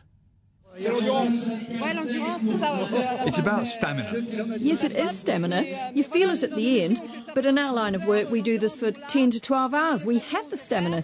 We know how to hold the tray, so maybe they'll make it harder next year. Make it 3 or 4 kilometres, who knows? It's good as it is. We'll go back next year and see what happens then. You've been listening to the newsroom from the BBC World Service. From me, Alex Ritson, and the team, thanks for listening. World Sport now from the BBC with me, Colm Harrison. Coming up in the next 10 minutes. Sainz could have taken pole. He was just pipped by Max Verstappen, but it went Carlos Sainz's way down under as he takes the win for the Australian Grand Prix. Charles Leclerc makes it a Ferrari 1-2. Sainz wins in Melbourne just weeks after his surgery for appendicitis. We'll have the latest news from the Miami Open tennis, and champions England thrash Italy in their Women's Six Nations opener. We start though in Melbourne, where Ferrari have been celebrating a 1-2 at the Australian Grand Prix. Carlos Sainz won the race ahead of his teammate Charles Leclerc, while Red Bull's world champion Max Verstappen suffered his first retirement in 44 races since the Australian Grand Prix back in 2022. The BBC's F1 commentator Harry Benjamin reports. The third race of the season, and it wasn't a Max Verstappen win. A dramatic brake issue saw the Dutchman forced to retire from the race as Carlos Sainz, returning from appendix surgery, clinched the win around the Albert Park circuit. Charles Leclerc made it a Ferrari 1-2, and Lando Norris took his and McLaren's first podium of the season. But a faultless drive from Carlos Sainz, who had looked like a challenge to Verstappen all throughout qualifying, took his third career win. Formula One now has a week off before we head across to Japan for round 4. Well, let's hear now from the race winner, Carlos Sainz. It's been quite a year for him already, with the news that he'll be replaced by Lewis Hamilton next year, followed by that appendix operation that forced him to miss the last race in Saudi Arabia before Sunday's victory in Melbourne. Yeah, I can just tell you I'm extremely happy, not only because of these last 2 weeks, but because of how difficult this year it's been so far. You know, as I said on the radio, a bit of a roller coaster. You start the year with the bad news of the non-renewal and a bit thinking, okay, what's next in my life? And then you prepare yourself, you go training, you do your winter testing, you arrive to the first race, and boom, a good podium that sets the season going, gets the season going, and then suddenly the appendix, the unknown of when am I going to be back? Am I going to be back in full form? How long it's going to take me to get back up to speed and confident? and then suddenly you come back and win. and it just shows how beautiful is life in that sense. What a roller coaster, but life is good sometimes. On to tennis now. Iga Swiatek continues her bid to complete the Sunshine Double when she plays her third-round match at the Miami Open shortly. The top seed, who won at Indian Wells last week, will be on court very soon against Linda Noskova of the Czech Republic to play for a place in the last 16. The number 3 seed Coco Gauff is already through to the third round after beating Océane Oudin of France 6-4, 6-love. Wins 2 for the number 5 seed Jessica Pegula, who beat Canada's Leylah Fernandez 7-5, 6-4. Ekaterina Alexandrova, who beat fellow Russian Anastasia Pavlyuchenkova, and Sorana Cistaya, who beat the number 10 seed Daria Kasatkina. In the men's singles, there was a shock defeat for the number 6 seed Holger Rune. He was thrashed 6-1, 6-1 by Hungary's Fabian Marozsan. That was a second-round match, while Australia's Alex de Minaur is also through to the last 32 after beating Kwon Soon Woo of South Korea in straight sets.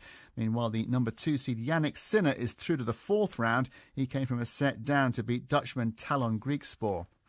On to football, and FIFA have cancelled Tuesday's World Cup qualifier between Japan and North Korea, which was due to take place in Pyongyang.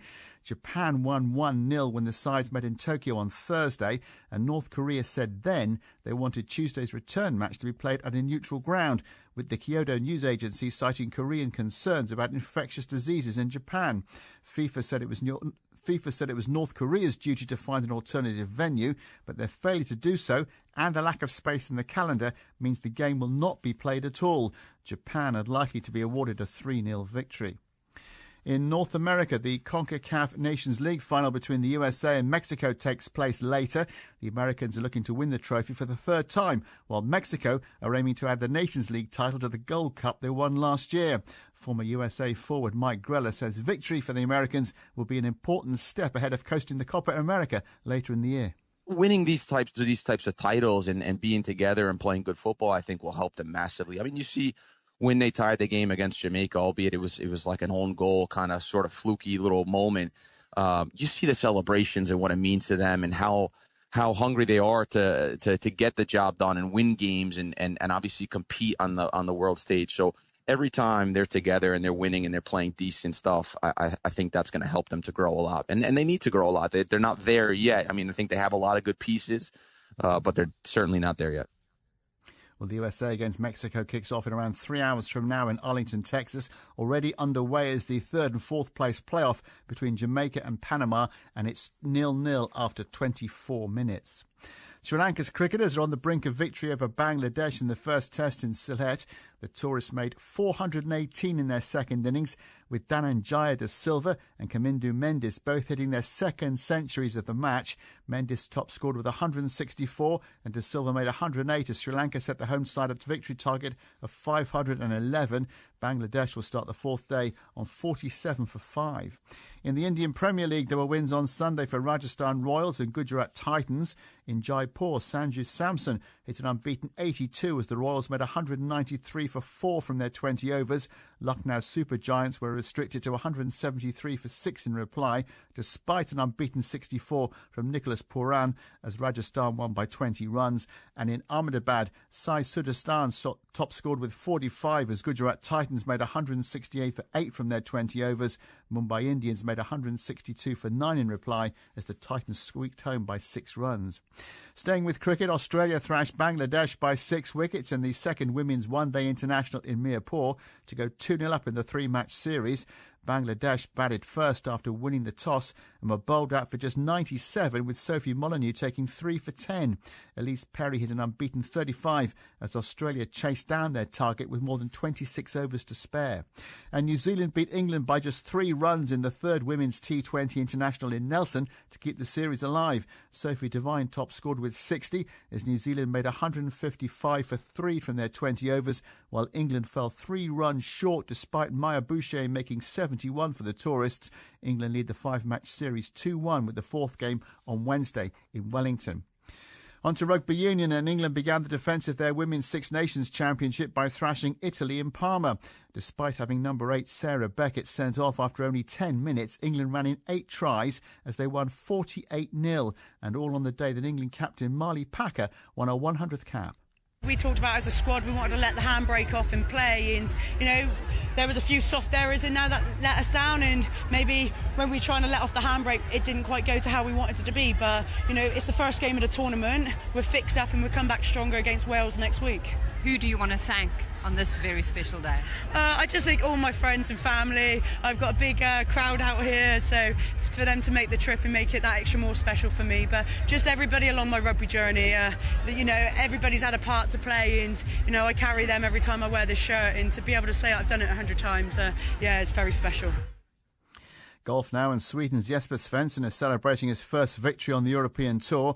He beat Kiradech Apibarnrat of Thailand in a 3-hole playoff to win the Singapore Classic. It's been a lot of good golf, and so it was nice to finally come out on top. It's very hard to win, so it was really nice. It's been a long journey. With a win here in my first season out here, I couldn't dreamt of it. It's just always been a dream to be a winner on the DP World Tour, and to achieve it, feels amazing. In other news, Spain's Jorge Martin of Pramac won MotoGP's Portuguese Grand Prix at Portimao on Sunday. He now leads the championship by 18 points from Brad Binder. Two-time Tour de France champion Tadej Pogacar of Slovenia won cycling's Volta a Catalunya after sprinting to victory in Barcelona. The UAE Team Emirates rider won 4 of the 7 stages and finished 3 minutes and 41 seconds ahead of Mikel Landa of Soudal Quickstep. And Judd Trump of England won snooker's World Open in Yushan, China. He beat local favourite Ding Junhui 10-4 in Sunday's final. And that's your sport for now. This is the BBC World Service, exploring the arts, culture and music from around the world.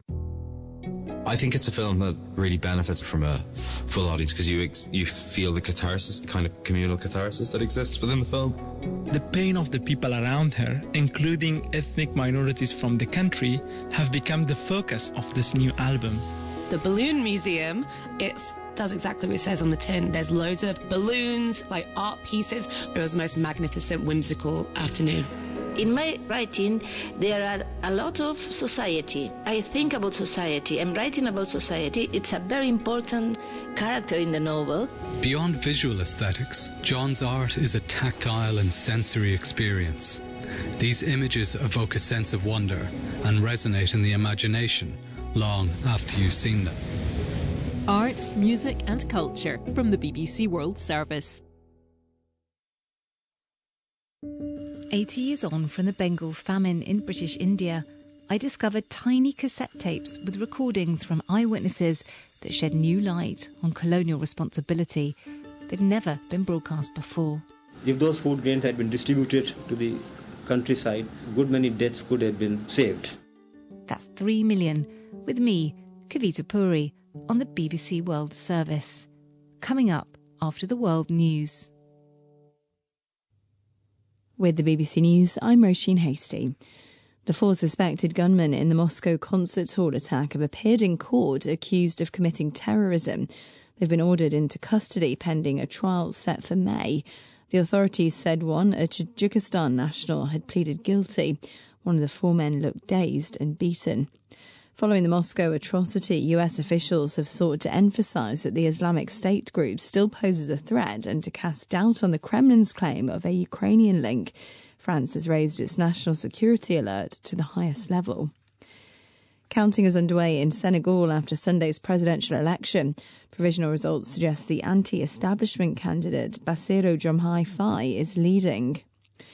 The head of the UN Agency for Palestinian Refugees says Israel has told him it will no longer approve UNRWA food convoys to enter northern Gaza. Philippe Lazzarini described the move as outrageous and accused Israel of obstructing the delivery of life-saving assistance during a man-made famine. Israel has not commented. Ecuador's youngest mayor, Brigitte Garcia, has been found shot dead in a car along with one of her advisors. The 27-year-old becomes the Andean country's latest assassination victim. Violent crime has risen dramatically in recent years. The Mexican authorities say most of a group of 60 people who'd been kidnapped in Sinaloa state have been found. It's reported that many have returned home. About 8 are still unaccounted for. The Constitutional Council in Chad has approved 10 candidates for the forthcoming presidential election. They include the country's interim president, General Mohamed Idriss Deby. A 24-year-old sumo wrestler from northern Japan has become the first in more than a century to win a top division tournament at his first attempt. Takeru Fuji claimed the Emperor's Cup at the end of a 15-day tournament in Osaka.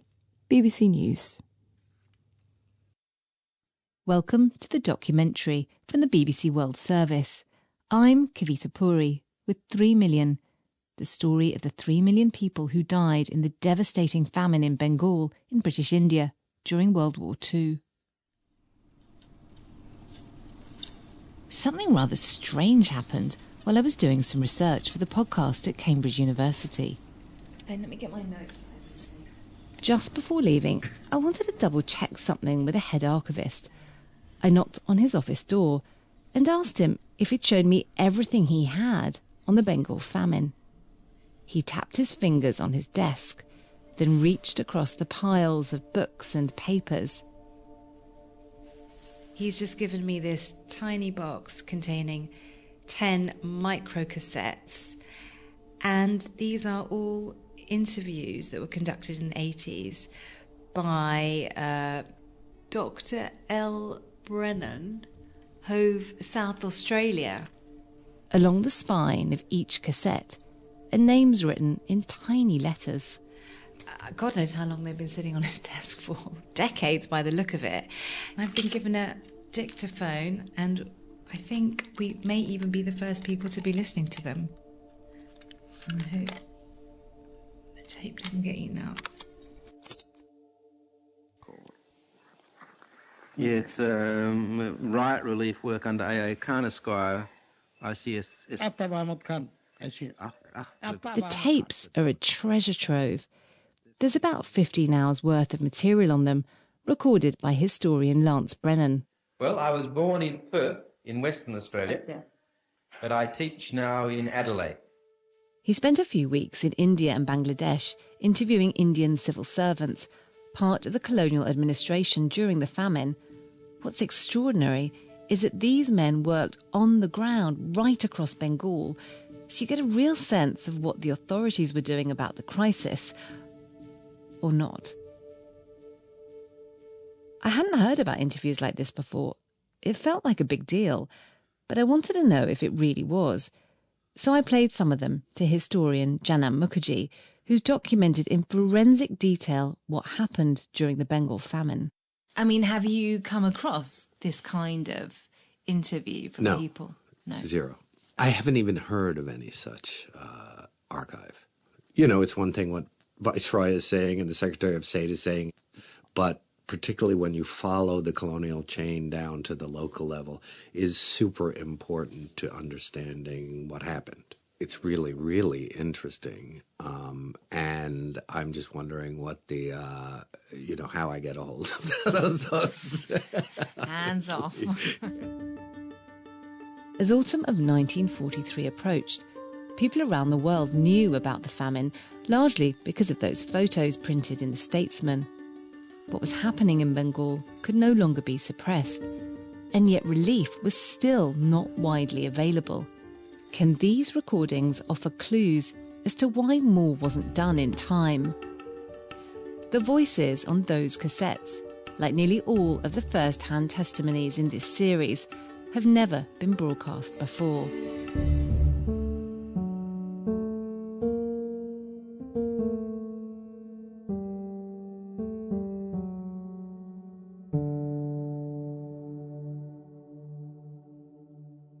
The tapes are old school. Each one fits snugly into the palm of my hand. When I first listen, they're a bit of a mystery, and the sound is often terrible.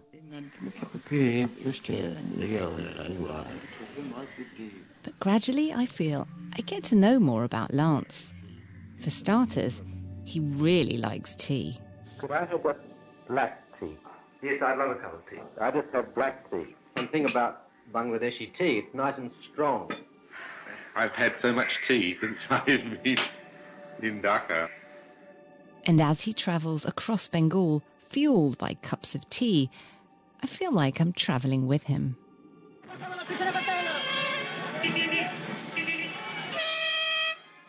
What we have here is on Howrah Bridge in a taxi.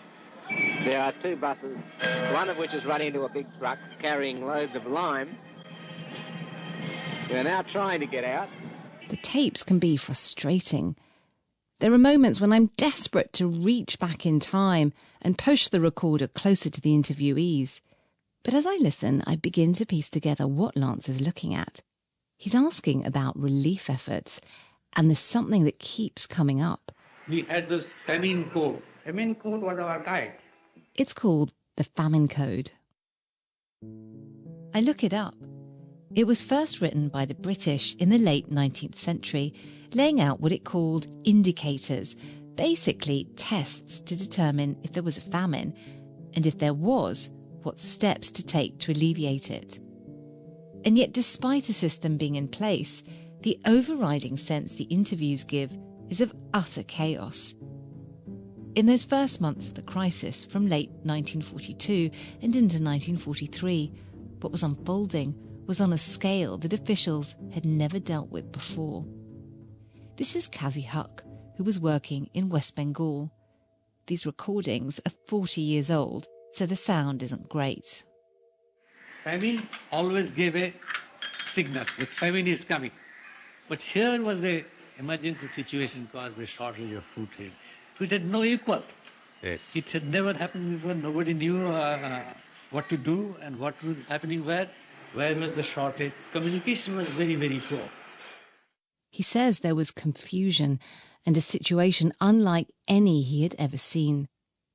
Indian civil servants like Kazi were sending reports about the escalating crisis to their British officers.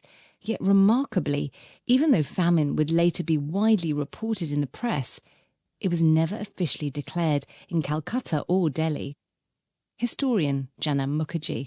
Every indicator of that code had been met, so famine should have been declared. It essentially wasn't declared because of the war.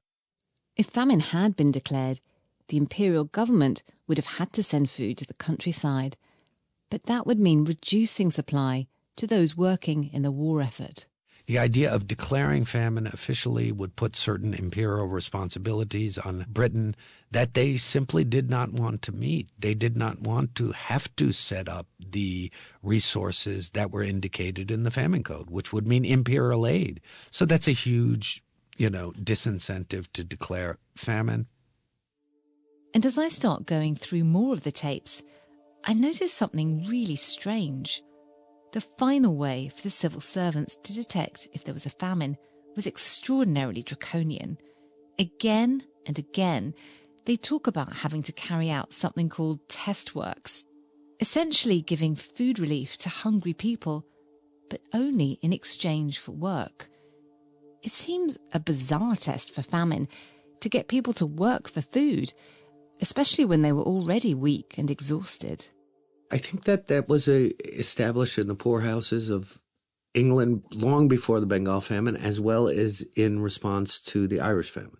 That idea of the workhouse as a form of famine relief, the idea that people need to earn their keep, so if we hand out charity, that will disable people, right? Deserving poor. Right.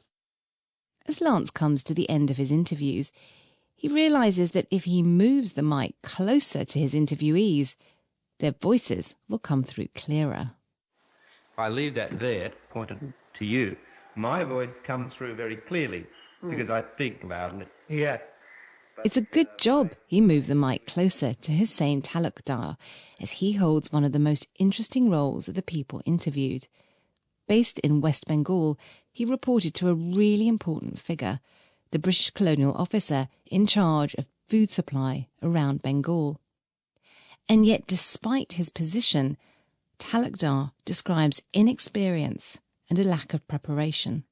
The thing came like a bolt from the blue. There was this famine.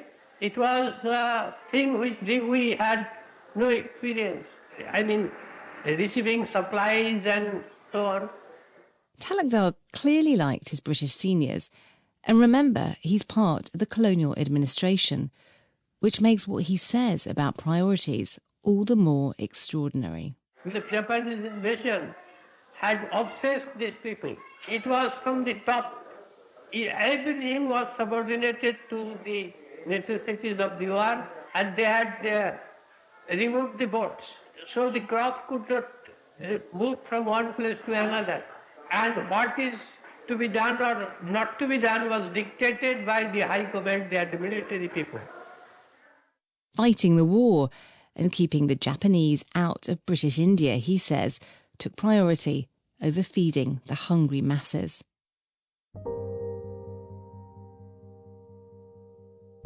This is the moment where I'd love to bring you Lance today to talk about his tapes. He's 84 and living in Australia.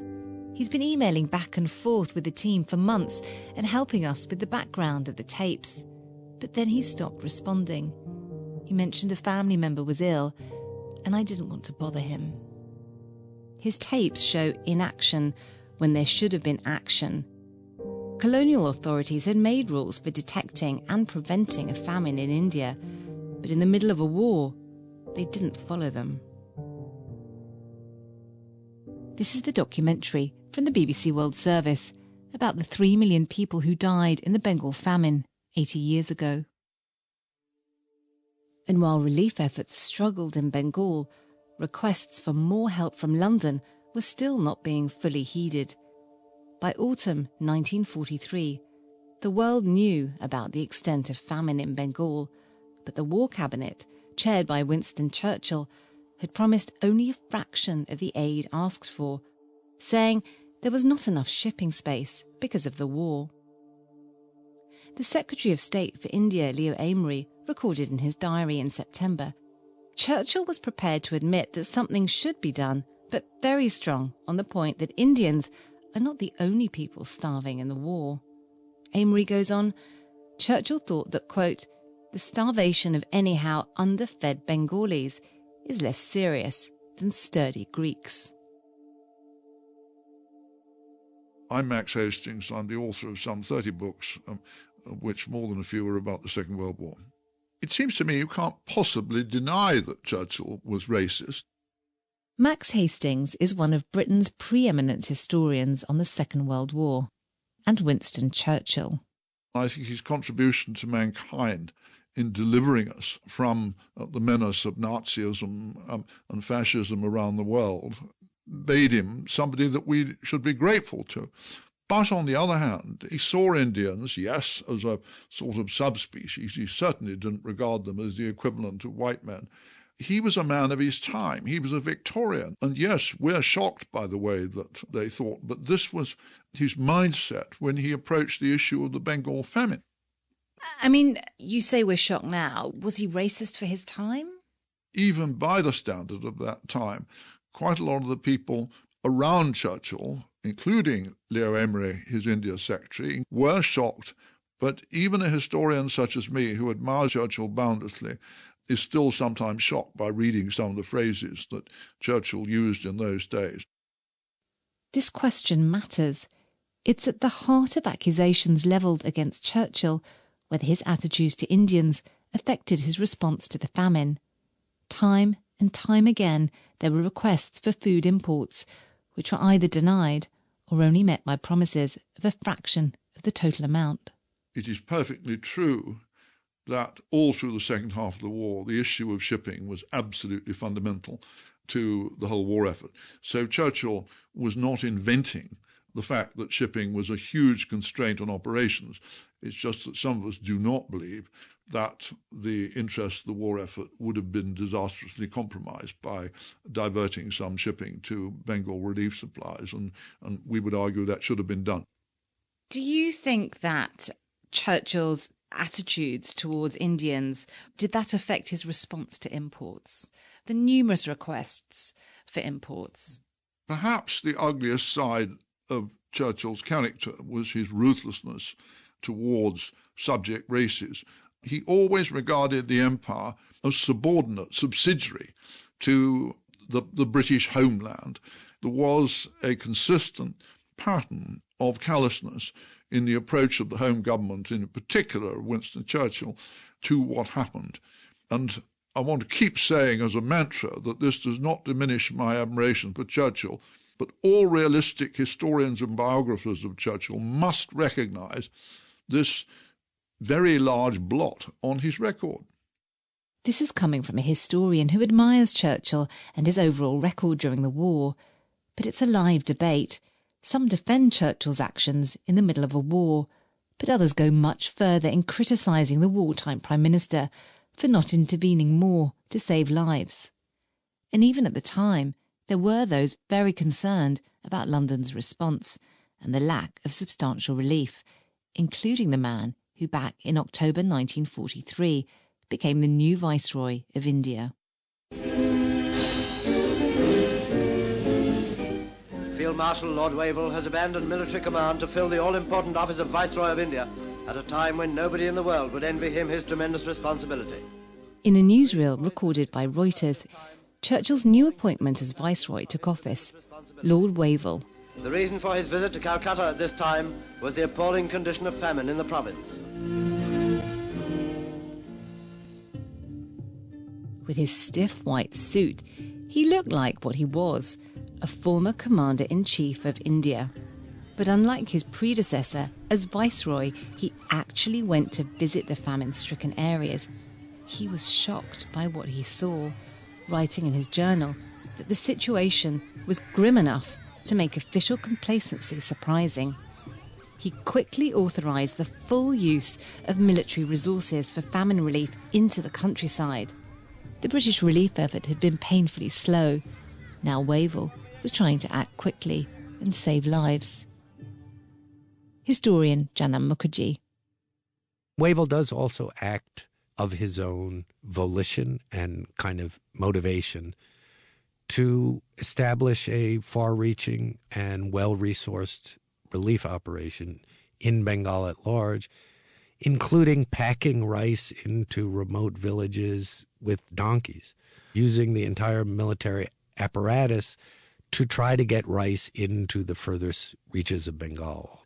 Wavell's motivations are authentically humanitarian. I mean, that he does see the starvation of Bengal as something that needs to be stemmed, not simply for political purposes or military purposes, but because it is an injustice and a humanitarian catastrophe. Military units were redirected to administer relief in Bengal. Wavell introduced more relief hospitals and gruel kitchens. He ensured Delhi was now committed to feeding Calcutta and the war effort from outside the province, no longer relying on Bengal's rural areas. There were prominent voices in Westminster supporting Wavell's humanitarian approach. Lord Pethick Lawrence, leading the first parliamentary debate on the famine, said in November 1943, if this terrible death rate had occurred in any one part of the British Isles, parliamentarians would have been vociferous in demanding that something should be done. What he was asking was, would starving Britons have been treated in the same way? A few days later, the Secretary of State for India, Leo Amery, asked for more food imports. Noting in his diary, he says Churchill broke into a preliminary flourish on Indians breeding like rabbits. His request for immediate imports were denied. And the relief effort faced another major obstacle. After Wavell's intervention, more food relief was coming into Bengal from other parts of India, but it didn't always reach those who desperately needed it. In this powerful piece of testimony, also discovered at Cambridge University, Gurdial Khosla, a traffic superintendent in charge of the railway district in Dhaka in East Bengal, remembers what happened in the months after Wavell arrived. I was intimately connected with receiving these food grains into Dhaka, and naturally I was also concerned with their disposal from railway premises. But I found that disposal was so tardy that the railway stations were getting filled up, and there were stacks of gunny bags full of wheat mounting up in various parts of the stations, not only on the platforms, but also the whatever available space there was between railway tracks. And a situation arose where the place was absolutely choked and nothing more could be received in Dhaka. I was therefore forced to imposing a restriction on the booking of food grains into Dhaka and East Bengal generally. People were starving in East Bengal, and yet Khosla says he had to stop new grain deliveries coming in. It was a dismal failure because if those food grains had not been allowed to accumulate in Dhaka and had been distributed to the countryside, possibly a good many deaths could have been saved. For historian Janam Mukherjee, the ineptitude is a reflection of a colonial project in its twilight years. What is interesting in the Bengal famine is that it also really reveals the sclerotic nature of the colonial state by its end, by the 1940s. So the incapacities of the colonial system are glaring in relation to the famine. The failure of vision, the failure of administration. It was a state in collapse. The officers of the colonial state were demoralized. They were facing a restive population that did not want them there. At home, their own families were facing bombings, and their home country was under attack by Nazi Germany. You had demoralized also colonial officers fleeing the defeats in Singapore and Burma and flooding into Calcutta.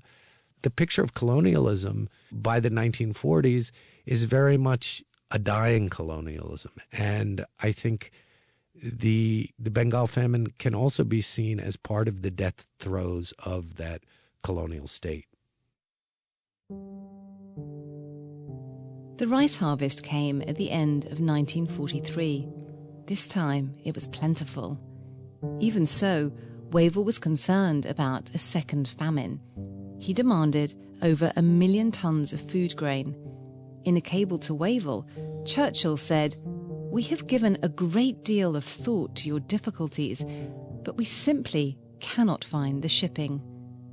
There were Allied plans for the Normandy landings. Wavell didn't let up. In a very strongly worded telegram to London on February 19th, 1944, Wavell said the Bengal famine was one of the greatest disasters that had befallen any people under British rule, and damage to our reputation is incalculable. Only in April 1944 did Churchill ask for help from America. Churchill wrote to US President Roosevelt asking for assistance, but they declined. They needed their ships for the D-Day landings.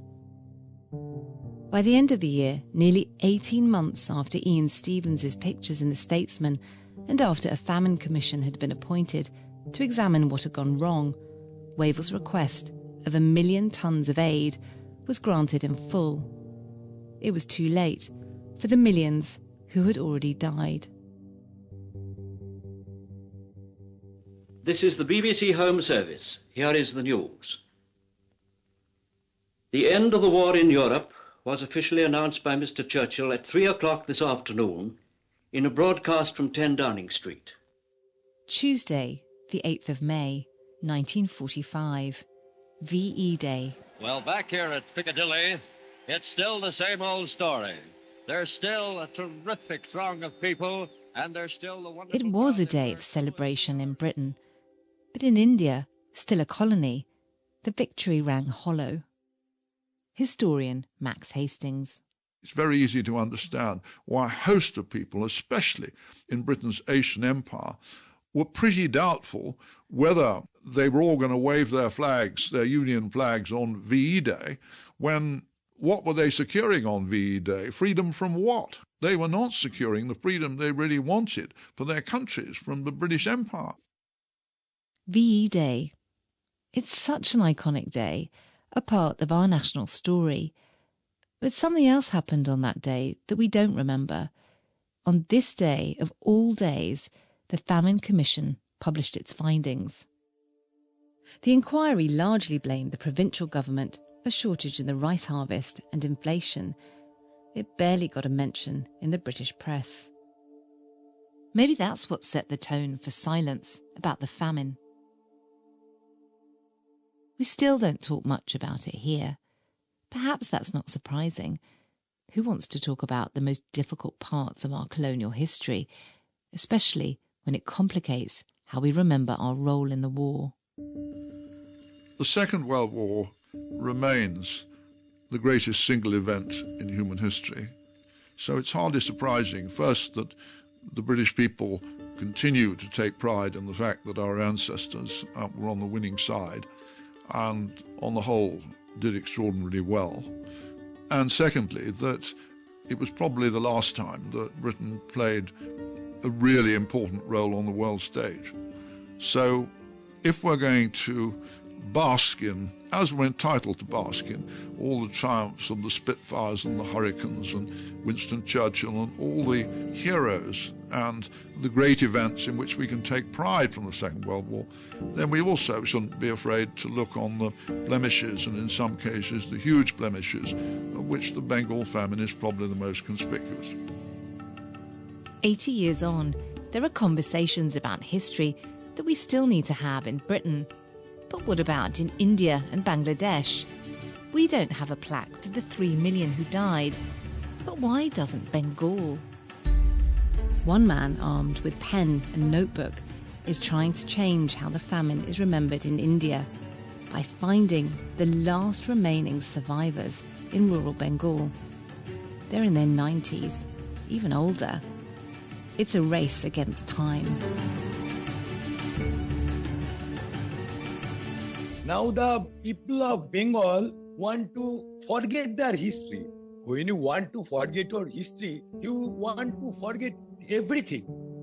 I find him next on 3 Million. This is the BBC World Service, and here's what World Book Club will be reading next. The Weekend by Australian author Charlotte Wood is a darkly funny but also often poignant novel. 3 women in their 70s are clearing out their deceased friend's dilapidated beach house. As they sort through a lifetime of possessions, memories stir, tensions simmer, and soon the bonds of friendship start to fray. World Book Club from the 6th of April.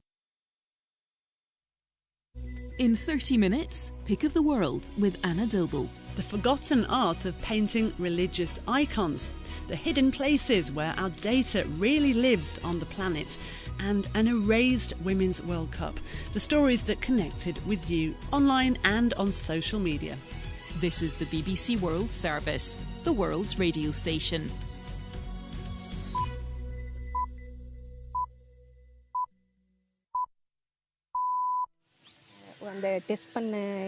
When the test came back positive, I was so happy.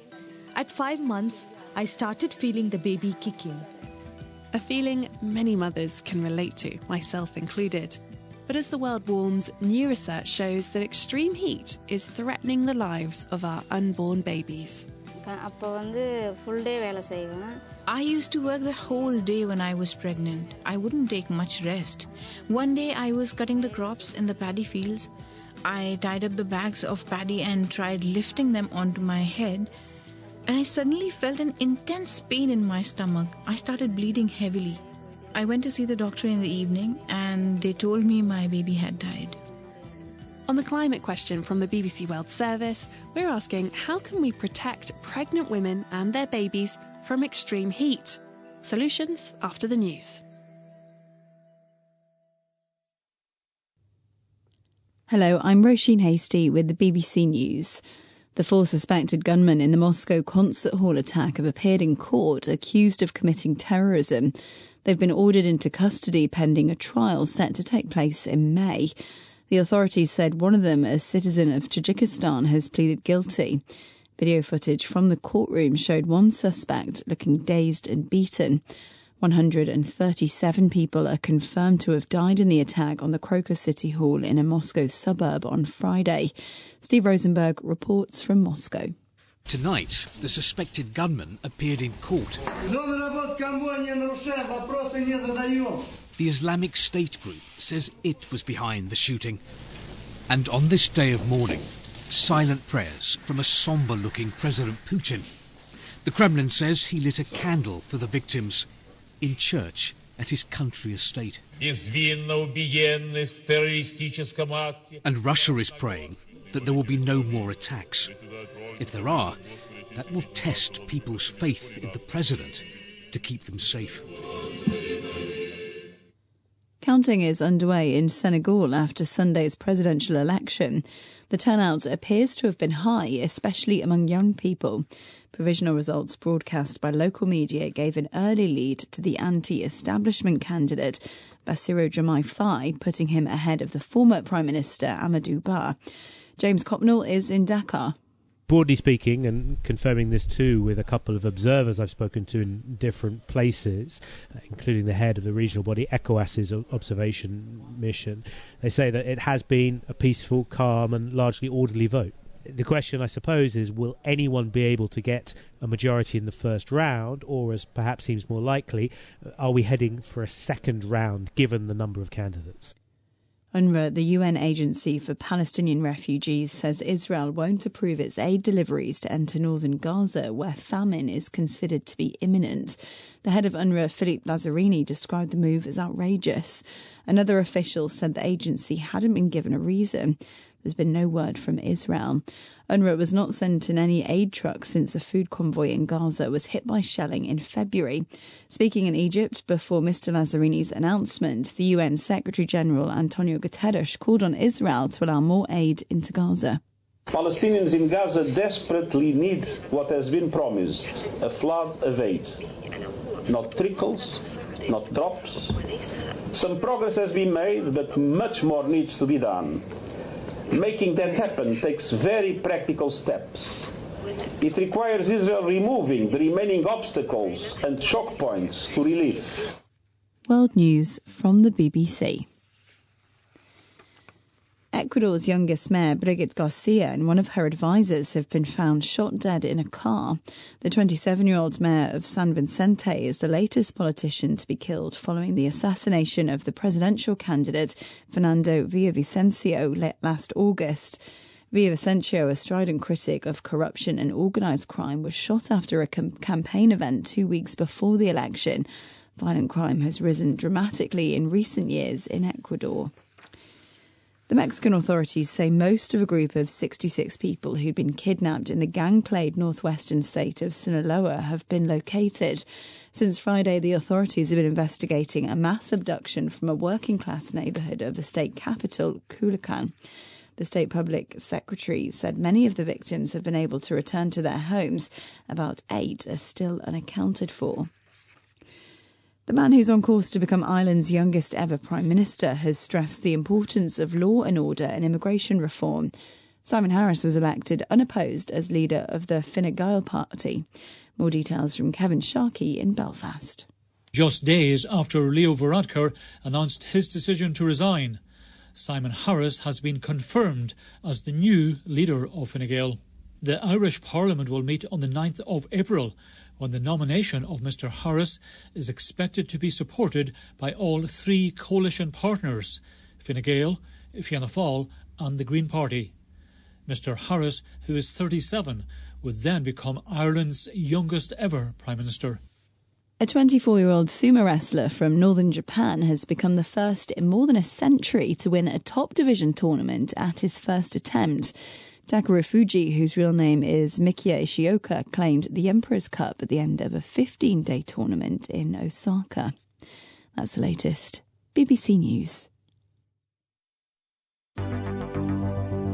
Welcome to The Climate Question from the BBC World Service. I'm your host, Greer Jackson, and I'm very fortunate to be joined this week by Tulip Mazunda, the global health correspondent for BBC News. Hello. Thank you so much for joining us, and you bring a really important story this week. Yeah, so I'm recently back from India. We went just last month, where we were given the first detailed look at a major new study published in the International Journal of Obstetrics and Gynecology. And it found women working in extreme heat face double the risk of stillbirth, premature birth, low birth weight and miscarriage. We've been working on a range of stories across the BBC where we've been hearing from many women who took part in the study and also some who work in particularly high-risk jobs in terms of the heat. One of them was a lady called Sandhya. அப்போ வந்து full day வேலை செய்வேன். I used to work the whole day when I was pregnant. I wouldn't take much rest. My legs would get so swollen and painful. I remember being thirsty all the time and out of breath. One day I was cutting the crops in the paddy fields. I had felt some pain in my abdomen in the morning, but I came to work anyway. I tied up the bags of paddy and tried lifting them onto my head, and I suddenly felt an intense pain in my stomach. I started bleeding heavily. I went to see the doctor in the evening, and they told me my baby had died.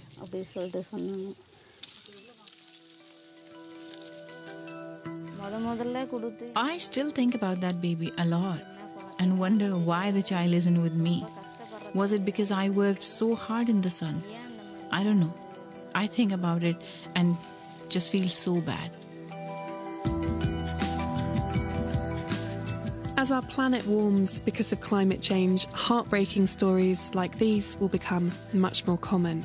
So we're asking, why is heat having this effect on our unborn babies, and what can we do about it?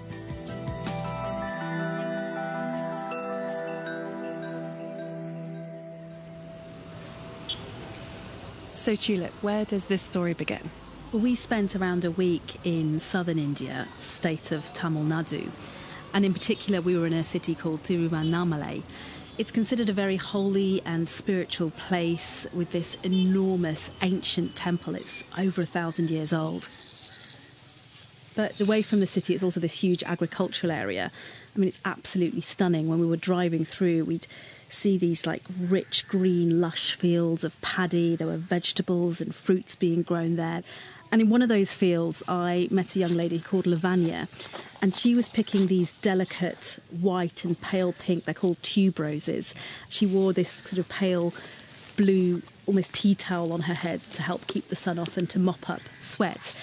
She was 6 months pregnant and she was expecting her first baby. When the test came back positive, I was so happy. I had some dizziness in the first couple of months, but I was okay. At 5 months, I started feeling the baby kicking. I remember that feeling so well, the baby kicking. It's such an exciting time, isn't it? Yeah, it's just like so precious. And you can probably hear the smile in her voice there. She's so looking forward to life with her new baby and everything that comes with. But she is doing a very full-on job at the moment. She wakes at 5 o'clock every morning and then she'll do cooking and cleaning in the house until she then goes to the fields. And then she works there for around 3 hours. And in that time, she only earns around 300 rupees, which is around $3. She told me that she has to do this kind of work because her husband's income alone isn't enough to feed the whole family. Only if we work can we have food on our plates. That's our situation. One person's income is not enough to feed the whole family. So it's important that I contribute. It gives me immense satisfaction. It is tough working in the heat. I wear a shirt and a headscarf to protect myself from the scorching sun. But I sweat a lot, and that causes a burning sensation on my skin, in my eyes. I feel itchy all over my legs, and it can get painful. It's already getting so hot here. How are you going to cope when the summer really kicks in? It will be tough doing this work with a big bump. Even now, I get severe back pain. I will try and take lots of breaks and drink plenty of water. How hot was it when you were speaking to Lavanya? So it was around 30 degrees Celsius that day. I mean, we were there in February, right? So the summer hasn't kicked in at that point. It will kick in kind of March, April, May sort of time.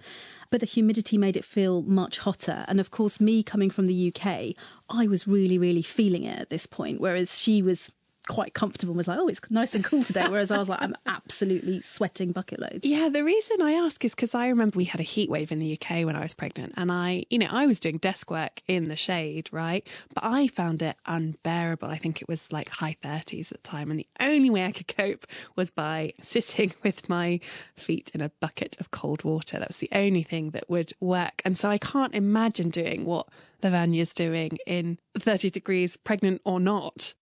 So how common is that story? Yeah, so it's really difficult to get a proper grasp of the numbers because a lot of these women, these poorer women, work in what's called the informal workforce, right? So they turn up to a field for a couple of hours work. They don't have as many rights. They don't have as many financial protections, workplace, general well-being protections. So it's difficult to get a grasp on. But what we do know is, we saw lots of women working in these fields. One of the fields we went to, there were 24 odd people in the sugarcane fields, and that's really tough work. That's like hacking down big, thick stems of sugarcane with like little machetes, bending over. And doing that while pregnant, many of these women, they don't have a choice but to keep working right up until they have the baby. But India's made huge strides to improve maternal health over the last 10, 20 years. They won an award from the World Health Organization for improving maternal and neonatal death rates. And what many of the climate scientists have been saying to me is that what we're seeing with the climate could be a backsliding of all of that. All of these gains could be at risk as we see more heat waves, more hotter days. And India is predicted to become one of the first countries in the world where temperatures will top the safe limit for people simply resting in the shade. And these most vulnerable women, they will carry on working and they will be the ones most at risk for sure. So on our travels, we also met another lady called Sumathi. And she told me that she's been working in the field since she was 12 years old. She earns around 400 rupees a day. That's just under $5. She was wearing this beautiful green sari. She almost camouflaged into these cucumber bushes. She was picking these cucumbers. She had these big, thick black gloves on because the cucumbers there, they're quite small and they've got little spikes on them, so they can be quite difficult on your hands. And she told me actually that even when it's really hot, she wears them because she has to choose between should I feel really, really hot or should I be stabbed by these little spikes? So she goes for being hot. But she said that, her hands just fill with sweat in these gloves and then that really can burn her skin. And she was part of this study. And during the study, she sadly lost her baby as well. And she told me about the day that happened. I used to feel so exhausted. I also did not know how to look after myself as it was my first pregnancy. I felt very unwell, so I went to the doctor who told me I had a miscarriage. I just lost it. I shouted and I cried. I could not tolerate the fact that my baby was no more.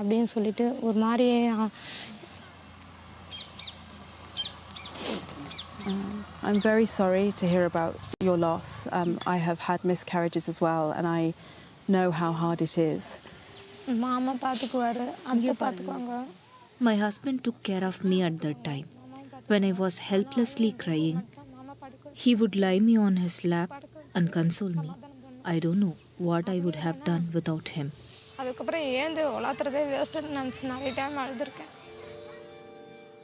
She's crying in that tape, isn't she? Yeah, we both got really upset actually when she was talking about her losses. When you have a much wanted pregnancy and you lose it, as I've had 4 miscarriages in the last 4 years.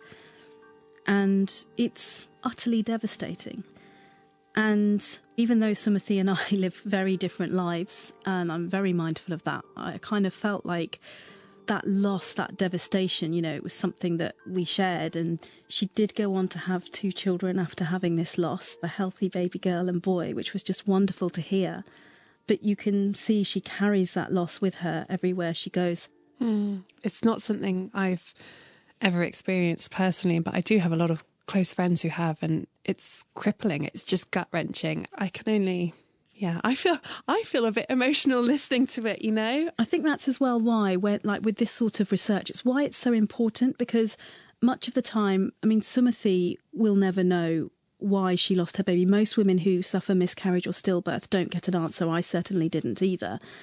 If it's things in our environment like extreme heat that could be having an impact, then it's so important that women can at least know about potential risks so that they can better protect themselves against it. Yeah, absolutely. So let's just talk about this research. You said it doubles the risk of miscarriage, stillbirth, low birth weight, premature birth. So just talk me through exactly what they did and how they came to those conclusions. So they followed 800 women. Around half of them were in jobs where they were exposed to extreme heat just as part of their normal work. So these were women working in the fields, like we heard from Lavanya and Sumathi. They were people who worked in construction outside or in brick kilns as well, salt pans where they, collect salt. And then 400 women who were not exposed to heat. They came from a range of different workforce. So some people worked in hospitals, in schools. They followed all the pregnancy and they found that the people who were in the exposed groups had double the risk of losing a pregnancy, having a baby early and having a baby with low birth weight, which can cause issues later on as well. So that was quite a stark finding. And they took into account the various workloads of the women, key health indicators for women. And what they found was heat was still a risk factor on its own. And this is the first big study where they have been looking at women who are on the front line of, being exposed to the negative health impacts of climate change. So you say all these risks double, but what does that mean for the women in the study? Like, is it a big jump? Are they suddenly much more liable to have these problems with their pregnancy? It's important to look at the original numbers as well, right? So the risk of stillbirth or preterm birth among this group started off at around 2.5%. That was in the unexposed group. For those that were exposed to the heat, that rose to around 6%, so just over double. For miscarriage, the risk in the unexposed group was around 2%. That rose to 5%. So it is important to remember that we're starting at relatively small risk to begin with, and that risk increases by double, but it's not a huge amount. Now, obviously, as any woman who has had a loss knows, when it's you, these numbers just don't matter at all. But for most women around the world, this will still be a relatively rare thing. I mean, most of these women who were recruited slightly later in pregnancy, and the later into pregnancy you get, the less likely it is for you to have a loss. So I actually spent some time with the researchers who are out in the field doing this important work. One of them is Rekha Shanmugam, who's a former nurse, and she now works at the Sri Ramachandra Institute of Higher Education and Research. And she's been investigating the impact of heat stress on pregnancy for the last 7 years. And so she took me into a sugarcane field in that same area of Thiruvannamalai, and she showed me her temperature gauge. Right, and is that just like a thermometer that you or I would use to measure the temperature of our kids, or? No, it's quite different. It measures a whole range of things. This measures the level of humidity, the radiant heat, and the wind speed. And with all of those, they come up with what's called a wet bulb globe temperature. Now, the safe threshold for the field we were working in, that was 27.5 degrees Celsius. So that might not seem very hot, but believe me, it was very, very hot. But yeah, no, she showed me how it worked. This is environmental heat stress monitor. Now the temperature is 29.5 degrees centigrade, quite high right now. Going to work for a prolonged period with this temperature, they are more prone for heat-related illnesses and other effects. Especially for the pregnant women, they are more prone for adverse pregnancy outcomes such as miscarriages, low birth weight, preterm birth, stillbirth, and congenital birth defects too. How surprised were you when those results came? Because that's a big difference, double the risk. Actually, I was quite surprised. This result can be used as a foundation for the other studies. There is a long way to go in order to find the exact biological mechanism behind this. That may help to improve the reproductive health of the women globally. Rekha said there that they don't know the exact biological mechanism, i.e. why extreme heat would cause women to miscarry. Is that right? No, so they can't categorically say why this is happening, and that's why they are trying to do more research projects. But one of the theories is around possible reduced blood flow to the baby, because the idea is that when the mother gets very hot, the blood could be being diverted away from the baby through the placenta, through the umbilical cord, out to the mother's skin, because that's what can cool her down in the heat. I mean, Rekha actually told me about a previous study she did back in, I think it was 2016, where a lot of the women were reporting issues with going to the toilet, or like having burning sensation or having itching down there. And then when she started asking the women about it, many women told her that they avoid drinking water during the day in the heat because they don't want to use the toilet, because there are no toilets. You just have to go and squat out in a field somewhere. And they didn't want to do that. They were worried about peeping toms or snakes, insects, in the grass. It's just uncomfortable, horrible. So they would reduce how much they're drinking so they wouldn't have to go to the toilet. And so then be very dehydrated. Exactly. So rather than... good. Yeah, exactly. Yeah. So clearly, if you're working out in the heat, whether you're pregnant or not, avoiding drinking is not a good idea. Did you speak to someone in authority about this particular issue, about what they're doing to ensure that men and women have access to toilets? Yeah, so we went to Chennai, actually. We met up with the Director of Public Health for Tamil Nadu State, Dr. Selvavin Ayagam. He talked to us about this, and he did say, look, this is a basic right. He said women and pregnant women and workers in general should have access to toilets and to clean drinking water and general good care, particularly during pregnancy. But he did put the onus on employers to provide them, and he talked about how in the formal workplaces, it's much easier to regulate this. But in the informal workplaces where people just come and go, it's not very well regulated, that's much harder. But he said it's something that they need to be working more on.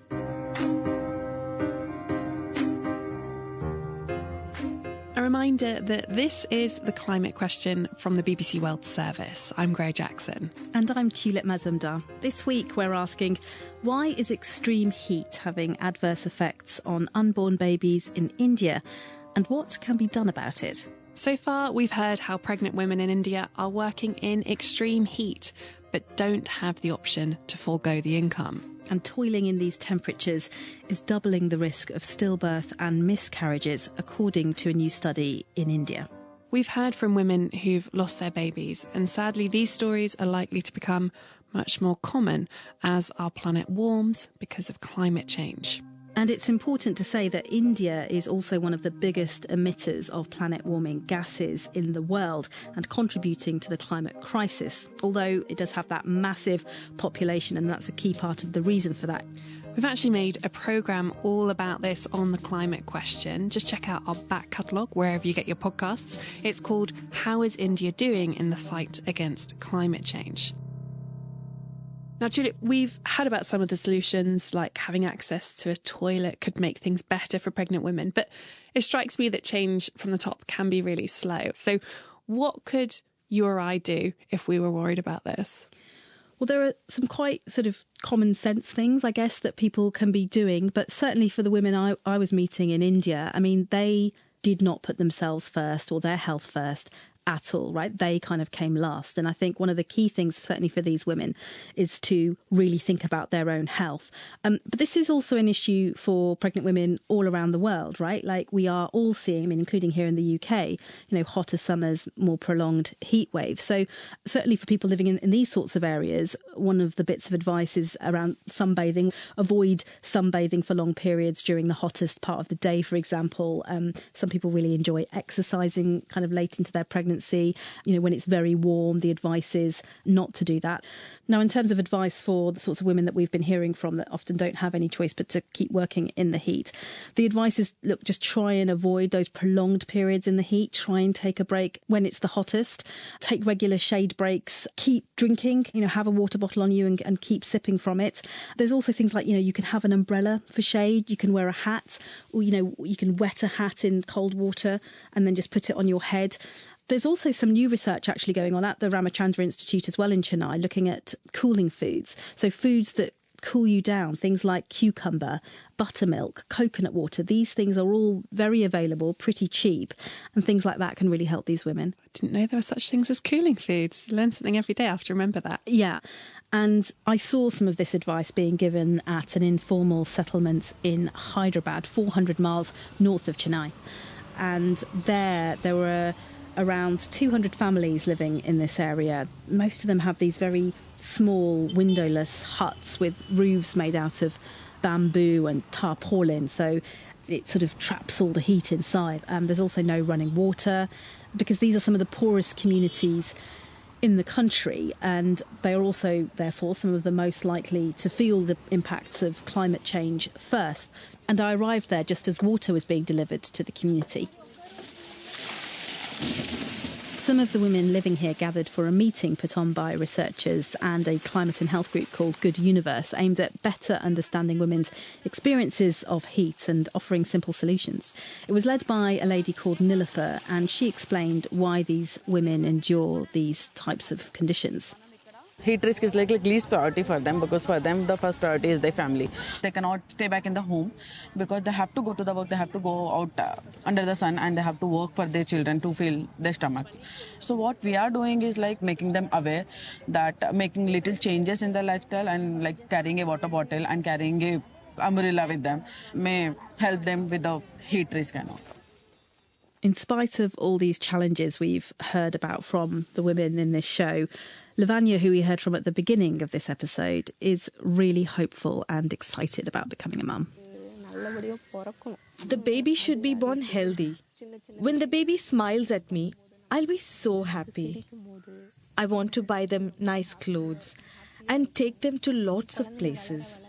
What will they look like? What will they study? I'm so curious.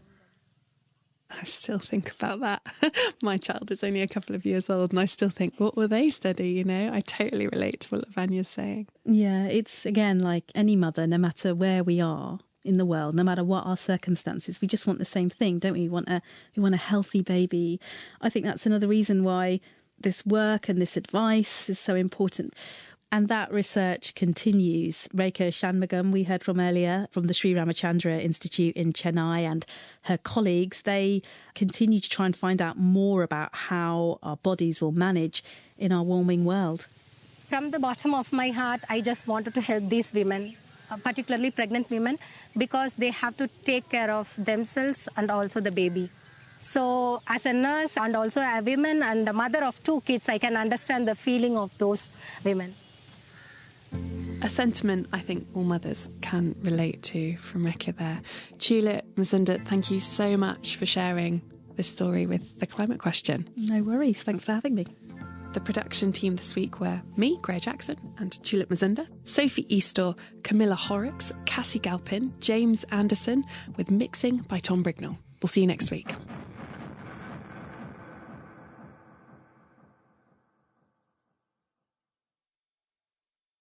This is the BBC World Service, looking into Oregon's radical drug decriminalisation policy.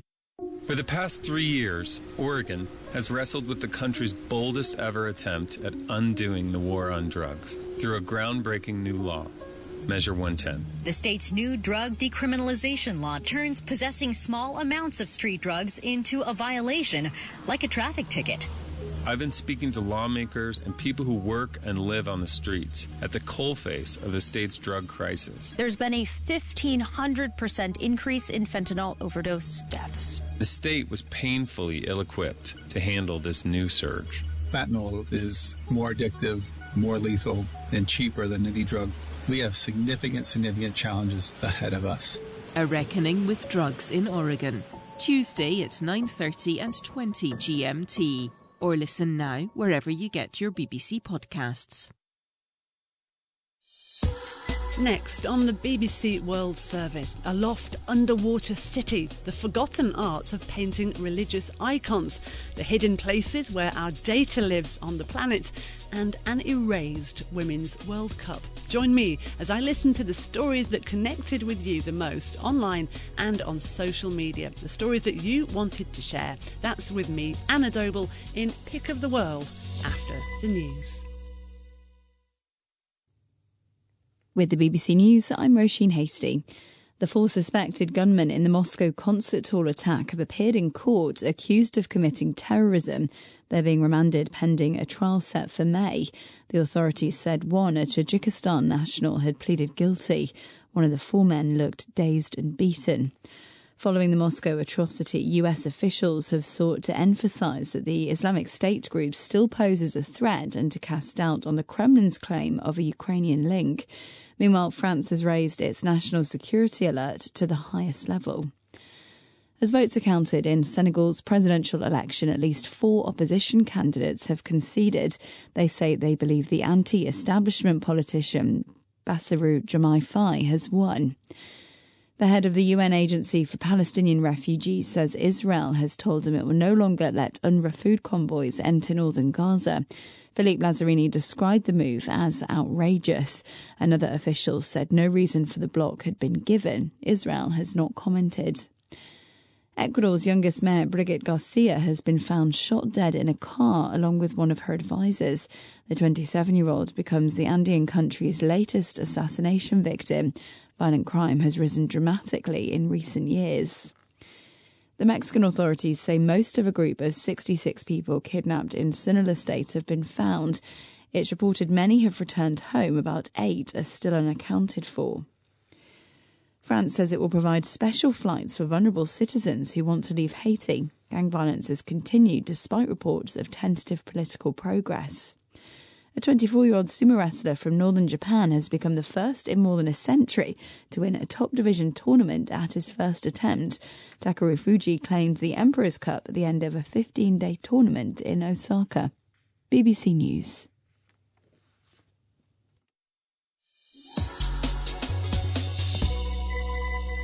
Hello and welcome to Pick of the World. I'm Anna Doble, the digital editor here at BBC World Service, and you join me in our newsroom, which is why you can probably hear the distant chatter of journalists and producers working on their programmes. But it's your clicks, your comments and your shares that decide my agenda, the social posts and the on-demand shows that you've been choosing over the last few days. So, this week, I'll be visiting a lost underwater city, I'll be finding out about the forgotten art of iconography, and I'll be getting my head around the hidden impacts of our data on the planet. But first, I start with the Erased Women's World Cup. Let's listen now to a clip from the trailer for new documentary Copper 71. Mexico City, 1971. A tournament of unprecedented scale. The Women's World Cup. Why didn't I know about this? Hidden for 50 years. We were never allowed to play football. A clip there from the documentary about the unofficial Women's World Cup. Leah Caleb is a lost lioness. She was in the England team that went to the unofficial World Cup in Mexico in 1971 when she was just 13 years old. The tournament was not officially sanctioned by FIFA, but huge crowds, up to 95,000 people, turned out to watch some of the matches. Our post on our Facebook page about Leah and her teammates has really gone down really very well. In fact, you would fill stadiums several times over. So far, more than 330,000 of you have seen our post on the Facebook page at BBC World Service. And Leah has been chatting to NewsHour's Tim Franks about the documentary and her former manager, Harry Batt. Having experienced what we did in Mexico, we thought it was the beginning of seeing women's football grow, be accepted, and actually start playing on the right stage and you know, taking off. We thought this is the start. Yeah. Obviously, it wasn't. No. Well, I mean, it was, but it was a very long, delayed Yes. start. I mean, just to mention Harry, your manager, he was given a lifetime ban. I mean, he must have been crushed by that. Absolutely, and I wasn't aware of this until we started looking for the team in 2018. There was lots of different things happened because as players we were banned for 3 months, the young players 13 to 16, and 16 and over were banned for 6 months. Following that, Harry then had a lifetime ban, and the team, obviously, part of the team broke up, and of course players went back to their teams around the country anyway. So it's the saddest thing that I could have ever heard, and yes, it did. It did break him. It seems astonishing to talk about it in these terms all these years later. I'm sure, Leah, you're delighted by what's happened to the women's game domestically, internationally. It has, you know, it's obviously going from strength to strength. But is part of you just sort of slightly grinding your teeth about the fact that, you know, I mean, apart from this film, so few people remember the Copper 71. I have to say that it was just, that was what we did then. It was of its time. It helped to move things along. And of course, any girl that wanted to play football would love to play in big stadiums and have that dream of being a professional footballer. But I genuinely am so proud of where the girls are nowadays and the young women. It sort of wipes out that part of it. We did our bit. It moved on. It took too long, it has to be said, but there's obviously a reason. And so I'm just so pleased. They are incredible young women and they are elite athletes. It's going forward. What can I say? It's, the future's looking bright for women's football. Well, lots of you have left a comment on our post about Leah and that tournament. Gordine in the UK said, I'm sorry to say I've never heard of it, but I was around at the time and I guess they didn't get much publicity. Alan added, I think all those Lionesses deserve an official apology, and at 13 years of age, and to the team a special medal as well for representing their country. And Ricky wrote, everyone should go and see Copper 71. Amazing and untold. Amazing women. Every single one. And one of the team behind the Henley Women's Regatta that takes place in the UK got in touch to say, Hi Leah, you're a bit older than me, but we played hockey together at Luton Ladies HC. Knew you'd be a prodigy at Copper 71. Great hockey player too. Meanwhile, Ella Williams is one of the researchers on Copper 71. She's also a player and a coach herself, so I jumped on a call to chat with her. I always say that the film is a celebration of these women and it's a celebration of the tournament. And when you watch the film, you can see that the women are so humble that there's no anger from them in terms of the way that they've been treated in the film. And actually, that's such a beautiful thing. And I think that it makes you want them to have this acknowledgement that they deserve. The response has been amazing, and especially I work in grassroots football, and so I'm around lots of young girls all the time, and they are also so excited by this film and really celebrating the history of women's football. I'm delighted when I go through the park and see young girls playing, and there being loads of opportunities to be in a team now that even when I was a kid, it wasn't the norm, but now absolutely, and that's in the 90s. But now, obviously, there's girls' teams everywhere. So we already have seen this huge upsurge in girls playing football, but do you think this film could cement even more that there's an amazing hidden heritage in women's football? Yeah, I think so. I think that we've, as you said, especially since the 22 Euros, when England won the Euros, I think since then we've seen a huge spike in the popularity of women's football. And for me, I can see at my training sessions, the girls come now with the women's names on their shirts rather than the men's names, which I think is amazing. And I think is how it always should have been. And, now we need to get the names of the 71 players on our shirts. Let's do that, Ella. Let's make it happen. I'm well up for it. Hopefully there's going to be lots more screenings of the film to sort of more grassroots clubs, and we want the impact and the legacy of this film to be really big, because Copper proves that football is a sport that has really contributed to these women being powerful, strong and resilient, and actually that is something that all girls should have access to. But you coach, which is obviously a big part of your life, but you still play yourself as well. I do play 7 aside, yeah, so just casually. Football has always been for me, never a professional calling, but actually it's always played a huge part in my life in terms of all of the off-pitch benefits. That's what I've always loved about football, the fact it builds confidence and self-esteem, the community around football. So yeah, still play and coach at a grassroots level. Nice one. And just finally then, you have set up a charity in the wake of Copper 71. Tell me about that. Yeah, so after finishing production on Copper 71, I set up a not-for-profit organisation, Our Goal.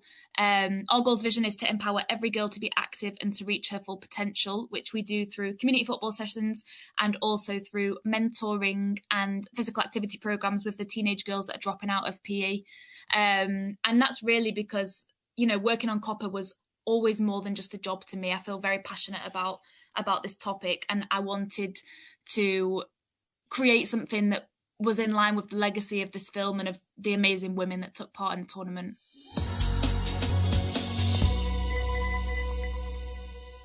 In the year 2000, the pioneering underwater archaeologist Frank Goddio made one of the greatest ever submerged discoveries. He found a whole city off the coast of Egypt. The remains of Thonis Heraklion, an ancient port, had been lost without trace. It had once flourished at the mouth of the Nile between the 6th and 2nd centuries BC, a city twice the size of Pompeii. Frank spoke to Josephine McDermott for Witness History, and our video on Instagram has scooped up 1 million viewers. We went on excavating another one, and it took a week realizing that we had discovered a 175 meter long wall, 3 meter thick, and this could be only, of course, the surrounding wall of a very big temple.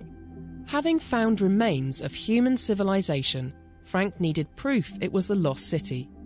In June 2000, the first major discovery was made, which pinpointed the archaeological site as being a city first known as Thonis and then Heraklion. At the end of the first day, appear red granite small pyramid.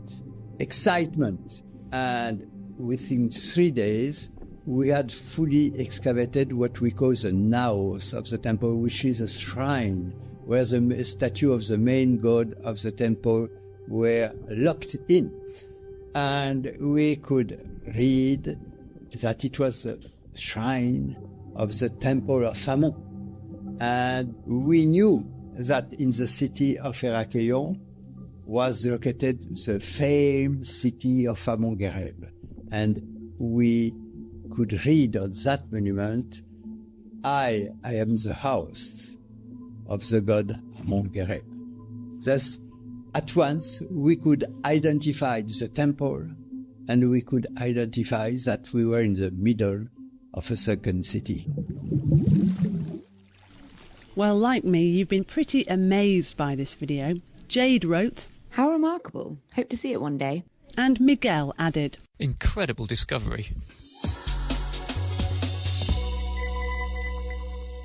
Another video doing some impressive numbers for us takes on an unusual subject. Dr. Irina Bradley is an iconographer and teacher, with her work landing up in churches and chapels all over the world.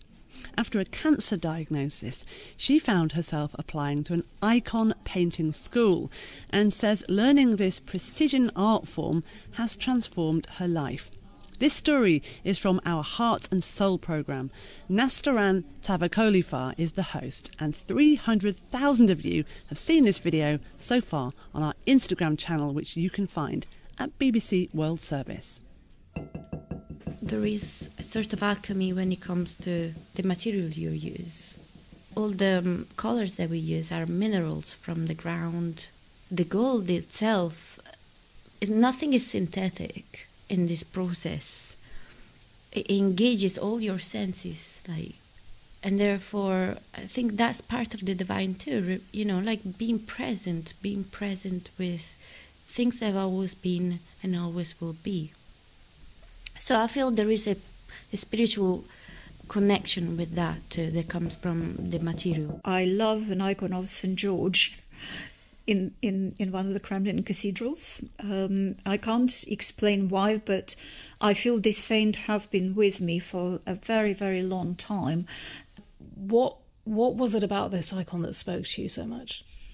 In icons, it is the eyes which attract me the most, and the eyes are generally exaggerated, and it was the look, the way St. George looked at me from that icon.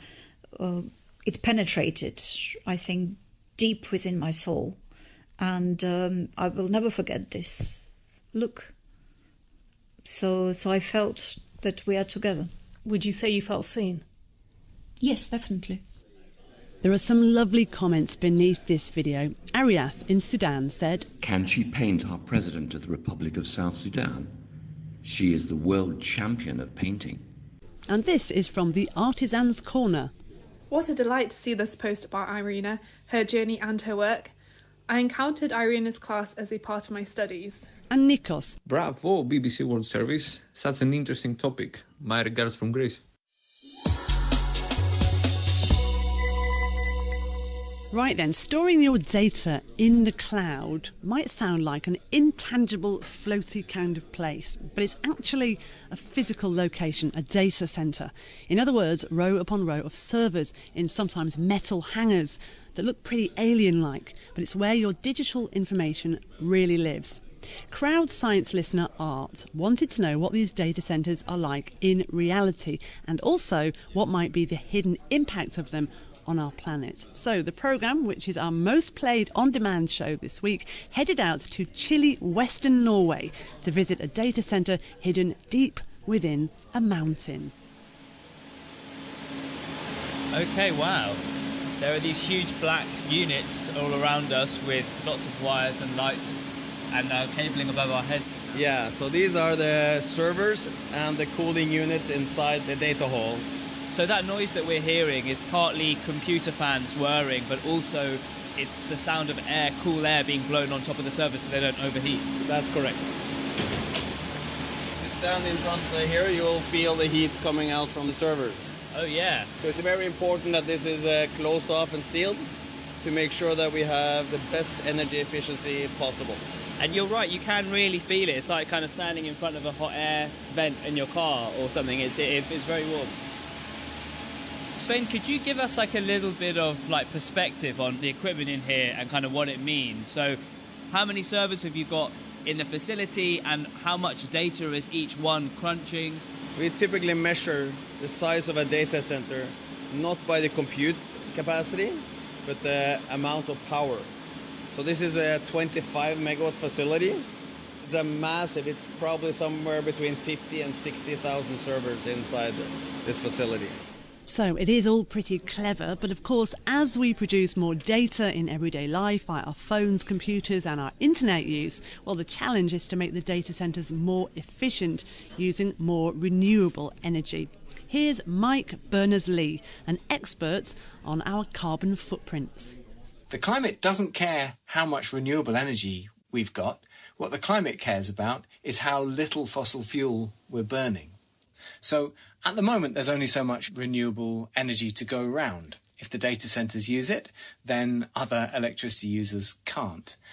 Now, some data centres claim they're powered entirely by renewable electricity, and that's a valid claim if they can be sure that the renewable energy that is generated in order to power their data centre wouldn't otherwise have been generated.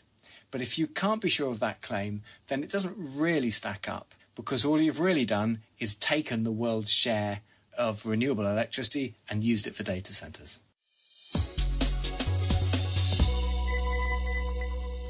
Please do join the conversation on this story and our others by finding us at BBC World Service on Instagram, YouTube, Facebook or X. If you love scrolling on TikTok, then have a look for our things via BBC News. And you can sign up to our weekly BBC World Service newsletter. It'll help you stay up to date on all our new podcasts and programmes. You can find details of how to subscribe for free on our website. Just go to bbcworldservice.com. Thank you so much for listening, and thank you for talking to us and leaving comments this week. The presenter was me, Anna Doble, and the producer was Viant Siddi.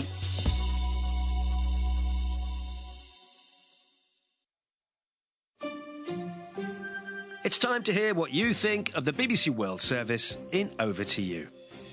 This week, it's a weekly digest of news, features and debate from the world of cricket. But are you bowled over by the programme's Stumped? We hear your comments and we're joined by one of its hosts, Alison Mitchell. Plus, a listener asks why, when listening online, the volume level changes so much. I'm Rajan Datta, and this is Over to You. So to start in the magazine programme that each week is all about the world of cricket. Now, on this week's show, we're going to look at the value of reaching 100 Test match appearances and ask if it still has the same significance as it used to. And we're going to be hearing from you, some of our listeners and viewers. But first of all... We've had this from Alison in the UK. I often listen to Stumped. It is an excellent programme and podcast that delivers a concise and balanced overview of world cricket. The rapport between the presenters, who are all clearly passionate, informed and enthusiastic about cricket, is wonderful to hear. They cover all of the various tournament types for both the men's and the women's game. Please keep up the good work. Schedulers and programme commissioners, leave this programme alone. Lisa Gregory. I love this programme. I have no interest whatsoever in cricket, but I find the conversation between Alison, a brilliant presenter, Sunil and Jim riveting. All three have nice clear voices. Alison sounds so knowledgeable and enthusiastic, and yes, I've learned a bit, which does make me more interested in the game. There's nothing I don't like about Stumped. Jim, as an Aussie, there's a lot of respect for Jimmy Anderson, isn't there, despite him being on the opposition? Have you got sort of a favourite moment, or time of either watching him bowl or simply spending time with him? Yes, as Felix said, spent some time with him a couple of tours ago when he stayed on. Hello, this is Kaz Trix in Stony Stratford, England. I'm a cricket fan. I wouldn't go so far as to say I really understand what's going on a lot of the time, but there's something about the sport that I absolutely love.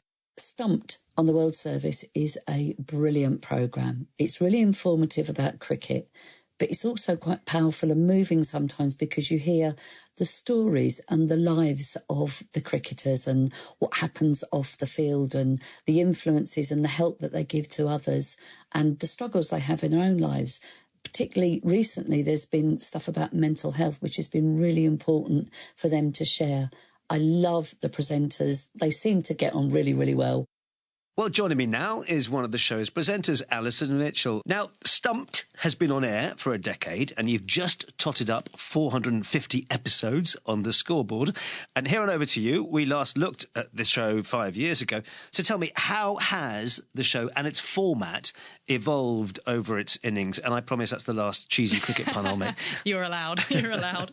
I think the format is largely the same. It seems to be working well. Relevant guests and stories, room for original journalism, which I really love, room to go to, and we say it in our strapline every week, the quirky world of cricket. So we can go a little offbeat, we can go off-piste, but crucially always looking at cricket in the global game. I think we've really championed the women's game, bringing it up to the level of the men's game. So we treat all those stories absolutely equally. But also, looking at those smaller nations, those who might be part of the ICC, those who are not yet part of the ICC. But, looking at issues and things which come from cricket, not necessarily all about the matches and who bowled well and who batted well, but we can take a much wider view. Now, it's fascinating that one of the comments that we got from our listeners says, I have no interest whatsoever in cricket. But then she says she loves the programme. Yeah. I mean, is it unusual in your experience that somebody who has no interest and possibly no understanding about cricket can actually listen avidly to a half-hour programme about it? Not at all. I hear that a lot. And it was one of the remits of the show when we set out right at the beginning, knowing that the audience to the BBC World Service is so broad that we needed it, wanted it to be a show that anybody could listen to. And sure, if we actually draw people into the game, into the sport, and they end up learning something about cricket in the end, then that is wonderful. But also, I think it just goes to show how rich a sport cricket is and the tangents that we are able to go off in that we can, really make something relevant to anybody at all. In fact, our listener, Kaz, has said it's powerful and moving because you hear the stories and the lives of the cricketers and what happens off the field and the struggles they have in their own lives. And recently, she says, there's been stuff about mental health. And certainly with the tribute to Jimmy Anderson, the English fast bowler, you were talking an awful lot about his personality, his psychology almost, as much actually as his cricket prowess. I wonder whether one of the things Kaz was referring to, it was very recently, we had Mitch Marsh on, who's the Australian men's T20 captain. And he was a player who not so long ago was sitting in a press conference saying, he thought he was sort of the most hated player in Australia, like everyone hates me. And, he's such a likeable character. And his form, he had this incredible comeback in the Ashes last year for Australia and has just gone on and carried on to make himself undroppable. But he made an incredible speech at the Australian Awards ceremony at the end of January, where he really got quite emotional when he was thanking his coach and his captain for having faith in him. And I sort of followed that up afterwards and actually found out that he was involved with a mental health charity himself. And he talked quite openly on Stumped about all of that. And it was really quite incredible listening to a player of his stature, what he's achieved, reflect on where he's come from, and also know that he's a big enough person that he's now actually helping others as well and taking time out of his own game to do that, no matter what, he's got right in front of him. I do really love the fact that the programme can branch out into the deep and meaningful, as well as the quirky and the wacky, as well as the high-profile guests and the sporting moments, the World Cups, the IPLs, which we're getting into now, and Test cricket and everything else. The variety is so rich. Alison Mitchell and everybody who contributed, thank you very much indeed. So, what else have you been writing about? Well, we've had this technical question about listening online. Hello, over to you. This is Rob Brouwer from Lelystad, the Netherlands. I am a regular online listener. I've been listening to the World Service since the 90s. It occurs to me that the audio volume of the BBC World Service is and has never been consistent. Every program seems to have its own volume. Most of the time, I have to put the volume up listening to the news bulletin, and when the next program begins, I have to turn the volume down again, or vice versa. I can't imagine nobody has complained about this. It especially is a hassle listening in bed in the evening hours. Every radio station in the world uses sound processing. So my question is, why doesn't the BBC World Service use sound processing? Or are you using sound processing and I'm not hearing it? We asked the BBC to reply, and we got this statement from one of its technical experts. It appears from the information provided that the listener is using TuneIn to access the BBC World Service. The BBC is carried unofficially on TuneIn, so unfortunately it isn't possible for us to control or comment on the apparent level changes between programmes. In the Netherlands, the BBC World Service is available on DAB digital radio or at bbcworldservice.com, and we'd therefore recommend that listeners use one of these platforms to listen to the BBC World Service. Over to You is here to give you, the listener, a voice. Your views on the World Service are the very lifeblood of this programme and are listened to by both programme makers and the powers that be. You can email overtoyou@bbc.co.uk or you can tweet @overtoyoubbc. And remember, you can always send a voice message from your smartphone directly to our email address. So that's it for today. Thanks as ever for all your input and for listening. I'm Rajan Dattar. The producer is Howard Shannon. And there'll be more of your feedback at the same time next week.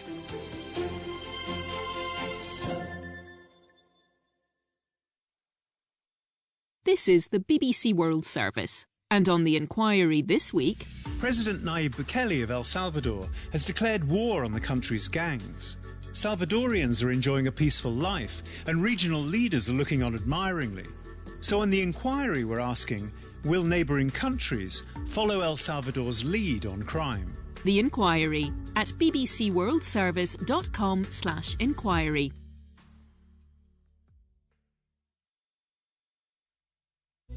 In 30 minutes, the global jigsaw. The waters of the Helmand River are a lifeline for border communities in Iran and Afghanistan, and a live wire that has at times nearly sparked hot wars. We follow the twists and turns of the water dispute fueling the turbulent relationship between the two neighbours. This is the BBC World Service, the world's radio station.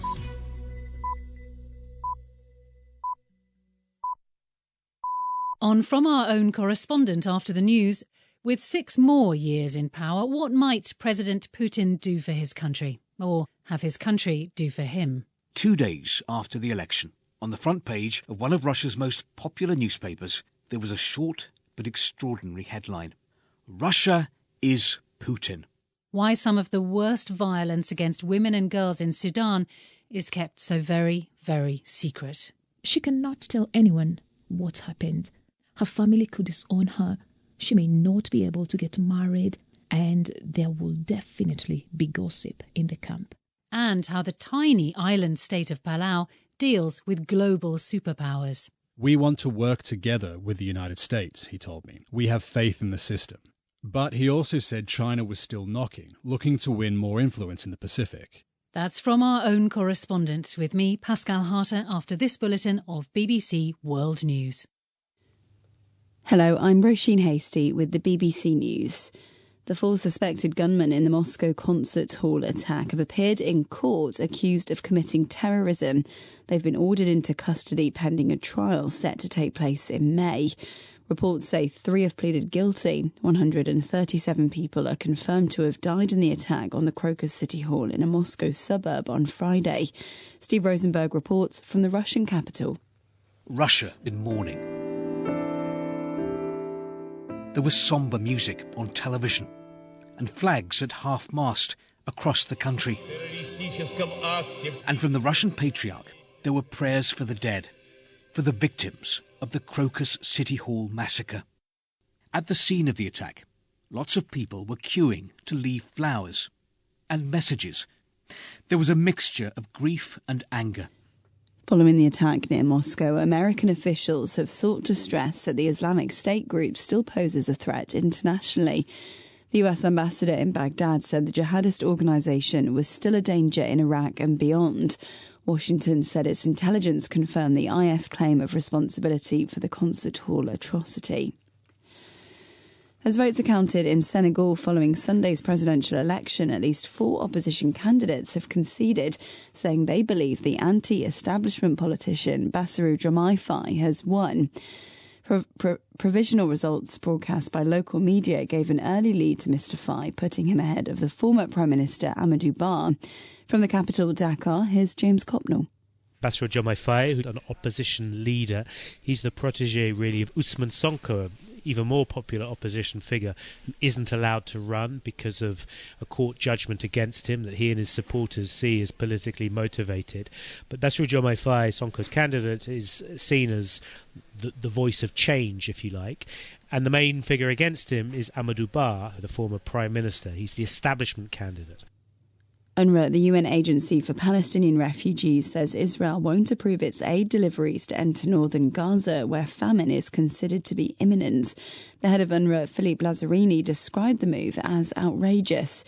Another official said the agency hadn't been given a reason. There's been no word from Israel. Mark Lowen has more from Jerusalem. They're essential, really, because they are the biggest UN mission in the Palestinian territories. They employ about 30,000 staff, and so without UNRWA getting the food in on the ground, there are few alternatives. I mean, another body, the World Food Programme, which is another UN agency, has managed to get a few trucks into northern Gaza in the last couple of weeks, but this appears to be a very direct attack on UNRWA itself. I mean, the head of UNRWA, Philippe Lazzarini, was actually blocked by the Israelis from entering Gaza last week. BBC News. Ecuador's youngest mayor, Brigitte Garcia, and one of her advisors have been found shot dead in a car. The 27-year-old mayor of San Vicente is the latest politician to be killed following the assassination of the presidential candidate, Fernando Villavicencio, last August.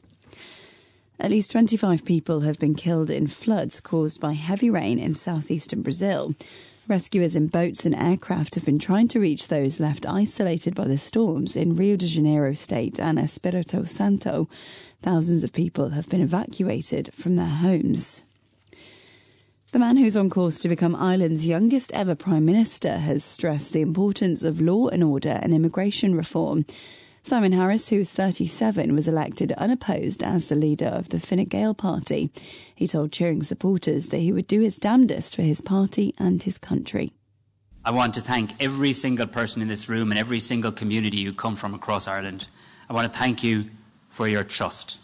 And I want to promise and pledge to you today that I will repay that trust with hard work, with blood, sweat and tears, day in and day out.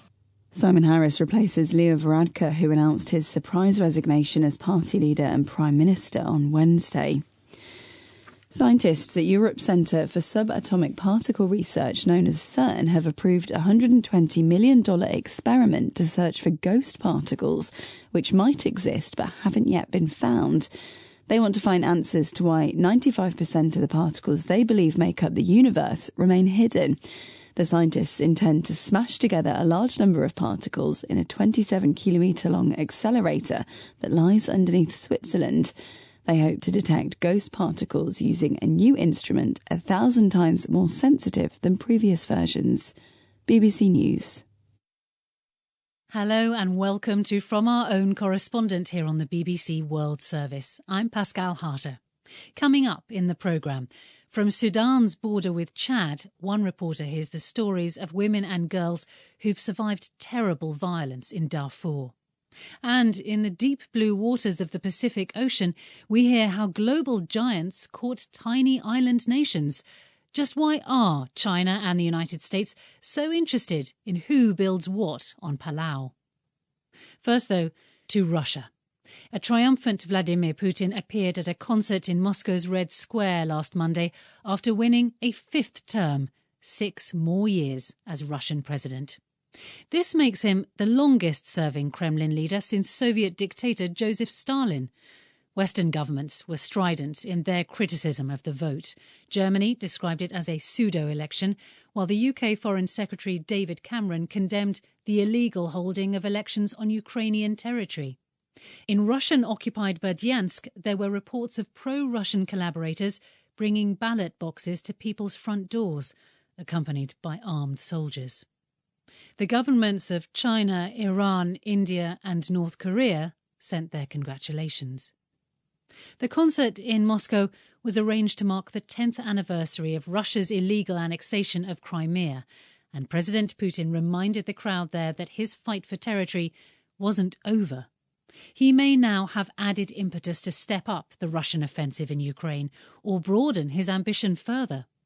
In Moscow, Steve Rosenberg has been weighing up where Russia can go from here.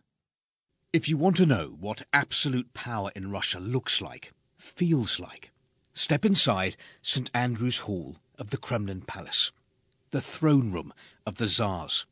Believe me, your eyes won't know what to focus on first. The gold-trimmed columns, or the 10 great multi-tiered chandeliers hanging from the lavish vaulted ceiling, or the majestic parquet floor created from more than 20 different kinds of wood.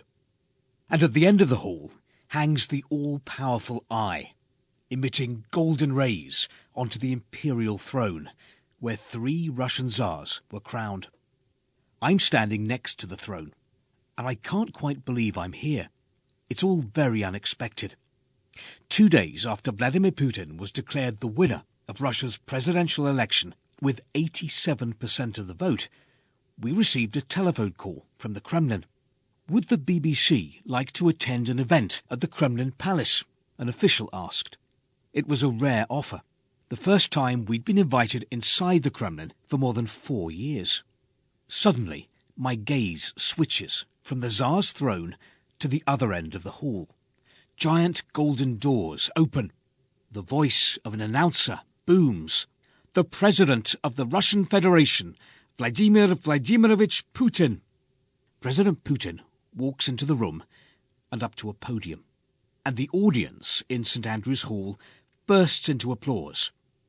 There are hundreds of Putin supporters here, including many Russian celebrities, musicians, actors, film directors, eminent doctors, scientists, and decorated servicemen.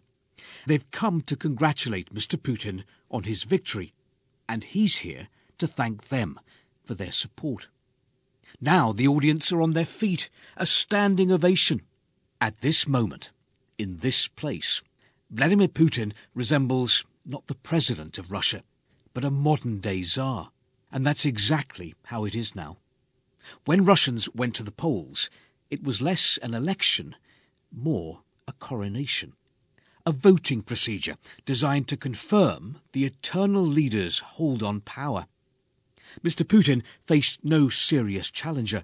The 3 other candidates were MPs from the Kremlin-friendly parliament. His real opponents, his most ferocious critics, are all in exile or in prison, or, in the case of Alexei Navalny, dead. Vladimir Putin has already been in power for a quarter of a century.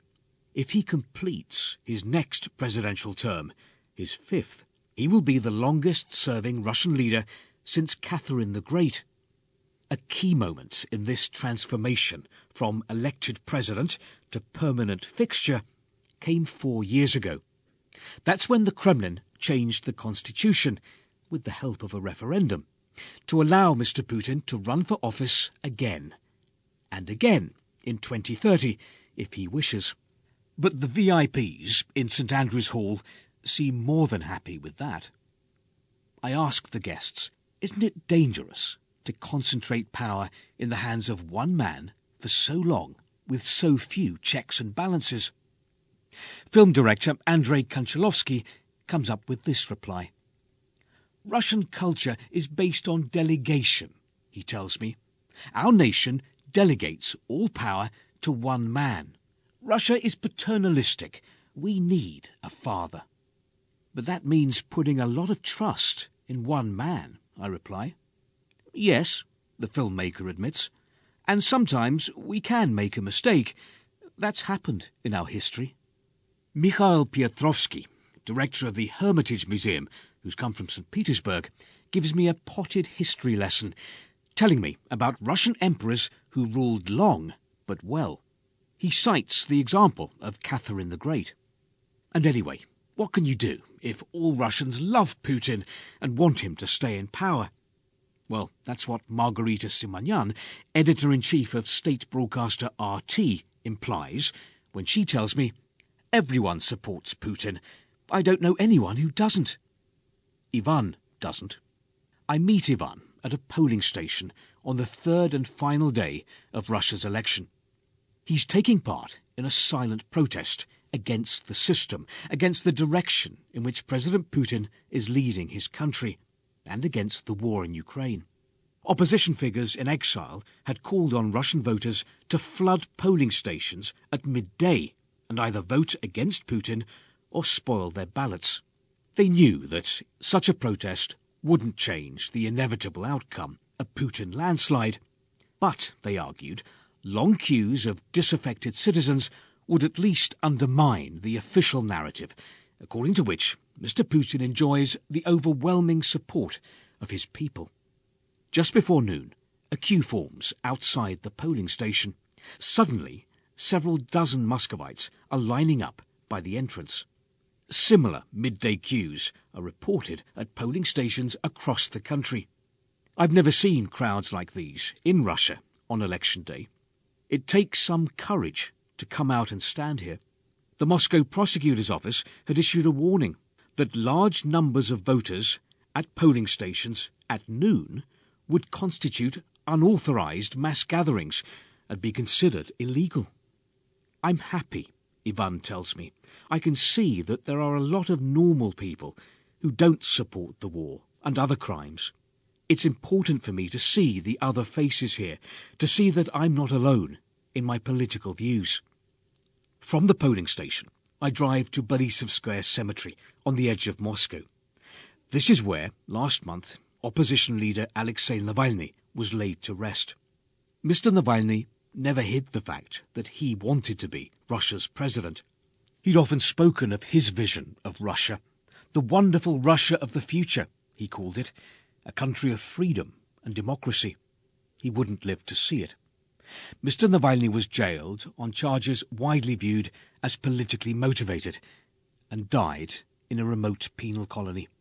There is already a mountain of floral tributes on his grave, and I watch Muscovites adding to them as they lay more roses and carnations. Messages, too. Someone has placed a ballot paper on the flowers, and where Vladimir Putin's name was printed, they've written Alexei Navalny.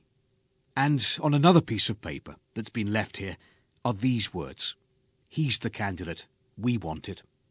But Mr. Navalny was not a candidate the Kremlin had wanted. In today's Russia, no one is allowed anywhere near the political stage if they pose a serious challenge to Vladimir Putin. 2 days after the election, on the front page of one of Russia's most popular newspapers, there was a short, succinct, but extraordinary headline: Russia is Putin. Below it, the article paraphrased the words of French King Louis XIV. L'État c'est moi. The state is me. The paper declared the 2024 presidential election has given Vladimir Putin the moral and political right to say, Russia is me. And some Russians are willing to believe that, to accept that in a country of 140 million people, only one man is capable of governing. I can't imagine Russia without Putin, Allah tells me at another polling station. He's so intelligent, so clever and sober. He never makes mistakes. It's the people around him, his subordinates, who mess things up. This concept of a good, wise, magnanimous Tsar, surrounded by bad, talentless, heartless nobles and bureaucrats, runs deep through Russian history. It's existed for centuries. How convenient for Vladimir Putin. It means that whatever decisions and actions he takes, there will always be some Russians who are willing to give him the benefit of the doubt and to blame mistakes on anyone but Putin. Some Russians, but by no means all. The Kremlin may be claiming an astronomical 87% in this election, but it would be wrong to think that 87% of Russians see Vladimir Putin as father of the nation or as a 21st century Tsar. From my conversations with Russians in recent months, I detect a deep sense of resignation. Many times, people who voted for Vladimir Putin in the past or supported him now told me they did so not because they idolize him. They just don't see anyone else to vote for. No other credible candidate on the ballot. The Kremlin has engineered that to create the impression that, like it or not, there is no alternative to Vladimir Putin. Steve Rosenberg. You're listening to From Our Own Correspondent here on the BBC World Service with me, Pascal Harter. Sudan has been caught up in civil war for nearly a year now, as its national army has fought with the paramilitary Rapid Support Forces, or RSF, for control of its cities. It's estimated that at least 14,000 people have been killed, but the real number of casualties may be far higher. International media have struggled to get into the country to witness the war or get a clearer picture of the scale of hunger and destruction. Aid agencies have said that more than 8 million people have been driven from their homes and that there is a serious risk of famine. What we do know is that the suffering is intense. In Darfur, in the west of Sudan, attacks on civilians, especially on members of the Masalit ethnic group and on women, by members of the RSF have been particularly vicious. Hundreds of thousands of people from Darfur have fled over the border into Chad to seek refuge. Mercy Juma recently revisited camps for displaced people there to hear what they have endured. This would be my second time on the border between Chad and Sudan. On the journey there, I kept thinking of all the people who had shared their stories with me on my first visit. Are they still there? Did those who had lost touch with their loved ones reunite with them? Touchdown, the heat was the same. I could feel the sun in my bones. But many other things had changed. At the border town of Adre, the first batch of refugees who had crossed over to Chad at the beginning of the war have been relocated to another camp several hours away. The sheikh who served me coffee last time, the journalist who gave birth while fleeing, the survivors I had met at the local hospital, none of them were there in Adre. Humanitarian organizations have also now set up permanent bases and offices near the refugee camps. There are off-road 4x4s parked in every street you walk through. And we got a place to rent and stay, unlike last time where we had to lodge in Fashana, a town 2 hours away from the border. Not much has changed in the refugee camps at the border, though. They are still full. More people are coming in from Sudan every day. The queues at the water pumps are endless, and the local health facility is still overflowing with patients. Just like last time, there are hundreds of people with gunshot wounds being nursed there. There are not enough beds, and some are forced to sleep on the floor. Many have severe injuries. The Malnutrition Stabilization Center is treating dozens of severely malnourished children. More than 600,000 people have fled Sudan to come to Chad. almost all of them have seen or experienced violence. Everyone I met knew someone who has been killed, injured, or is missing. Sexual violence is also a huge problem, but official figures are low because many victims do not speak out for fear of further victimization and social stigma. I met Amina at an MSF clinic inside the refugee camp. She's 18 years old with big brown eyes, though she did not look at me much. But when she did, she looked lost. Amina was raped by men from an armed militia as she fled her home in Sudan. 2 months on, she has just been told she is pregnant and has decided not to keep the baby. She decides in secret to have a medical abortion.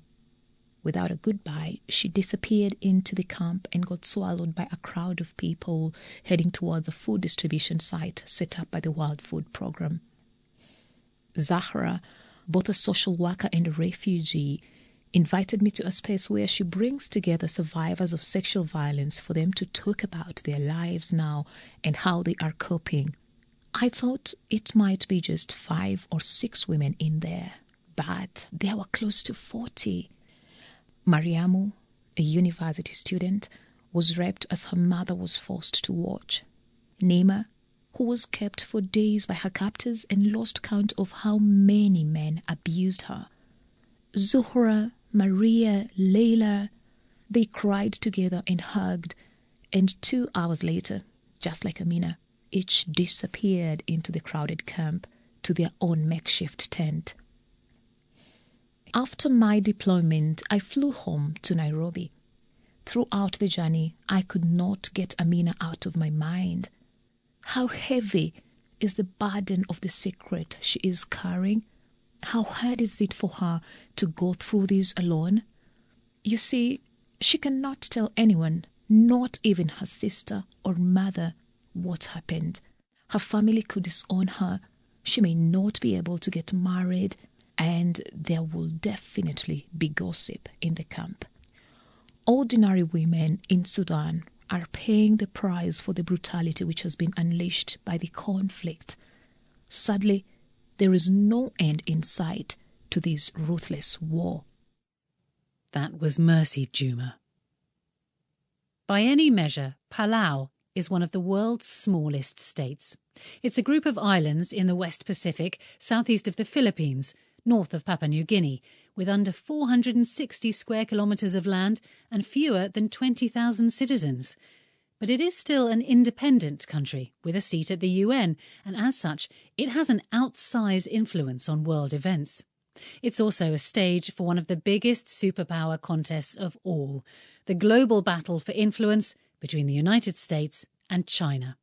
On a recent visit to these islands, Frey Lindsay has seen just how intimate this contest between these giants can look on the ground. In the parks underneath the Japan-Palau Friendship Bridge, Palauans swim, barbecue and enjoy birthday parties in the shade of fishermen's huts. On either side of the bridge, the water is dotted with small limestone islands, totally covered in green brush. Beyond those islands, nothing but blue water for thousands of kilometres. The bridge was built by Japan in the early 2000s, when Palau couldn't afford to replace the one that had collapsed a few years earlier. Stretching some 400 metres across gleaming blue Pacific waters, it links the main commercial island of Koror, where most of Palau's 18,000 citizens live, and the much larger and wilder island of Babeldab. Walking around Palau, you can see plaques everywhere commemorating other times Japan funded infrastructure. And there's evidence of Palau's ties to other larger nations all around, from signs announcing construction contracts won by Taiwanese firms to the many American-led churches dotted around Palau's main islands. On the menu at my favourite cafe on Koror's main strip, you'll find Filipino and US-style fare all available. They even serve fusion dishes, such as a Korean bulgogi hot dog. The official currency is the dollar, and locals sport T-shirts from American universities in Hawaii or Guam. Many young Palauans have noticeably American-tinged accents. Driving into town from the airport, you'll pass by Compact Road, named after the Compact of Free Association, a partnership Palau has had with the United States for decades. Palau receives tens of millions of dollars each year through the agreement, money which goes a long way to propping up the country's delicate public finances. In return, Palau offers the US unilateral access to its economic waters. But the US isn't the only country interested in these waters. Walk west from Koror, across a series of low bridges to the more resort-oriented Malakal Island, and you pass some relatively new-looking buildings sitting empty. These are evidence of how the US's regional adversary, China, tries to use its economic might to win influence in the Pacific. The mid-2010s saw a boom in Chinese tourism and development money coming into Palau, with developers buying up tracts of land on 99-year leases and opening restaurants aimed at the Chinese market.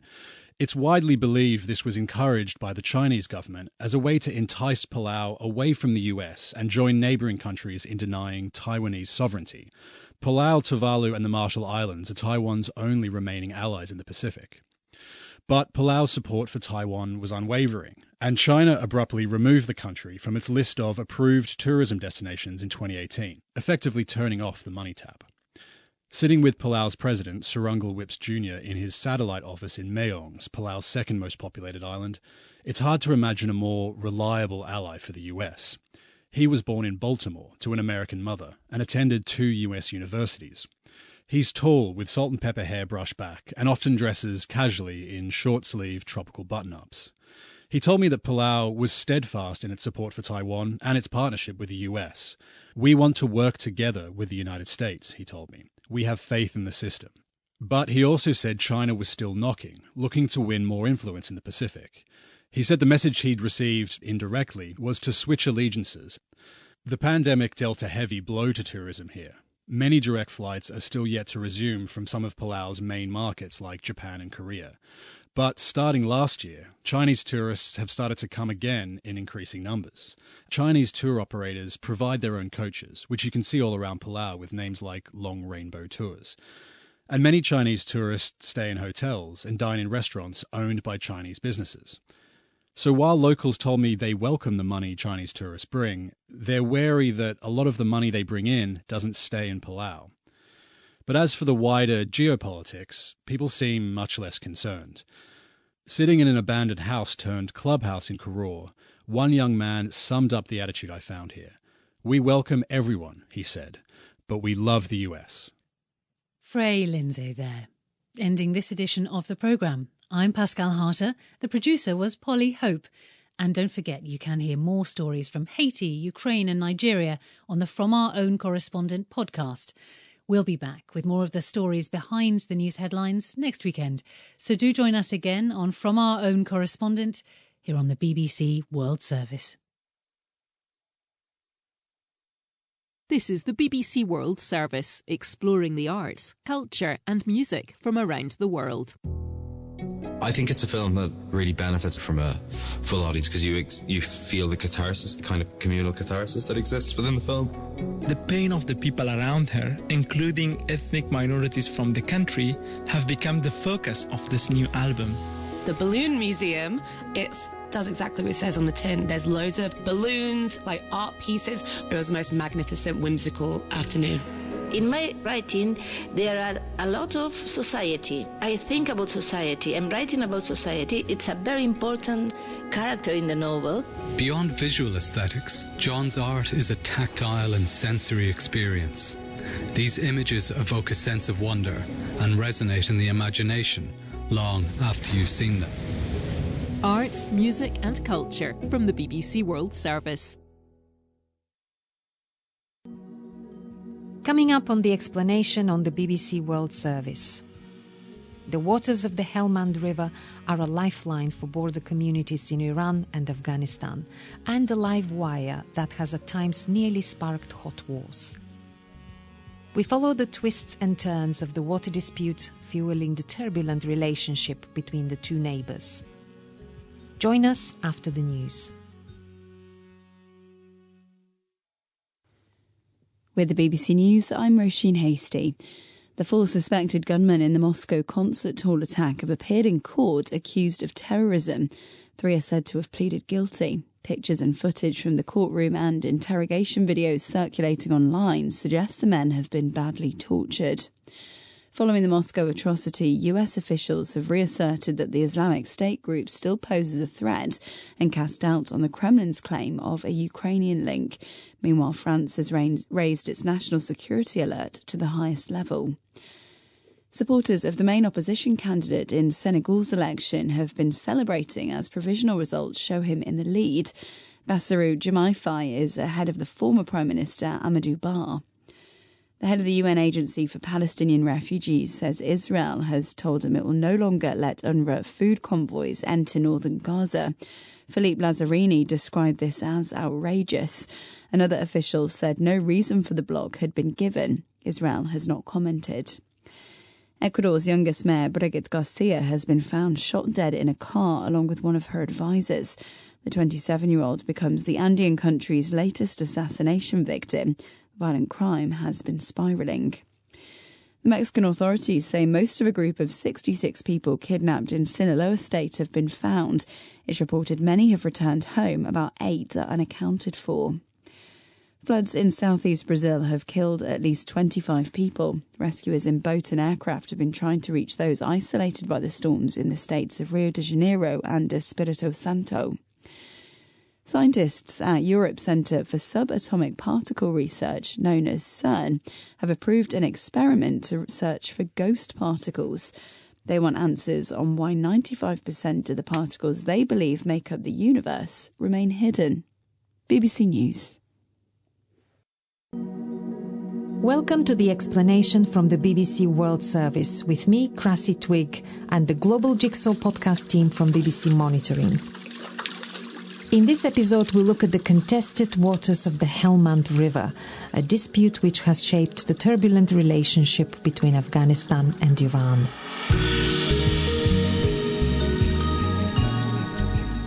We start at the once lush Hamoun wetlands in the borderlands. Our guides to this terrain are Barry Sadid and Sarbas Nazari from BBC Monitoring's Iran team. Here's Barry. You would see miles and miles of ashen wastelands and a once kind of immense and vital wetlands turned into effectively dust bowls.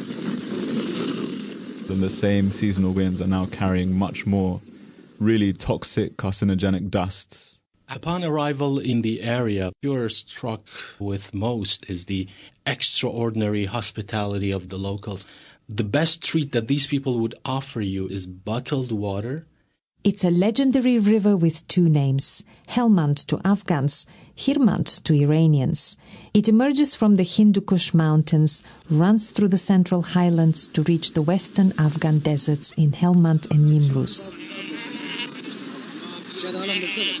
It meets the Iranian border at the Hamoun wetlands before flowing on to Iran's parched southeastern province of Sistan-Baluchistan. The Hamoun Oasis, or the Hamoun wetlands, was once a vast expanse of interconnected bodies of fresh water. So we're talking a mixture of lakes, oases, marshes, in the midst of more arid hinterland. But this borderlands would also provide the basis for agriculture, farming, fishing, and a really healthy variety of human activity. But this is what we're talking about in, say, the 50s and 60s. And if you stand on the banks of the Hamoun Lake now, what would you see? You would see a really vastly diminished wetlands, the intensification of those sandstorms and dust storms to the detriment of the local border populations in both Iran and Afghanistan. This transformation of what was once an oasis went as far as the eye can see. And it's not all because of the changing climate.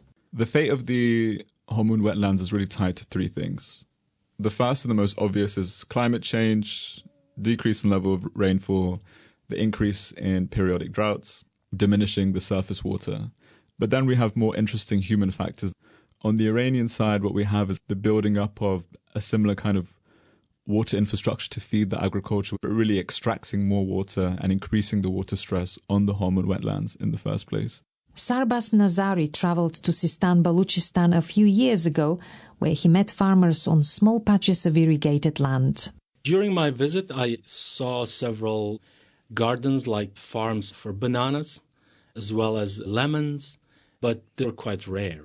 You need a lot of investment to provide the water for them. I talked to one of the farmers who was telling me that his farm used to be much bigger, but it has evaporated over time due to lack of water. Sarbaz didn't expect to see bananas and lemons there, and his trip served up more surprises. I traveled from Chabahar to Sarbaz, and in none of these villages there was any piped clean water for people. That means most of these people have to resort to ponds.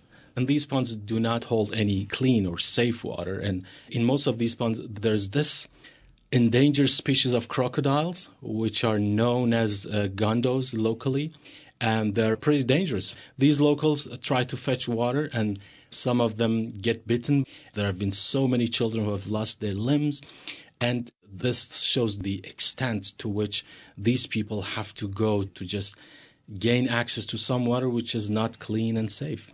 A watering hole guarded by dangerous creatures. It sounds like the stuff of ancient legends. It's a humbling thought for those of us who take it for granted that bottled water is so precious it's offered as a special treat for guests. When I was there, they would offer bottled water, and I would really feel embarrassed and ashamed that I have to drink that water that they reserve for the guests, not for themselves. It's a very rare commodity. But what stands in the way of water reaching these lands? Let's find out from Barry. Water infrastructure being built upstream in Afghanistan, which basically has increased the power of Afghans to restrict and control the water supply. And a pivotal moment for the Hormone wetlands in particular came in 1998. 1998 is a key moment in this story. Enter one of the main players, the Taliban. Their role shifting shape throughout this conflict. The first iteration of the Islamic Emirate of Afghanistan. The Taliban are conquering one Afghan province after another. They come to the northern city of Mazar-e-Sharif. Using the pretext of revenge, they basically carry out an ethnocide. They kill thousands of local Hazaras from the Hazara ethnic minority, who are also from Afghanistan's Shia minority, which is the majority sect in Iran. And the Taliban overrun the Iranian embassy, killing about a dozen Iranian diplomats. The Hazaras were the majority of victims, but the killing of Tehran's diplomats nearly caused an all-out war. Tens of thousands of troops are lined up across the Iranian-Afghan border on either side between the Taliban and the government of the day in Iran. Hot war doesn't actually break out, but what we do see is the Taliban effectively using water as a weapon of war, cutting and diminishing the supply of the Helmand River into Iran by cutting off the sluices at the Kajaki Dam. And that from 1998 to 2001, in a period where there was already drought, really devastated the marshlands at the border. It's important to remember the context in which the diminishing of the ecosystem and the economy is taking place. These are already relatively poor areas of both of these relatively poor countries. It's not just the severe nature that makes life hard here. The local population faces acute discrimination, as Sarbaz told me. What makes the area different from other regions in the country is the fact that it is populated by an ethno-religious minority. Ethnically, they are Baluchis, and religiously, they are Sunni Muslims. And they're living in a country which is ruled by a Shia theocracy. The state discrimination and marginalization has been going on for decades when compared to other areas which are Shia majority. What also makes the area different is a wide range of problems that people are facing, from water shortages to unemployment to lack of education. The list is quite long. When we're talking about this border province, we're talking about a region with a history of unrest. It has its own interconnected layers of grievance, and as part of that, we've seen protests, unrest, and militancy in this region, with protests more recently connected to the broader Mahsa Amini protest in Iran. Sistan Baluchistan often features in world news because of the frequent rallies there. It played an active part in the Women Life Freedom protest movement that engulfed Iran over the treatment of Mahsa Amini, the young Kurdish woman who died in police custody in September 2022 after she was detained over a loose headscarf. The protests have always been there, but most strikingly, they were massive during the unrest that rocked Iran. The provincial capital, Zahedan, was perhaps the biggest flashpoint of all the unrest that hit the country. The authorities responded with a brutal crackdown in September 2022. That day became known as Bloody Friday. On one single day, on a Friday, at least 100 people got killed by the security forces. There were Friday prayer worshippers who came out peacefully chanting slogans against the government, but they were fired upon. There have been many children and even the disabled who were simply bystanders to the protest, but they got killed, and justice remains unserved for these people. So I would say these pent-up grievances, which have accumulated over decades, is the best explanation for dissidents in the area. The Baluchi people seem to have paid a heavier price than the rest of the country for their defiance. In 2022, 174 people were executed in the province for a variety of charges. That 174 people is 1/3 of the total number of executions of 31 provinces altogether. And that's according to figures by Iran Human Rights, which is an Oslo-based advocacy group documenting the records of human rights in the country. The lack of water has no doubt had a profound effect on Baluchi life. The historic water dispute between Iran and Afghanistan is, as Barry was explaining, a major factor. Let's take a look at the actual dispute. So really it's essentially about the Helmand River and who controls that river and what share of that river's water supply goes to which country. And this is a dispute that doesn't just go back decades, but goes back at least 150 years, right when the original Iran-Afghanistan border was drawn, of course, with the supervision of the superpower of the day, the British Empire. And the first real comprehensive legal framework for that treaty, which is still adhered to, at least rhetorically, by both sides, is the 1973 Helmand River Treaty, which delineates Iran's right for water supply, the observation of river water levels in Afghanistan, and what Afghanistan can and can't use from the river water supply. So there's a treaty, and both sides adhere to it. But this seems to have become a case of history running its course. Momentous events muddled the original plans and opened new vistas of interpretation. In Iran, you had the revolution in 1979 and the Islamic Republic shortly afterwards. And in Afghanistan, you've had a much more severe series of decades of regime change, war, civil war, foreign invasion and occupation, which has been really debilitating for its own ability to construct water infrastructure, let alone observe a treaty. But this status quo has actually strangely benefited Iran. Afghanistan, while racked by civil war, was still empowered by foreign funding to build up a certain level of water infrastructure that could control, in theory, the supply of water flowing downstream into Iran. Most famously, we saw the construction of the Kamal Khan Dam, which was inaugurated in 2021. آبهای خروشان دریای هلمند در سرزمین سیستان دوباره به این مرز و بوم حیات بخشیده است. The opening of the Kamal Khan Dam, which had been in construction for many decades, reignited the old dispute. Iran saw it as a denial of its rightful access to the waters of the Helmand River. The Afghans took to the letter of the treaty, which gave them the right to sell water above the volume reserved for Iran. Then President Ashraf Ghani famously swore to make Iranians pay for water from Afghanistan with their oil.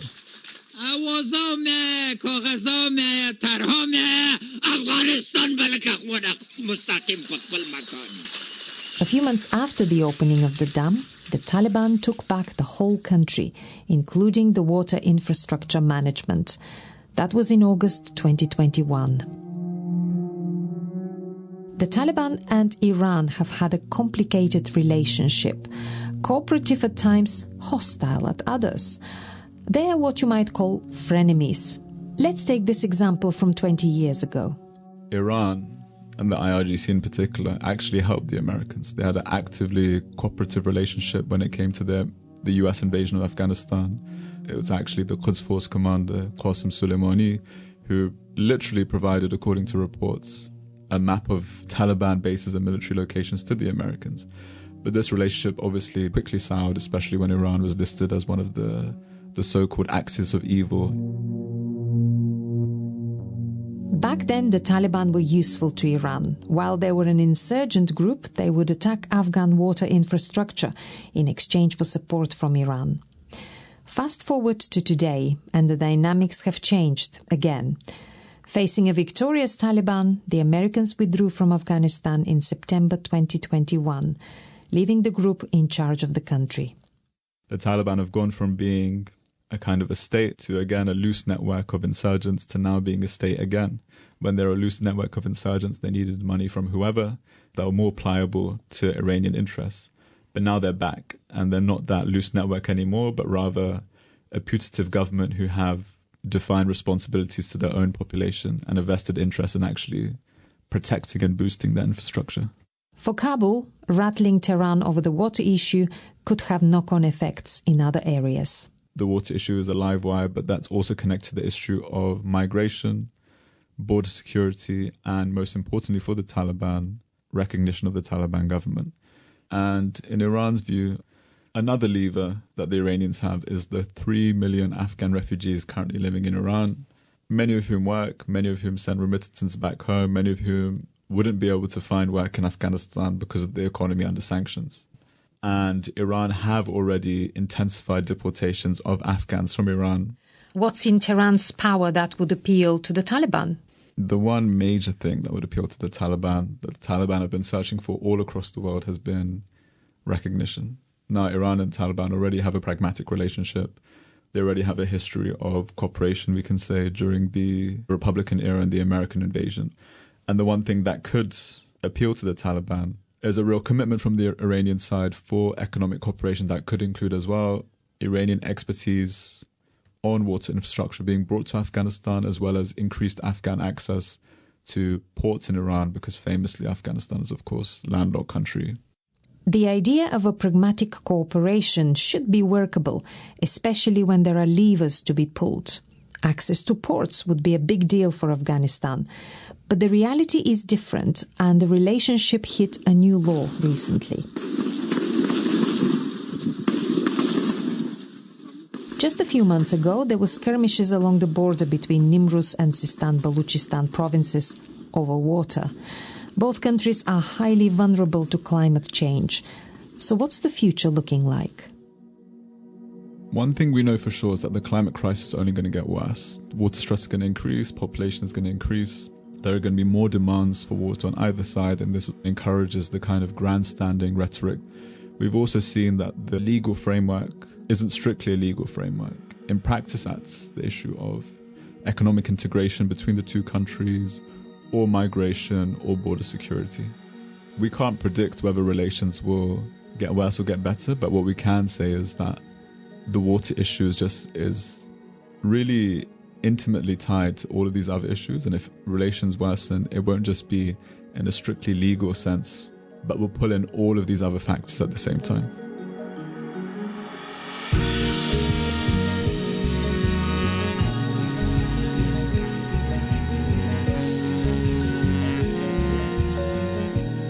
You've been listening to The Explanation on the BBC World Service. Thanks to our contributors Bari Sadid and Sarbas Nazari, and thank you for listening. The researcher was Victoria Onikienko, our sound engineer is Nigel Dix, and the editor is Judy King. This episode was produced by the Global Jigsaw team, Krista Shattery and me, Krassi Twig.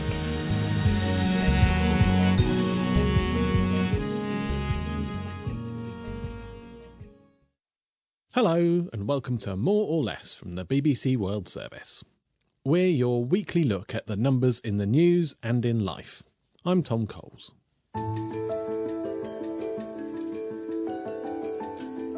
This week, I'm going to look at the changes in Arctic sea ice caused by climate change, after a listener suggested we look into a story from the Daily Sceptic.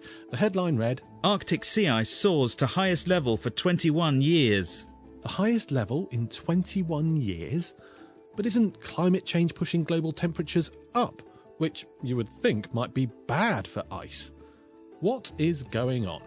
I spoke to Professor Julien Struve, a polar climate scientist from University College London in the UK and the University of Manitoba in Canada. So, was Arctic sea ice at its highest level for 21 years in early January 2024? According to the satellite data record that this was based on, yes, it was the highest on that particular day in January in, I guess, a couple decades. And is it still true now? Is the Arctic sea ice still at its highest level in 21 years? You know what? I'm going to open up the graphic interface, but no, it hasn't been. It actually dropped down. And overall, if you cherry pick a few days in early 2024, from the 7th to the 11th of January, the Arctic sea ice was at its highest level since 2004. But if you pick any other dates in January, that's not true. And if you cherry pick the 1st, 2nd, 3rd and 4th of January, there was less Arctic ice compared to the same dates in 2012, the year when the Arctic went the closest it has so far to being ice-free in the summer. But I would not recommend any of those comparisons, because, well, Arctic ice is complicated. So let's back up a little, leave the Daily Sceptic behind and start with the basics. The Arctic is an ocean at the very north of our planet, which has a great slab of ice floating on top of it. This melts and freezes through the year, but because it's floating, it doesn't affect the sea level. Since 1979, we've had a continuous record of the ice, using data collected by microwave sensors on satellites. And the microwave wavelengths, you can actually quite easily distinguish between open water and sea ice.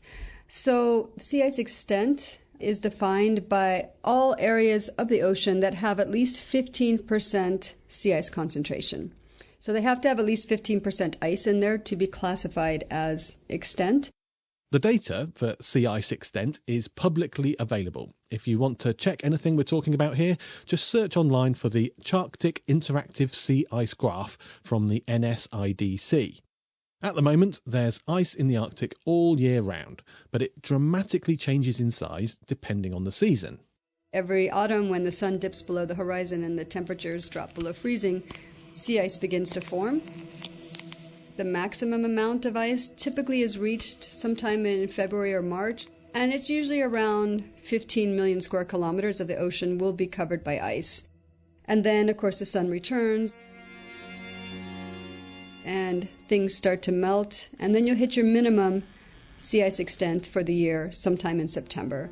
And that historically was around 7 to 8 million square kilometers that was left at the end of summer. So the graph of the Arctic ice is a nice curve, going between the maximum ice in the winter and the minimum ice in the summer. And you might be tempted to think that the size of the ice neatly tracks global temperatures. Hotter planet, smaller area of ice. But there are two things that make the sea ice graph harder to read. The sea ice extent only shows you how much of the sea is covered 15% or more with ice, not how deep the ice is. Some of the ice has been there for years and is thick enough to survive the warm summer. Some of it is first-year ice, ocean water that freezes in the winter and then melts again in the summer. There has been this transition from more first-year ice than multi-year ice, and first-year ice only grows about 1.5 to 2 meters thick every winter. However, thinner ice grows faster than thicker ice, and brand new ice grows fastest of all.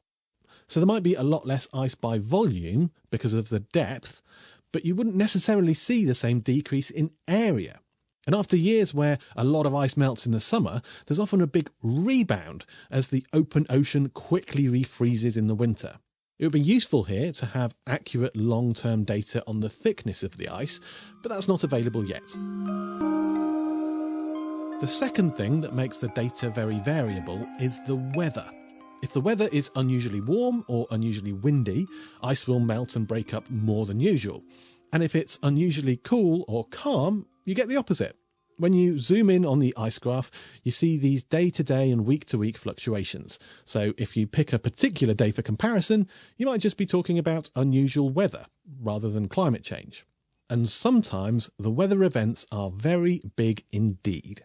For example, in 2012, the ice wasn't disappearing very quickly in summer until August happened, and you had a very large cyclone that came into the ocean, so a big storm, and that was able to churn up the ocean and actually bring heat from below the sea ice towards the surface and help melt it out. It also helped to push some of the ice more southwards where it was in warmer waters where it could melt out. And all of a sudden, you eroded the remaining sea ice cover in a matter of a week or so. And then we had this new record low, of course. September the 17th, 2012, is still the record minimum ice extent on the Arctic, at 3.39 million square kilometres. And this leads us to the last thing that you need to understand. All of the above factors means that you can't predict what the Arctic ice is going to be like in the summer from what happened in the winter, or the other way round. There is no correlation between the winter sea ice extent and how much will melt out in the summer. And we have seen this time and time again. For example, the maximum area of ice, the biggest frozen area at the end of the winter, was roughly the same in both 2012 and 2013. But one summer was the worst ever for ice, and the other wasn't, by more than 1 million square kilometres. So talking about the sea ice in the winter just doesn't tell you anything at all about what's going to happen in the summer. All of this means it's very unwise to draw any overall conclusions by comparing ice on particular dates or too short a time span. So you need to be very cautious indeed and look at very long averages to see the patterns. When you do that, what do you see in the long-term trend of Arctic ice since the start of the continuous satellite record in 1979? It certainly has gone down over that time period. There's ups and downs due to weather effects. So yes, the overall trend is down. And the overall trend is we're not recovering to anything that we saw 2 decades ago. Even with all the variability in the data, the overall long-term decline in Arctic sea ice is very easy to see. The curves on the graph are one below the other. If you start with the average sea ice extent of the 1980s, there was less ice in the decade of the 90s, less again on average across the noughties, and less again in the 2010s. None of which is to say that there won't be relatively stable periods in the ice extent, but the direction of travel is clear. And you have to apply exactly the same caution to predictions of when the Arctic is going to be ice-free in the summer. For example, in 2012, the Scientific American suggested that some ice scientists have begun to think that the Arctic might be ice-free in the summer by the year 2020, something that did not get anywhere near happening. Saying that, Professor Struve still thinks it's likely to happen in the next half-century. We're already locked into seeing an Arctic Ocean ice-free in our lifetimes. That's going to happen at this point. The timing of which, of course, we can't really predict, again, because you can't predict the weather, but it's going to happen in our lifetimes. I have no doubt about that. Thanks to Professor Julian Struve. That's it for this week. If you've seen a statistic you think we should take a look at, send us an email to moreorless@bbc.co.uk. Until next time, goodbye. You're listening to the BBC World Service. Documentaries, telling the stories that shape us and our world. I had not expected that this investigation was going to be so difficult for me. Would I be able to get out of Afghanistan?